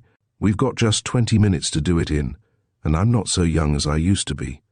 When next you take your walks abroad, I'd be thankful to you if you'd give yourself decent time to do them in. Twice I whistled. I am sure I need hardly say, Dillion, that you did not try to detain her. On the contrary, I feel certain you did your utmost to hasten her departure. I hope you gave her a piece of your mind on the subject of unpunctuality. You ought, you know. You as her lord and master. Dickie, are you coming? Said Agatha severely. She turned impetuously and moved quickly into the shadow of the trees. Really, Dickie was too provoking. Mr. Brown, after a silent but most effective farewell to Dilwyn, followed her. Just as they once more reached the little inside gate of the villa, the sound of wheels in the small avenue outside told them of Mrs. Greatorex's return. "Cut for your life!" cried Mr. Brown in a tragic whisper, and without waiting for another word from her, he took his own advice, and bolting through the few shrubs, found himself presently safe but breathless on the public road, and almost in the arms of Dilwyn. "So you followed the dear departed after all," said Dickie. "What a thing is love! To tread in the footsteps of her is rapture." Or Mr. Brown paused and drew himself proudly up. "Or else am I to understand, sir, that you distrusted me?" Dilwyn drew his arm within his. "You know all about it," said he. "Come back with me and have a pipe and a whiskey and soda." We all know what that meant, but Mr. Brown was of a high courage. He accepted the invitation. Chapter 26. It was the next day, and quite an ideal one for late September, though that is perhaps the least capricious month of all the year. Still, Mrs. Pointer hardly knew what to do with her guests. When one has been playing tennis steadily from the 1st of May to the 19th of September, even that best of games begins to pall a little. And people came so early in September, at 3:30, some of them, because the daylight faded so soon. It was quite a relief to her when Dickie suggested the houses. But unfortunately, the suggestion fell flat. Just a few went, but the majority remained. Mrs. Greatorex indeed was too comfortable to stir, and Elfrida was too amused. She had Lord Ambert leaning over her on the left, and she had enticed the curate into an argument on her right. She felt perfectly happy. She was never happier than when she was annoying Ambert, who was to be her husband in a month or so. As for Mr. Brown, though he had suggested the grapes, he made no movement in their direction. He, too, was quite in his element. He was teasing the children with all his might. Mrs. Pointer, if she were ever jealous of other people's possessions, at all events had no occasion to be jealous with them about their children. Her own were perfect little creatures of delight. Their manners, however, were not their strong point. Vera, the youngest, sat on Mr. Brown's right knee, and Henry on his left. They held a book in their hands. It contained the poems of Dr. Watts. Their mother, who was one of the most thoughtless people in the world, was evidently determined that they should think with a vengeance. Dickie could see, however, that the little maiden on his knee hated the book. "Go on, read us something," said Henry. "Don't," said Vera. "It's a pig of a book." "Hold your tongue, Vera," said Henry, whose education was not altogether completed. He nudged Dickie. "Go on," said he, and Dickie began, "Let dogs delight to bark and bite, for God hath made them so."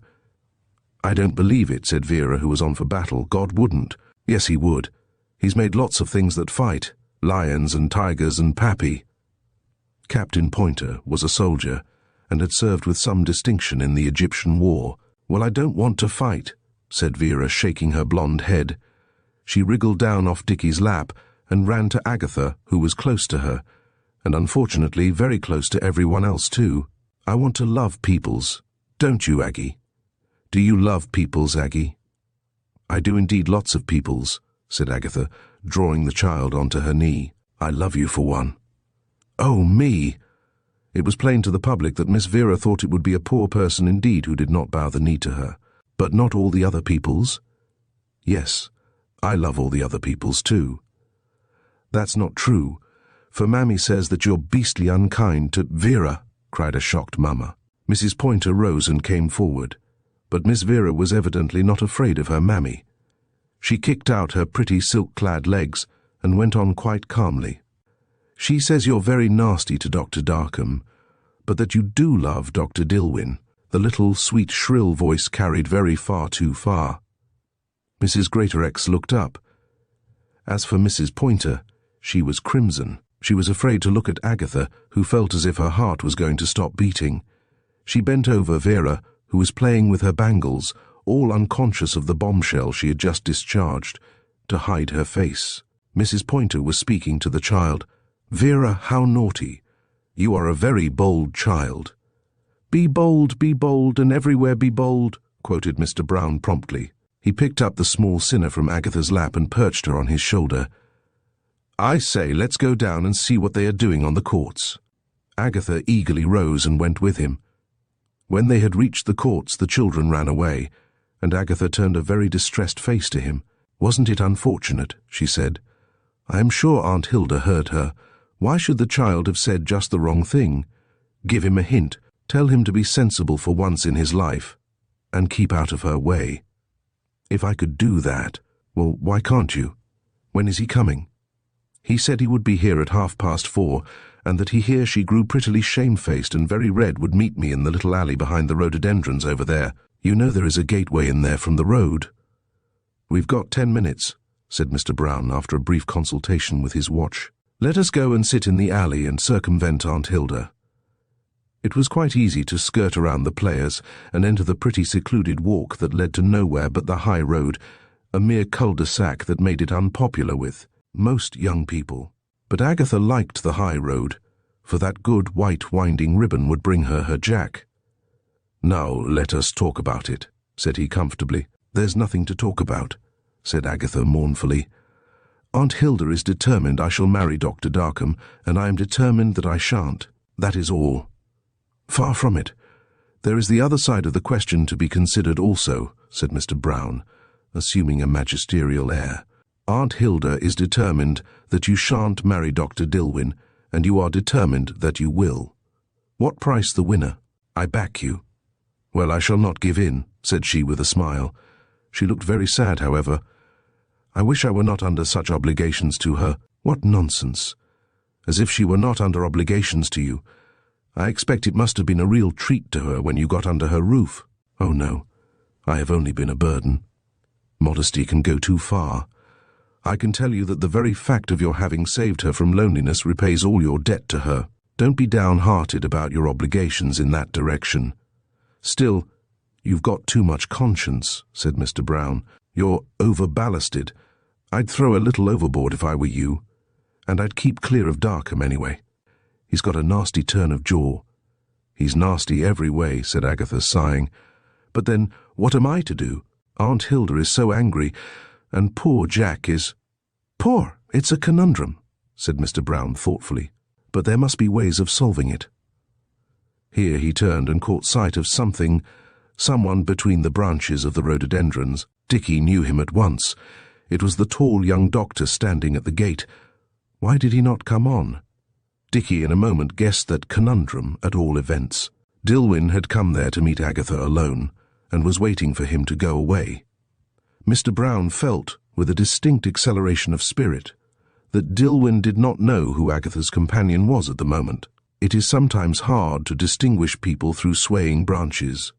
It was perhaps a little unfortunate that nature had endowed Dickie at his birth with the spirit of mischief. It is so difficult to strangle nature's gifts.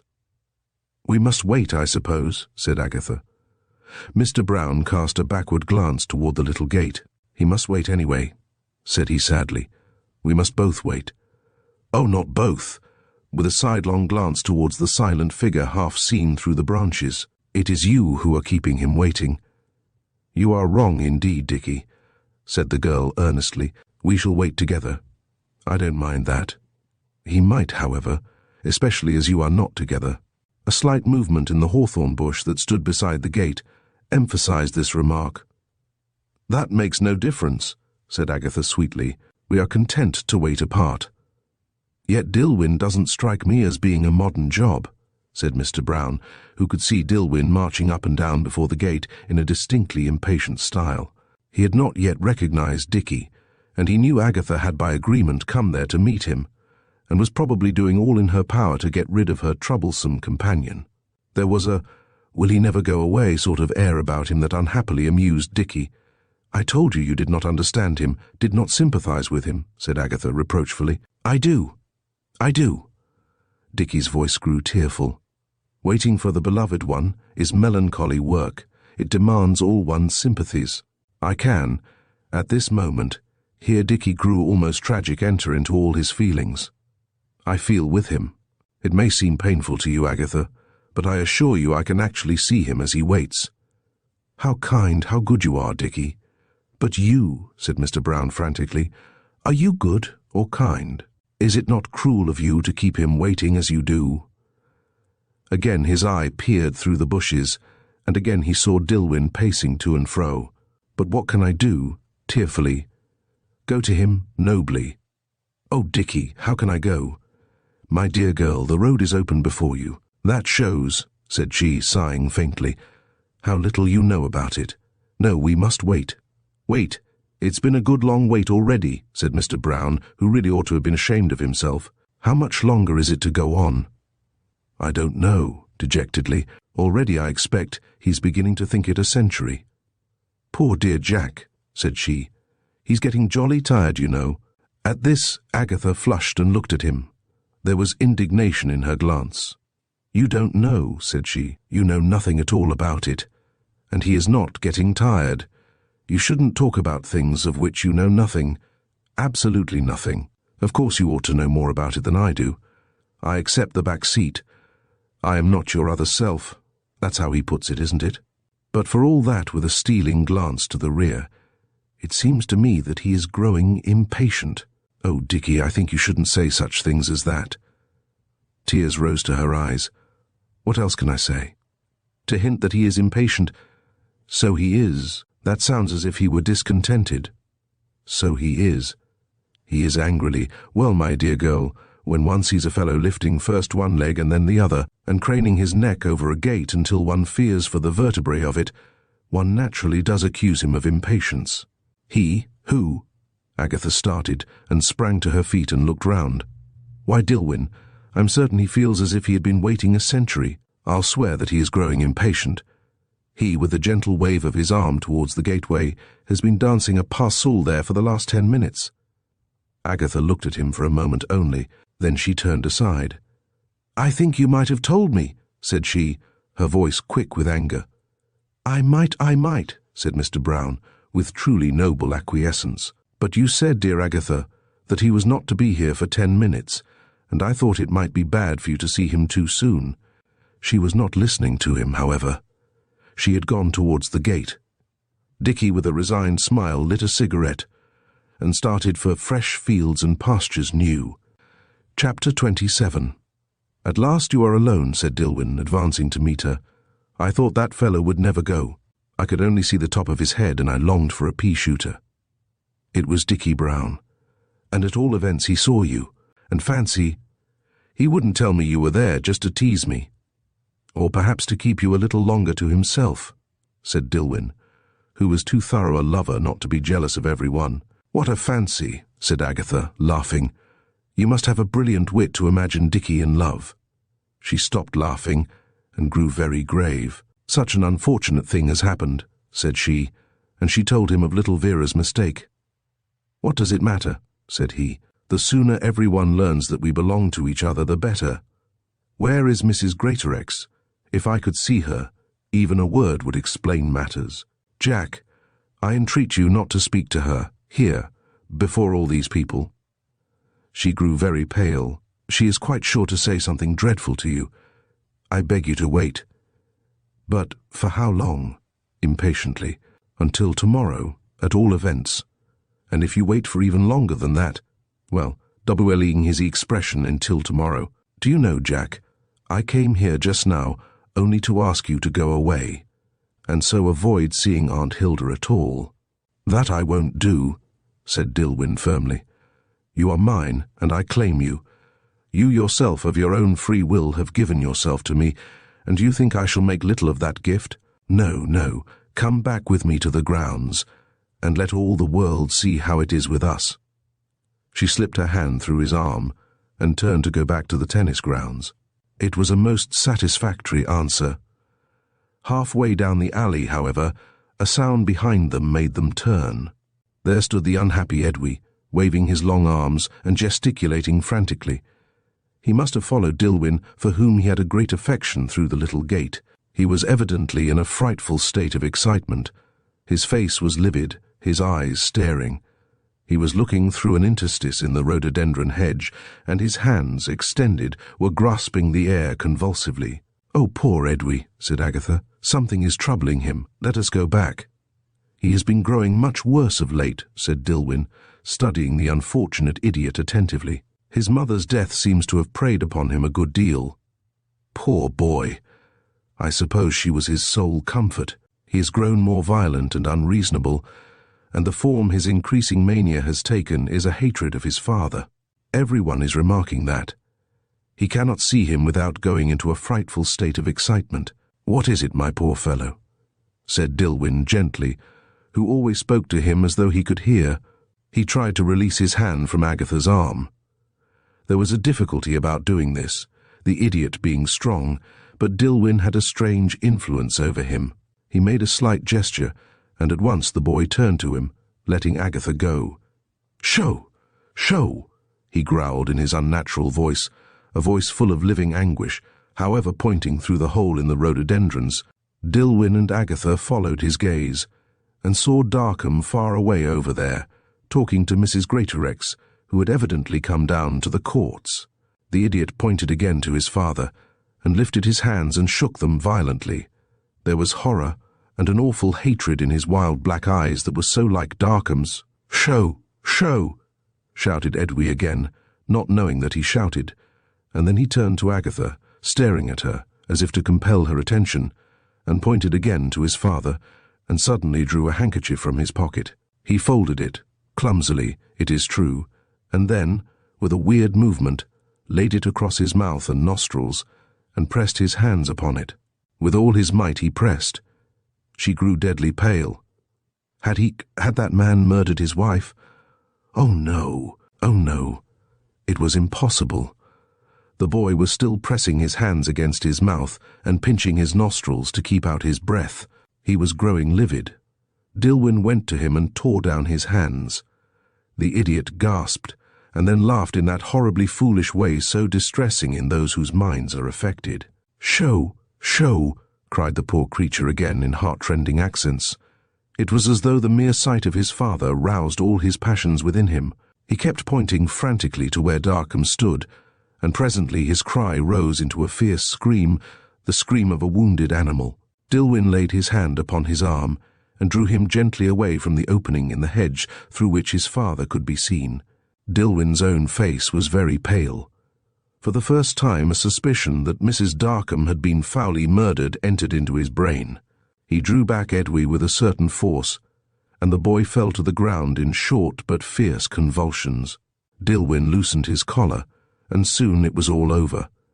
Edwy rose, looked strangely round him, and with a queer twitching of the features rushed past Dilwyn before he could prevent him, and disappeared into the wood. "Poor fellow," said Dilwyn sadly. Agatha struggled with herself, and then burst into tears. "My darling!" "What is it?" The hideous thought that had come to himself he would not have revealed to her for all the world, and now a fear that she too had entertained it horrified him. He held her to him, her head pressed against his breast. "Oh, I knew it all through, I felt it," sobbed she violently. Words of Darkham's that day in the wood came back to her. "For the sake of the heaven I have lost." How had he lost it? Jack, he killed her. He murdered her. "Agatha, my beloved, why have such a thought as that? You must remember that poor boy—" "Oh, no, no, it is true. He trembling, he smothered her. Didn't you see how Edwy pressed that handkerchief across his own nose and mouth, as if to show something? And you tell me the poor boy has shown hatred to his father of late. It is plain. It is quite plain. Oh, poor boy." Jack in a nervous whisper. She was now shaking from head to foot. He must have seen it, seen his father kill his mother. She cowered as if in terror. "Agatha, I entreat you to compose yourself. All this is mere supposition." "It is not. It is all the awful, terrible truth. And what frightens me is that he will kill you too if he can. You laughed at me last night. You made light of my fears, but I tell you to beware of him." She burst into bitter weeping again. "I am sure he will try to kill you, and you will do nothing to save yourself, not even for my sake. And yet you say you love me." "Love seems a poor word," said Dilwyn. "My dear girl, have pity on me, if not upon yourself. Don't cry like that. I'll do anything you like, anything, if you will only try and be happy again. Why, look here now, Agatha. It isn't altogether so easy a matter to murder a person without being found out as you seem to imagine. You too then eagerly think that—" "It is impossible to know what to think," said he, with some emotion. He paced to and fro upon the path, his head down-bent, pondering. Suddenly he lifted it. "Look here, this has got nothing to do with us in any way," he said. "Why spoil this hour because of it?" "It has something to do with me at all events," said the girl, who was now deadly pale. "I have a weight on my heart, Jack. I must tell you about it." She drew her breath sharply, but with a great courage went on. "I think now, I hardly understood it then, but I think that before his wife died he wished to marry me." "Well!" Dilwyn's face was hard and cold, but he caught her to him and pressed her face down against him. It would be easier for her to speak like that, where her face could not be seen. His poor darling, what she had gone through. Well, miserably, I think now that, but for me he might not have killed her. Oh, Jack. Jack lifted her face and kissed her. "Think something else," said he, "that you are my own brave girl, and that morbid thoughts are unworthy of you, even if what you say was the case, Agatha. Still it leaves your soul as white as heaven. There now, beloved, will you grieve me? Think one thing more, Agatha. Think of me and of my love for you, my undying love. If that will not help you, then with a tender smile, I shall be afraid you do not care for it." She clung to him. "I'm afraid after all you will have your own way, and that I shall not be able to speak to Mrs. Greatorex today," said he presently. "Your eyes are sad tell-tales. Come with me into the wood and down to the river. There we can bathe them. Chapter 28. They were bathed, and as a fact it took Agatha and Jack Dilwyn quite an hour to get back to the others. The first two they met were Elfrida and Mr. Blount, sitting tete-a-tete on an innocent garden chair.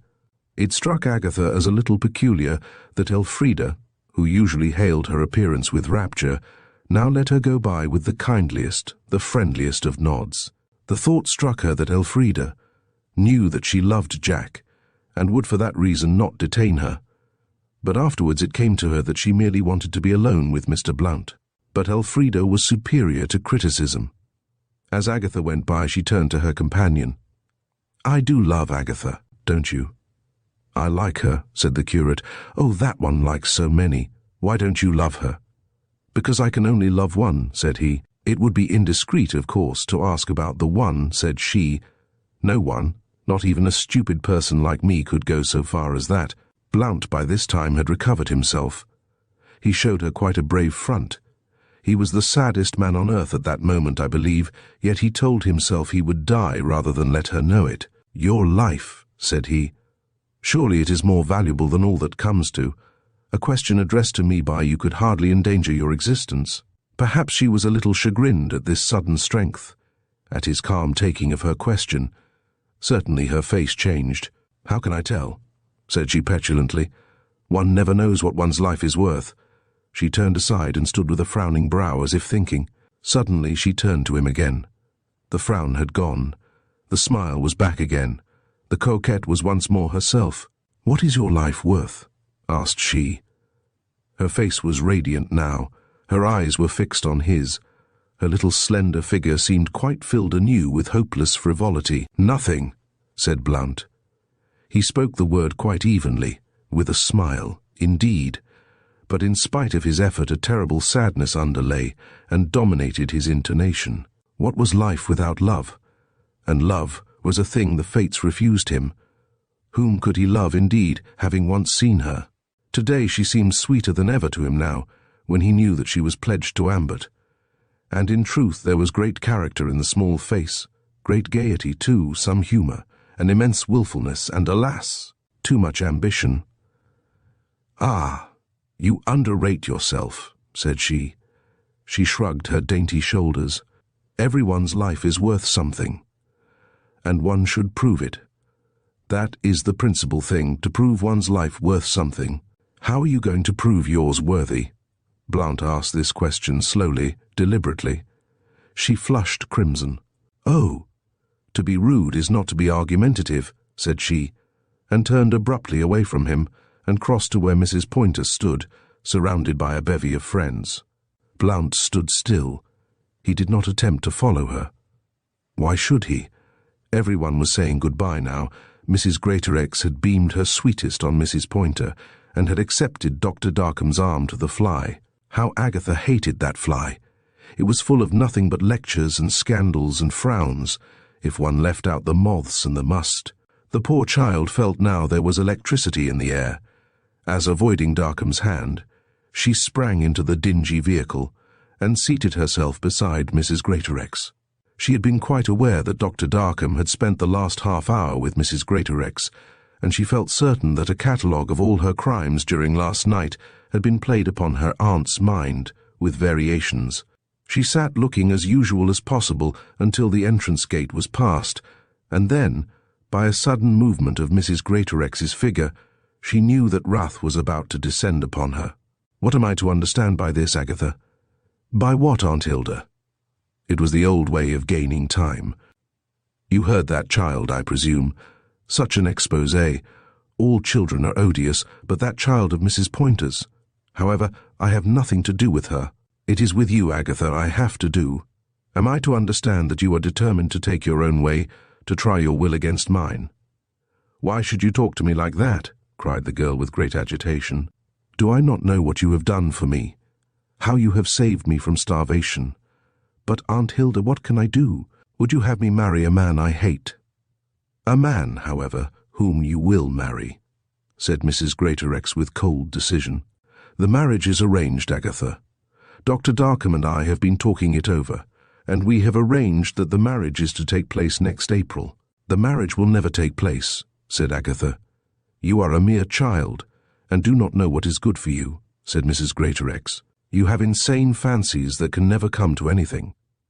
I really believe you think yourself in love with that young man whom Reginald Greatorex has foisted on us, and who has not so much as done you the honour to ask you in marriage." "You are wrong there," said Agatha in a low tone, but such a triumphant one. "Dr. Dillwyn has asked me to marry him." "He has." Mrs. Greatorex turned upon her, her light brown eyes flashing. "And you never told me. Is this your return to me for all my goodness?" "How could I speak?" Agatha was white to her lips. "How could I? You would have been so angry you would not listen. She would have tried to go on and explain, but Mrs. Greatorex broke into her disjointed, terrified speech in a sort of fury. "So it is true, then? I didn't believe it of you. But Dr. Darkham told me of your disgraceful conduct last night, that you so far forgot yourself as to receive him, alone in the arbour, up to 8:30 without a soul near you. He did not know you were to be away at first. It was I who told him. He wanted to see you very much. And I want to see him very much." Her voice struck cold to the girl's heart. "I am so desirous of seeing him that I have sent a note to him." She frowned, her brow darkened, commanding his presence at my house tomorrow at 12 o'clock, to inquire into his flirtation with my niece. "I hope you have not done that," said the girl, turning very pale. "Certainly, I have done it, and I wish you to be in, Agatha, at that time." "I shall be in," said Agatha, "but to summon him like that, to insult him in my presence." Her voice was unsteady, she was trembling. "It will do no good," said she despairingly. "I think it will. At all events I shall try it. This silly intrigue must be brought to an end at once, and after that you shall marry Dr. Darkham." "I shall not do that, Aunt Hilda," said Agatha, in a low but determined voice. Chapter 29. Dillwyn had received Mrs. Greatorex's note with joy. Here was the meeting he had hoped to gain by a manoeuvre actually given him by the enemy. He reached the villa next morning so much before the appointed hour that he had to stroll up and down the road until his watch told him he might march to the attack. It struck 12 by Mrs. Greatorex's tiny hall clock as he walked into her house. She was in the drawing-room awaiting him. She gave him her hand, certainly, but a very unpleasant glance with it. She looked cold, calm, determined. The young man regarding her could have laughed aloud, only that he felt so sad. What was the good of it all? He knew himself, and he knew the girl he loved, and who could part them? Over there in the window was the girl he loved, standing up bravely, with a little troubled smile upon her lips, but still a smile, and all for him. What a stout heart she had, his dear, pretty girl. "I am glad you have come, Dr. Dillwyn," said Mrs. Greatorex. "Agatha refused me her confidence, but I have heard from other sources of you must forgive me if I call them presumptuous attentions to my niece. Of course, considering your position in life, I do not take them seriously, but such as they are, they rather prejudice her chances of making an excellent marriage." "I am afraid you will have to take my attention seriously," said Dillwyn, looking at her very quietly, but with purpose on his brow. "Indeed, I am sure of it. I love Miss Nesbit, and she—" He hesitated, and Agatha, seeing his uncertainty, stepped bravely into the breach. "Loves you," said she, in a low, frightened but very clear tone. Mrs. Greatorex looked at her. "Were all my words in vain? Have you not yet learned the meaning of modesty? Stand back, Agatha, whilst I speak." The girl retreated a little, more from habit than anything else, and Mrs. Greatorex once more addressed Dillwyn. "I want just an answer to one question," said she. "If you were to marry my niece, could you support her in even such small comfort as she has been accustomed to? Not now, perhaps, but we have both time before us, and we can wait a little while." He looked at her intently. "I shall conquer in the end. I know that." "It is probable," said Mrs. Greatorex, in quite a liberal sort of spirit. "But in the meantime you condemn the girl you profess to love to certain privations. I don't believe in marriages where love is left out," said he. "But you do believe in love where a girl delicately nurtured is exposed to absolute poverty. So you think that to wilfully destroy a girl's chance in life means love. A girl's chance! There is but one chance for any soul living, man or woman," said Dillwyn, and that is to follow the straight road, the dictates of his or her own conscience. Why should Agatha diverge from it? Why should she sell all that is most dear to her, herself, her mind, all for mere dross? "I am to believe, then," said Mrs. Greatorex, "that you have made up your mind to drag Agatha down with you into the abyss of poverty. Have you thought of the selfishness of that?" "I hope it will not be poverty," said Dilwyn slowly. Mrs. Greatorex's brow grew dark. "Agatha, come here," said she, in a tone of extreme anger. But Agatha did not stir. She was evidently very comfortable where she was, and her sweet proximity strengthened Dilwyn. "She is mine," said he. "I claim her." "Mrs. Greatorex, why would you part us?" "For her good, and especially now. You refuse to consider how you are injuring her. An advantage has fallen into her life, and you must wilfully deprive her of it." "An advantage? Darkham, do you mean?" "As for that," said Dilwyn, "I am not depriving her of an advantage. I am saving her from—" He paused misery. "Agatha!" He laid his hands on her shoulders and held her back from him, and studied her a moment. It was a sweet study. "You believe me?" "I believe you always." She clung closer to him, and looked with a strange sort of sad defiance over her shoulder at Mrs. Greatorex. "The matter is not ended yet," said the latter. "I beg, Dr. Dilwyn, that you will leave me. And you, Agatha, you—" "Oh, do not be so angry with me," cried the girl, thrusting Dilwyn from her, and running to the woman who had befriended her so long, and catching her in her strong young arms and holding her. She was mistaken wrong. She would hurry her into a marriage that meant death to her, but she did not know. Agatha at that moment assured herself that Mrs. Greatorex could not know. "Aunt Hilda, think of what?" "Of how much nicer Jack is than Dr. Darkham," said she. "I never spend my thoughts on absurdities," said Mrs. Greatorex. She disengaged herself finally from Agatha and turned to Dilwyn. "You of course understand that your visits here are at an end," said she, "and your acquaintance with my niece also." Dilwyn bowed. "My visit shall be at an end, of course, but my acquaintance with Miss Nesbit—" "What, sir? After all I have said, after representing to you that you are damaging her fortune, you refuse to withdraw your—" "Claim," he suggested the word. "Yes, I refuse. You are aware that she will not have a penny from me on her marriage with you, or how could the consideration of money attach itself to her?" said he, with a tender smile.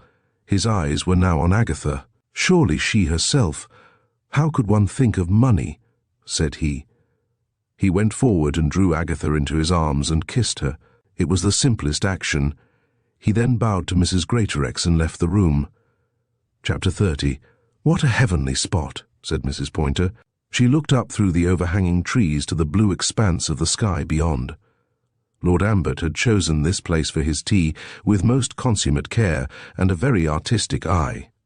Elfrida told him so on her arrival, which was late. She was, in fact, the very last to appear upon the scene. She was very delightful to everybody during tea, however, and quite subjugated 2 young men from the barracks in the next town. If she was cold to Ambert, it was in such a careful manner that no one understood it but himself. After tea the party broke up. Here and there, by 2s and 3s, they disappeared into the wood. When Ambert looked round for Elfrida, he found she too had gone away somewhere with one of the young soldiers. Certainly she had not waited for him, the man she had promised to marry. With a heart soured and enraged, he turned away, and plunging through a break, came out into a level bit of ground beyond. He stood there, thinking a moment. The knowledge that there was no one near him, that he was quite alone, forsaken in a certain sense, and that she was enjoying herself elsewhere, heightened the sense of vicious anger within his heart. There was a little rustling among the brambles on his left. Ha! He looked towards the sound, slunk behind a tree and waited. Fellows after rabbits, of course. He waited quite 3 minutes, and then a little boy came out, looked eagerly around him, and then whistled softly. He was quite a little lad, and delicate-looking. He was whistling to a companion, whom he supposed to be some yards away, to come and help him to gather the nuts from some wonderful tree he had seen just now. The companion, however, had probably seen Ambert, who was a terror in the neighbourhood, and had taken to his heels. But to Ambert just now the boy's guilt seemed sure, and certainly of late the Ambert woods had been poached persistently for rabbits. Well, he could teach the decoy something. He sprang forward and caught the child by the arm and dragged him into the open. The boy struggled a moment and then grew very white. Ambert was well known among his tenantry. The smaller members were always sure of one thing from him: a kick, a curse, or a cuff. He grasped the collar of the boy's coat and lifted the cane he held. Down it came, and down again, a heavy shower of blows on the little fellow's thin shoulders. The boy cried and moaned and wriggled, and every cry and moan gave Ambert joy. It was delightful to him in his present mood to be able to torture somebody. For choice he would have made it Elfrida, but as that could not be, the boy was most convenient. At length, as the blows grew and grew, the poor little shoulders grew redder and sorer. The boy's cries at last rose into a wild shriek. It was at this moment that Tom Blount, who often made this part of the wood a short cut to the village when on his rounds amongst his parishioners, came into view. He stopped for a second as if stricken dumb with amazement. Then he ran forward. He knew the boy well, little George Robbins. He was indeed very fond of the delicate child. He had a desperately warm heart, poor Blount. "What are you doing?" cried he in an infuriated voice. It maddened him to hear the child's cries. He crashed through some underwood that lay before him, and coming up to Ambert, dragged the boy away from him and flung him behind him. Such a careful flinging, holding the boy until he was steady on his feet, then letting him go. Ambert turned upon the curate furiously.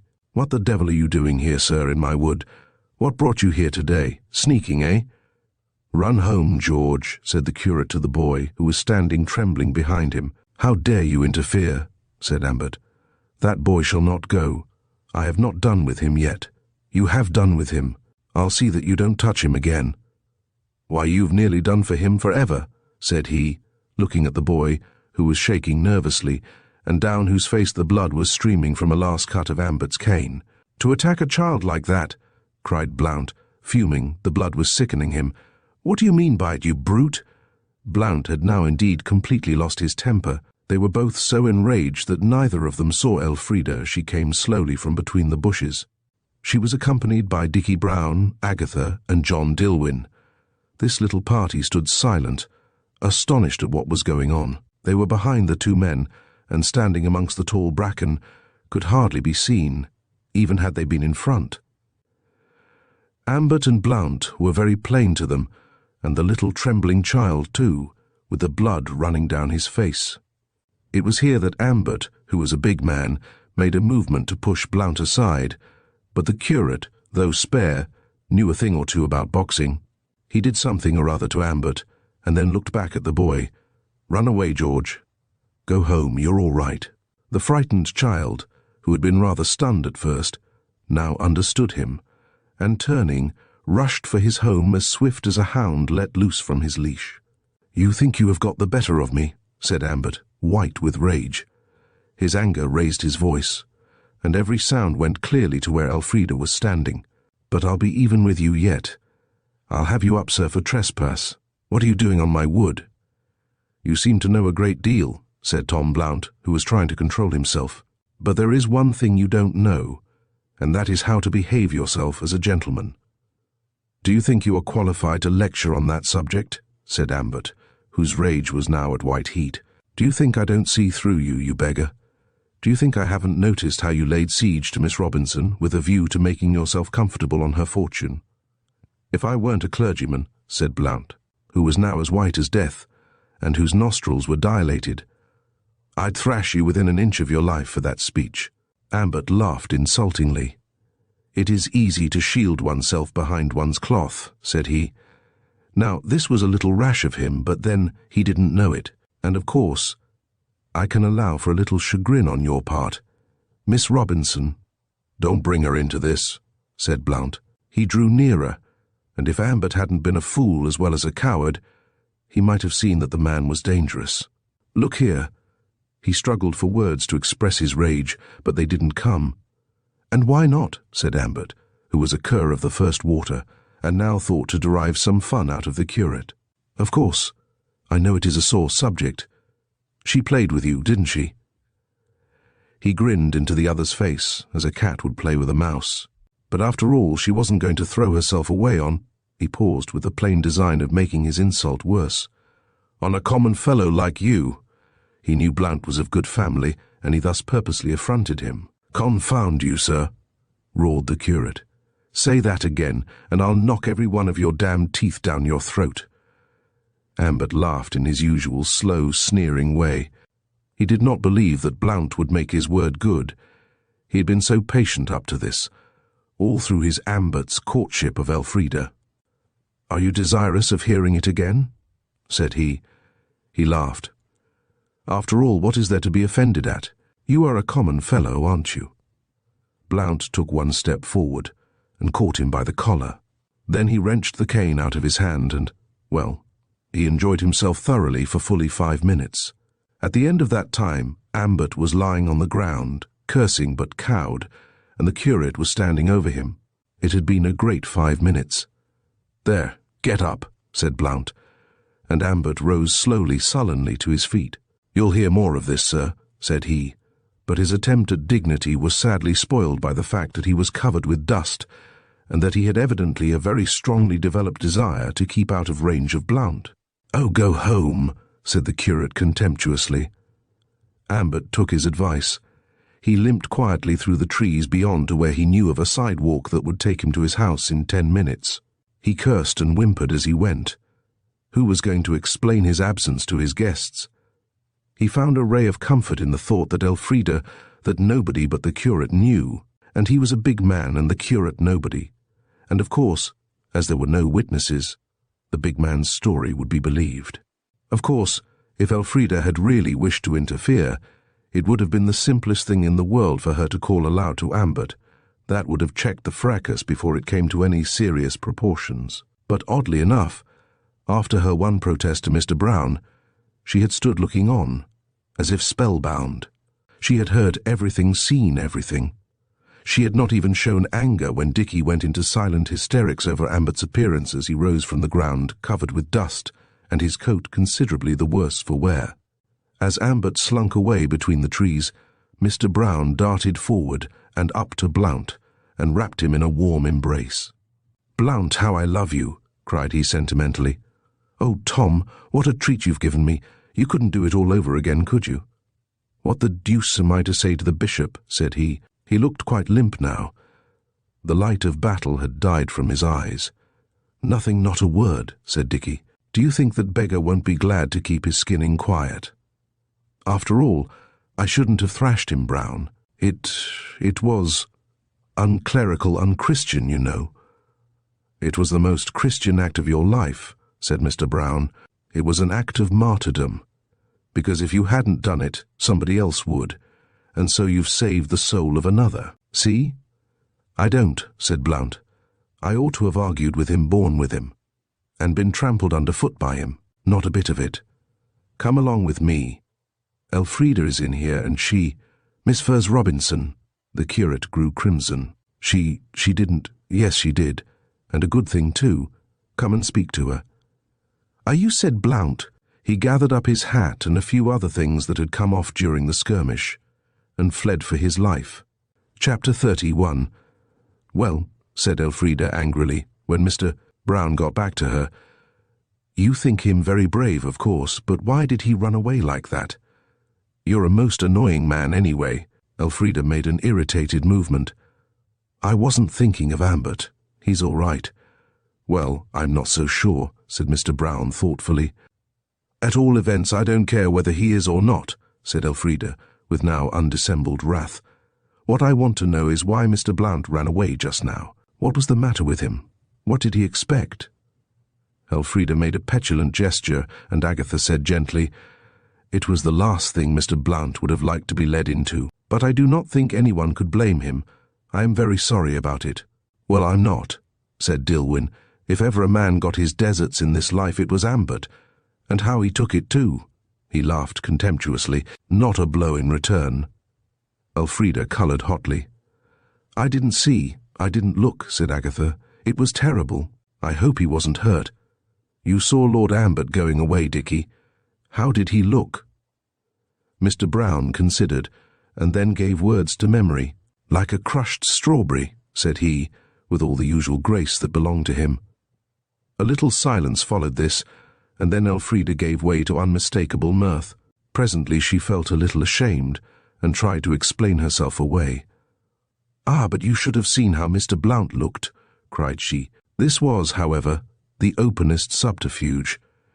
She certainly had not been thinking of Blount's appearance when she laughed. She drew Agatha away and laid her hands upon her arms. "It is all over. It is done. You were right, Agatha. I shall never marry him." "You mean Lord Ambert?" "I mean that beast," said Elfrida, who seldom studied the delicacies of the language, "that hateful coward." "You will break off with him?" "Elfrida, it will take courage." "It will not take one moment," said Elfrida. "I shall be home in half an hour. It will take me 5 seconds to scribble a note, and 20 minutes after that I shall be free again. Free as air." "I hope you are in earnest that you mean it," said Agatha gravely, "because he may make an unpleasantness about it." "Ah, I'm so afraid he won't," said Elfrida. Dickie Brown, coming up at this moment with Dilwyn, heard her and understood. "It was a great run," said Mr. Brown, "and full of pluck on one side. I'm glad I was in at the death." He sank upon the mossy bank next to Elfrida, whilst Dilwyn gladly accepted the opportunity to get beside Agatha. Agatha decidedly had the best of it. Mr. Brown was bent on teasing. "I could see you looking on," said he to Elfrida. "You clapped, didn't you?" "No," said Elfrida. Her brows contracted. She felt so sorry for herself. "Ah, you should," said Mr. Brown. "Such a splendid performance. Pit and gallery rose to it." "Where did you place me?" asked she coldly. "Gallery?" But here Dilwyn interposed, cutting off Dickie's extremely low joke.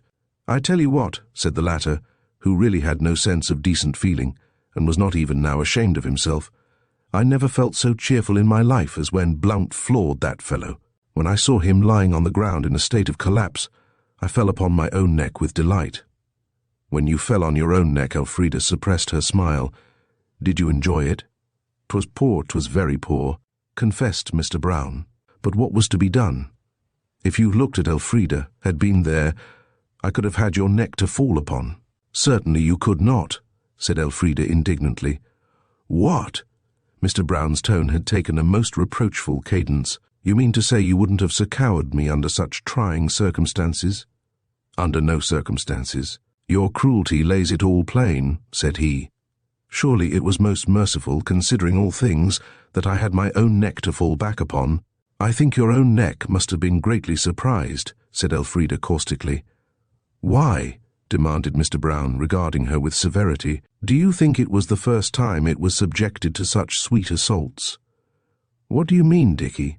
"I am thankful to say that I know very little of you or your neck." "Then I'm sorry for you," said Mr. Brown sadly. "You've been done out of a real good thing. I must make it up to you later on." "Agatha, we ought to find Auntie and go home," said Elfrida. She gave Dickie a short glance, but one full of contempt. It seemed to delight him. She drew Agatha away with her. "You are still steadfast?" asked Agatha, who was afraid she wasn't. "Quite, quite." She paused, and then laughed below her breath. "How could I marry a crushed strawberry?" said she. Agatha did not answer her, but she felt the frivolous Dickie had his uses. As they came towards the party in general, they found it already on the move. Ill news flies apace, and some little tidings, some faint echoes in the air, had reached the others. At all events, Mrs. Greatorex, horrified, was sending in all directions for Agatha. Dr. Darkham was her messenger. These sudden scandals were so disgraceful. Would he go and look for Agatha, he who— There was a last moment, however, when Agatha found herself alone with Dilwyn. The short, scrubby bushes were thick in this blessed spot. Dilwyn and Agatha were virtually alone. "That is all over, I fancy," said Dilwyn, alluding to Elfrida's engagement with Ambert. "Yes, I think so. I'm sure of it. The best thing that could happen to her. Love alone makes marriage sacred. And as for Ambert, he would not have made her happy. I don't believe he could make anybody happy. But don't let us waste our time over him. We have only a moment. When can I see you again?" "Tomorrow, by the river." Yes, at 4. Agatha, I hope you know how I feel about all this secrecy, how I detest it. It is always on my mind that our meetings will be discovered, and that on you the annoyance will fall. Every evening I picture you to myself sitting dolefully. He tried to smile whilst Mrs. Greatorex scolds you. I would to heaven, my darling, I were a rich man, though I never cared for money till I saw you. You mustn't expect miracles, said she tenderly, but somehow I feel sure it will all be right, and very soon too. Aunt Hilda will give in. She cannot persist much longer, or else something will happen. Chapter 32. Elfrida stayed awake till 12 o'clock that night. Then she went to bed and slept soundly until her maid next morning called her. She had said last night she would not marry Ambert. She had not yet, however, said whom she would marry. She dressed herself and went down to the garden. She always rose early, and was in the habit of taking a little first breakfast in her own room. And now she found that the tiny cup of chocolate and its accompanying roll was as much as she cared for today. She strolled slowly here and there, but presently she left the garden and strolled idly into the meadow beyond it, and leaning her arms upon the stile, told herself it was lovely to be alone for once, and at this delightful hour, with not a single weight on her mind, not a creature in sight, and her engagement broken off. Engagements were odious. Never would she submit to one again. They meant waiting and waiting. If ever she were to dream of marriage again, there should be no engagement. Hateful word! Suddenly a quick light grew within her eyes. Down there in the lower field, quite a quarter of a mile away, someone was walking quickly. A quarter of a mile is a long way for people to distinguish one person from another, but somehow Elfrida was equal to the occasion. She knew at once that the man down there trudging across that field was Tom.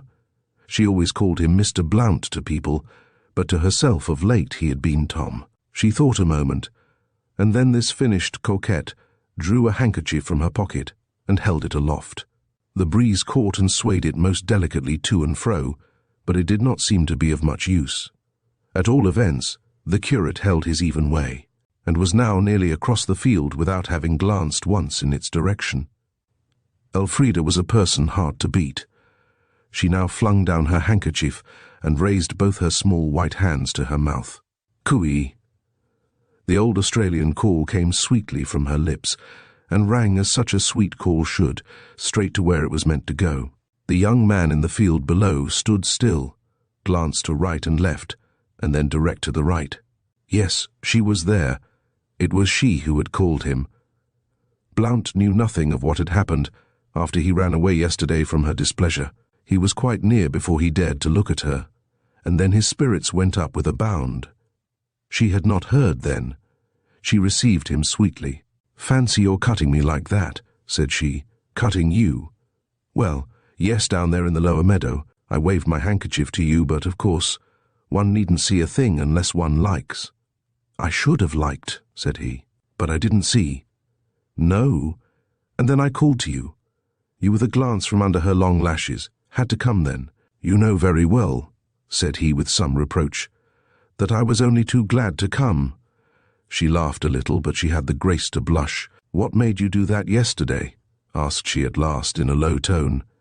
"Who told you?" asked he. "But that is outside the matter.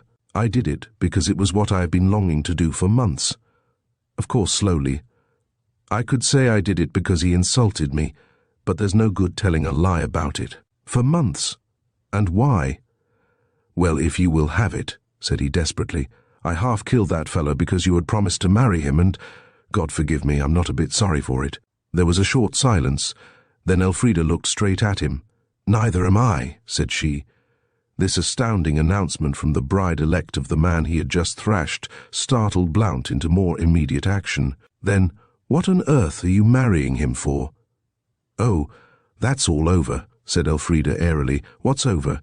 My engagement to Lord Ambert. Didn't you know? I could not possibly marry a man who had been beaten and beaten by you are free now." "I don't know," said she softly. Her eyes were again on the ground. Tom Blount looked at her. Was she in earnest? "You don't believe it," she said. She could read him like a book. "It seems to me petulantly that you don't want to believe it, and yet you tell me you half killed that coward just because—" "I loved you," said Blount. "Ah!" She was not looking at the pebble now, she was looking at him. "You loved me then, I wonder if you love me now." "Elfrida, you do?" She laughed again so prettily and held out to him her hand. He took it and held it fast. "Why don't you kiss it?" she said, coquette to the last. "I will not kiss your hand unless I may kiss you," said he, "and I would not kiss you unless you said you would be my wife." "Wouldn't you?" said Elfrida. All her old audacity had come back to her. She stood erect and looked at him defiantly. Her eyes sparkled. She did not, however, remove her hand from his grasp. It would have been difficult. "Very well, then, let me tell you that I wouldn't kiss you for anything you could offer, unless you said you would be my husband." I don't think either of them knew which was the first. It was a simultaneous rush into each other's arms. She took him in to breakfast. She had recovered her appetite, and told Miss Furze Robinson all about it on the spot. Miss Furze Robinson, who had refused to believe in Elfrida's determination to break off her engagement with Ambert, was at first greatly upset. She marched to the window, turning her back upon Blount. It was beyond question the finest back in Europe, and there thrummed upon the panes for a minute or so. Then she came back. "It is a blow," said she. "Your poor father meant you to be—" "Happy," said Elfrida, "and I shall be so happy with Tom, and Tom with me. Won't you, Tom?" Blount had his arm round her in a moment. "And I couldn't bear Ambert, Auntie, could I now? And you couldn't bear him either, could you now?" She left Blount's dear arms, and went to Miss Furze Robinson, and slipped herself into her embrace. "He was an earl," said the old lady in a distinct tone. "He was a beast," said her niece sweetly. There seemed something definite about this. Miss Furze Robinson let Elfrida recline upon her ample bosom, and Elfrida accepted the air cushion very gracefully. Peace with honour seemed to be restored, when all at once Miss Furze Robinson spoke again. Her words were unpleasant, but she for the first time on this eventful morning addressed them to Blount, which of course was a good sign. "Elfrida has a great deal of money," said she. "I know," said Blount. He was feeling restive. "Why," said he, looking at Elfrida, "could you not endow a hospital or an orphanage, or—" "Certainly not," said Elfrida, abandoning the air cushion on the spot. "Why should we be uncomfortable just because we happen to love each other?" She ran to him. "I love you, and you love me, and Auntie," she looked back and held out her hand to the old lady. "You love him too, don't you?" "How can I tell?" said she. "Well, at all events, you hated Ambert, didn't you now?" Miss Furze Robinson struggled with herself and then gave way. She burst into tears. "Like poison, my dear," said she. "Like poison, chapter 33. One surprise makes many."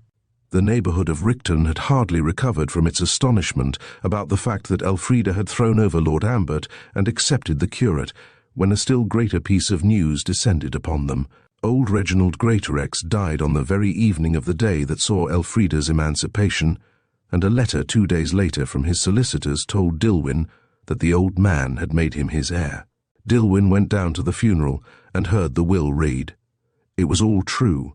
There were no near relations and no entail. Reginald was at liberty to leave his property as he chose, and he chose now to leave Medlands, and 3,000 a year to the son of the woman who had been the one love of his life. To Mrs. Greatorex he left £10,000, to her immense astonishment. She had expected nothing from him. It made her feel quite rich, and on the spot she forgave him all. Dilwyn, on his return, had an early interview with her. He was determined to see her even before seeing Agatha, though he wrote the latter an impassioned note out of the fullness of his heart. Mrs. Greatorex received him with open arms and without a touch of embarrassment. She told him in the frankest way that she had always liked him, nay, loved him, but of course he could see that Agatha must be considered. She had constituted herself her dear girl's guardian, and was it not her duty then to place her as well in life as possible? But that was all over now, of course, and her darling Agatha would be happy and comfortable as well. When he was going away she kissed him, and told him she was never so delighted in her life. She knew he was the only man in the world who could make her dearest girl happy. He had to go off in a hurry to see old General Montgomery, who had had another slight attack last night, and who would allow no doctor but Dilwyn near him. He had chafed greatly at the young man's unavoidable absence during the past 2 days. When he was gone, Mrs. Greatorex sent for Agatha.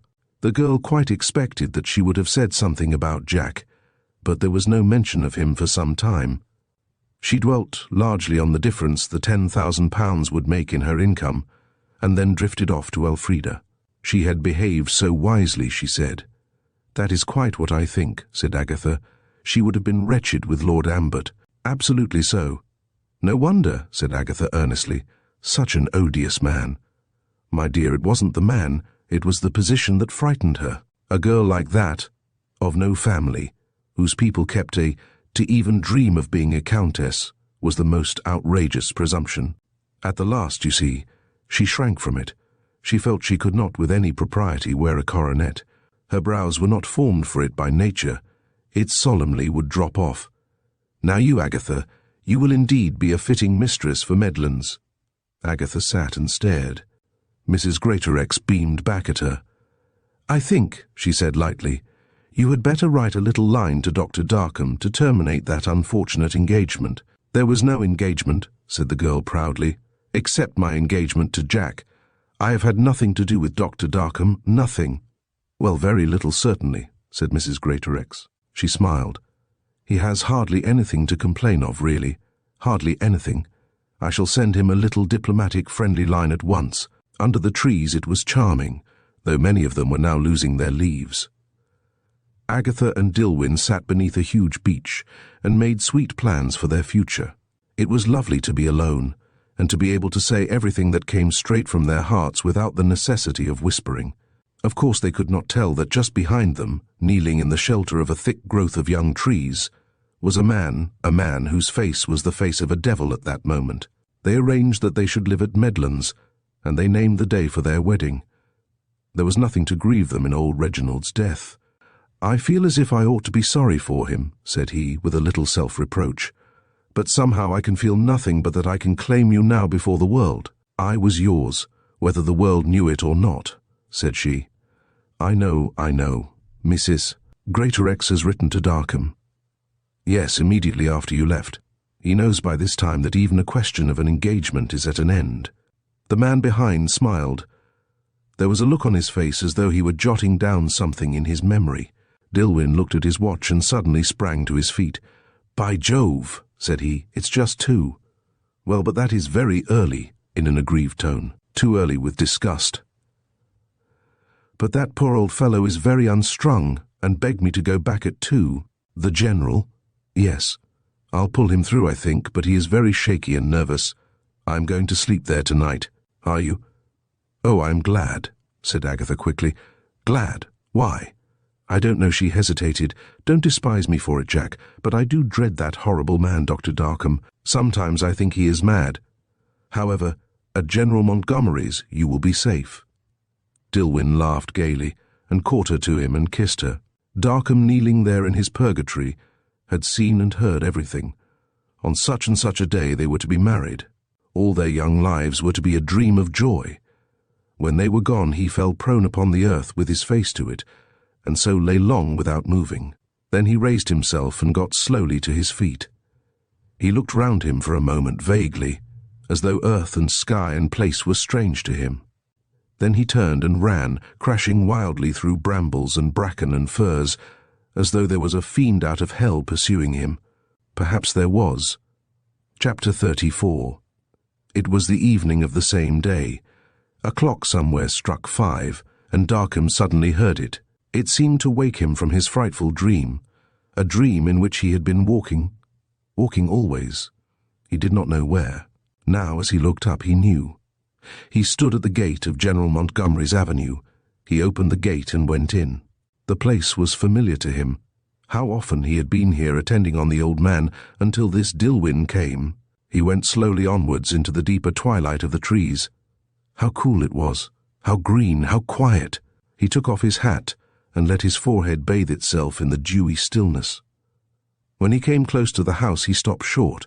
Masons were hurrying in and out of one of the side doors, and a ladder lay against a wall that led to an upper window. He had heard that some improvements were being made in the house, which was a hideous structure, but he had imagined they would have been put back by the general's illness. That ladder, why? Up there was the room in which the old man used to sleep. Presently a mason came out of the house and towards the spot where he was standing. Darkham, who was quite himself again, felt a little ashamed of being discovered here without any purpose. Going quickly forward, he met the man halfway. "Surely you are not working here when the general is so ill?" he said, in a tone of polite surprise. "No, sir. We've just got our orders to do no more for some days. We're collecting out tools, that's all, and are off to another job." "I see. The general's main bad, I'm told. The doctor's just come and gone. You know him, Dr. Dillwyn is sleeping here tonight, it seems, if you can call it sleeping when he only gets 2 hours. "How 2 hours?" "Well, I don't know, sir. But that's how it is. I heard the servants talking, and mighty poor rest it seems to me for a man that's toiling all day. I suppose he'll be up with the old gent the rest of the night. He wouldn't have another thing done to that window, either pointing to the window against which the ladder lay, although he is sleeping in that room. And the lower sash is out, as you can see. Seems he always sleeps with the window open."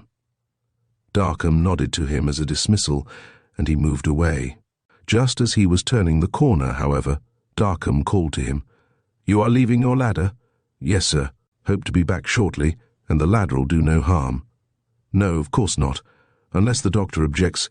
He's sleeping in that room, you say? Why, bless you, the ladder can't harm him." "True.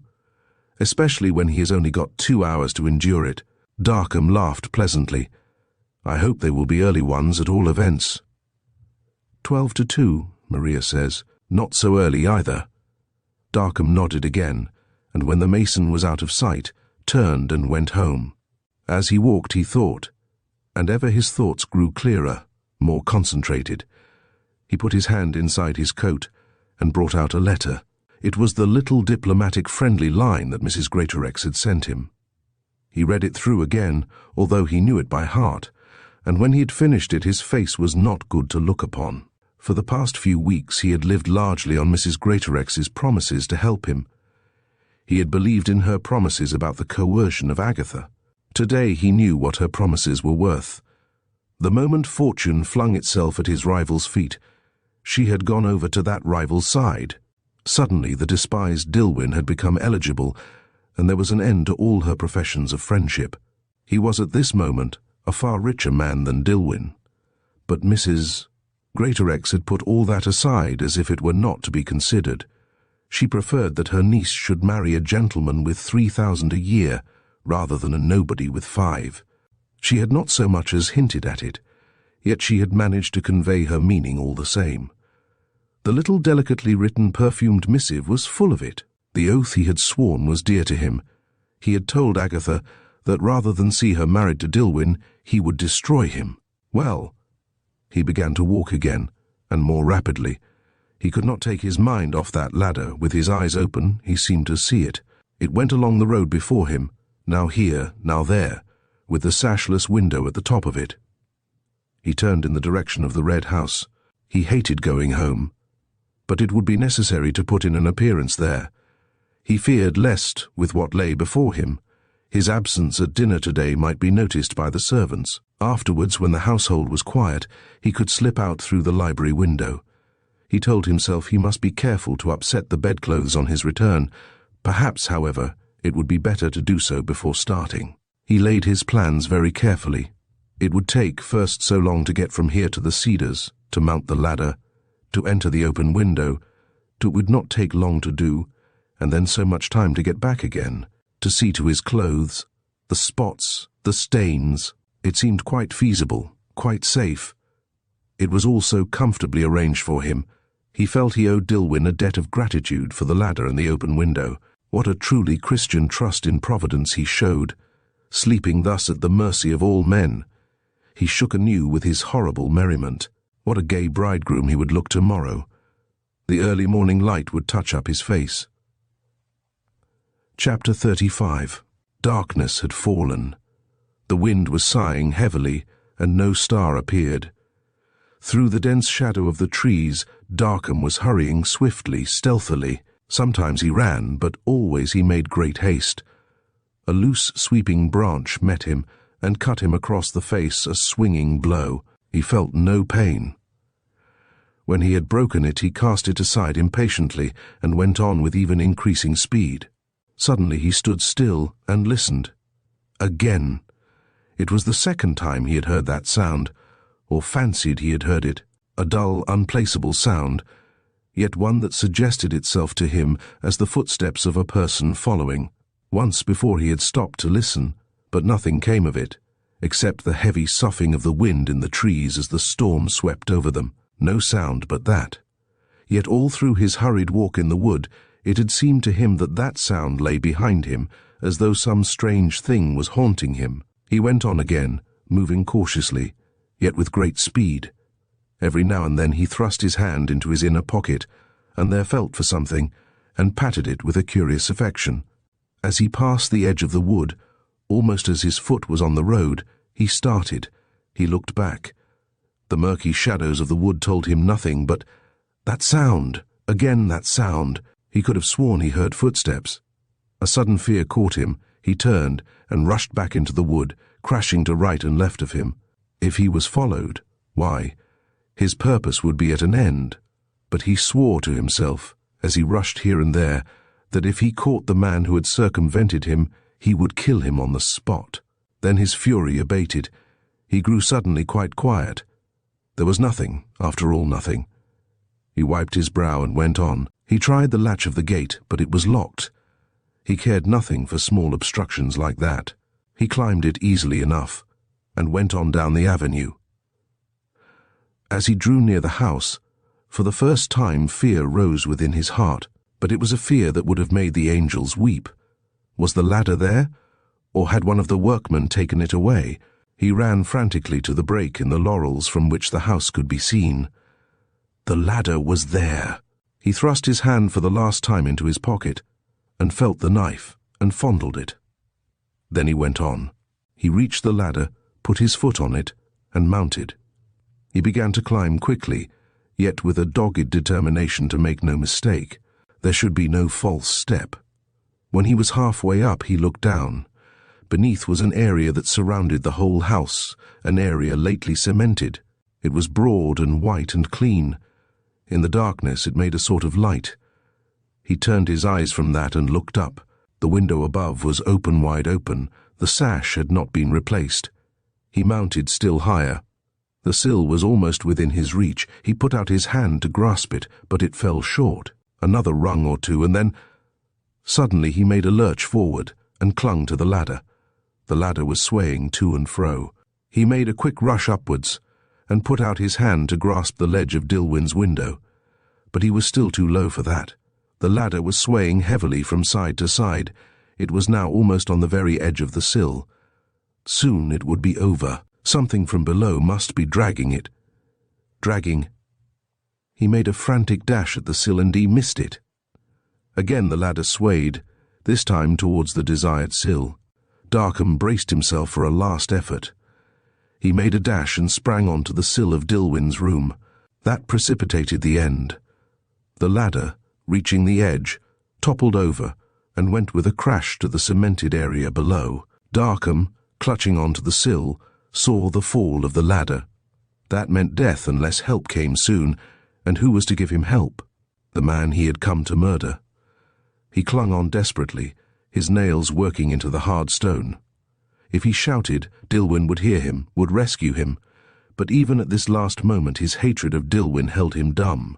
His fingers were growing tired. His nails were wearing away and loosening.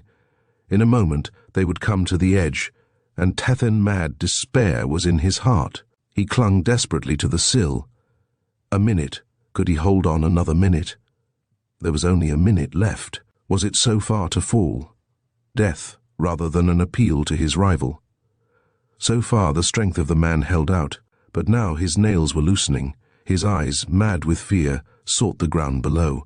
He looked and looked, and all at once a fearful yell broke from him. What was that thing down there crouching with that white cloth over her mouth? Had she come? Was she waiting for him? Great God, have mercy! His fingers gave way. He fell with a sickening scream onto the hard cement below. There was a hideous thud. That awful yell had wakened Dilwyn from his sleep. a sleep that would have been death but for it. He sprang up and rushed to the open window, but too late.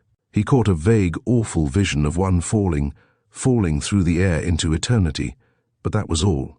It was enough, however. He lit a lamp and rushed downstairs to the front of the house. There he lowered the lamp and looked about him. Nothing to be seen. He stepped down from the avenue onto the newly cemented area that ran round the house, and looked about him with an anxious gaze. Suddenly, he found he was stepping on a little crimson line that ran towards him sluggishly. With a sharp ejaculation, he stepped aside. A cold chill ran through him. All at once he knew that it was blood. Then he went on, following up the red line until he came to... Darkham was lying on the pavement, smashed almost out of recognition, yet still alive. Dillwyn knew that by the convulsive twitching of the fingers. A figure was bending over him. Dillwyn at once saw it was the idiot, and even as he watched, the unhappy creature bent lower and laid a white cloth over the dying man's nose and mouth, pressing it down with a demoniacal force. Dillwyn hurried forward, calling aloud as he came, but the idiot crouching over Darkham could not hear. At last he reached them and flung himself upon the wretched boy and tore him from his prey. The idiot grappled with him in a sort of frenzy, but Dillwyn held on. The lamp threw a dull light upon the dying man's face, but above them and around was gloom. All at once the idiot desisted from his struggle. He pointed frantically to Darkham. Dillwyn followed his gaze. Darkham had risen on his elbow. It was the last effort before death. Dillwyn went to him and laid his arm round him, but Darkham pushed him back. Yet it seemed to the younger man that, though Darkham's hatred of him followed him to the grave, his last thoughts were not of him. The dying man lifted his hand and pointed it slowly, solemnly at his son, the son who sat opposite to him, laughing in his dying face. There was some awful meaning in Darkham's glazing eyes, as though he saw something beyond the idiot, something so horrible that it kept him alive in spite of nature. He struggled forward as though to address someone Dillwyn could not see, but the struggle was too much for him, and he fell back. Dillwyn caught him in his arms. He was dead. A great shout rose from the idiot. "Show, show, show!" yelled he. His mother was avenged. Thank you for joining us in unraveling the mystery in the Red House Mystery by Milne. We hope you enjoyed this journey through clues, deception, and brilliant deductions. If you like the story, don't forget to like, share, and subscribe to Storytime Haven for more thrilling tales. Until next time, keep your curiosity sharp and your mind open for the mysteries that await.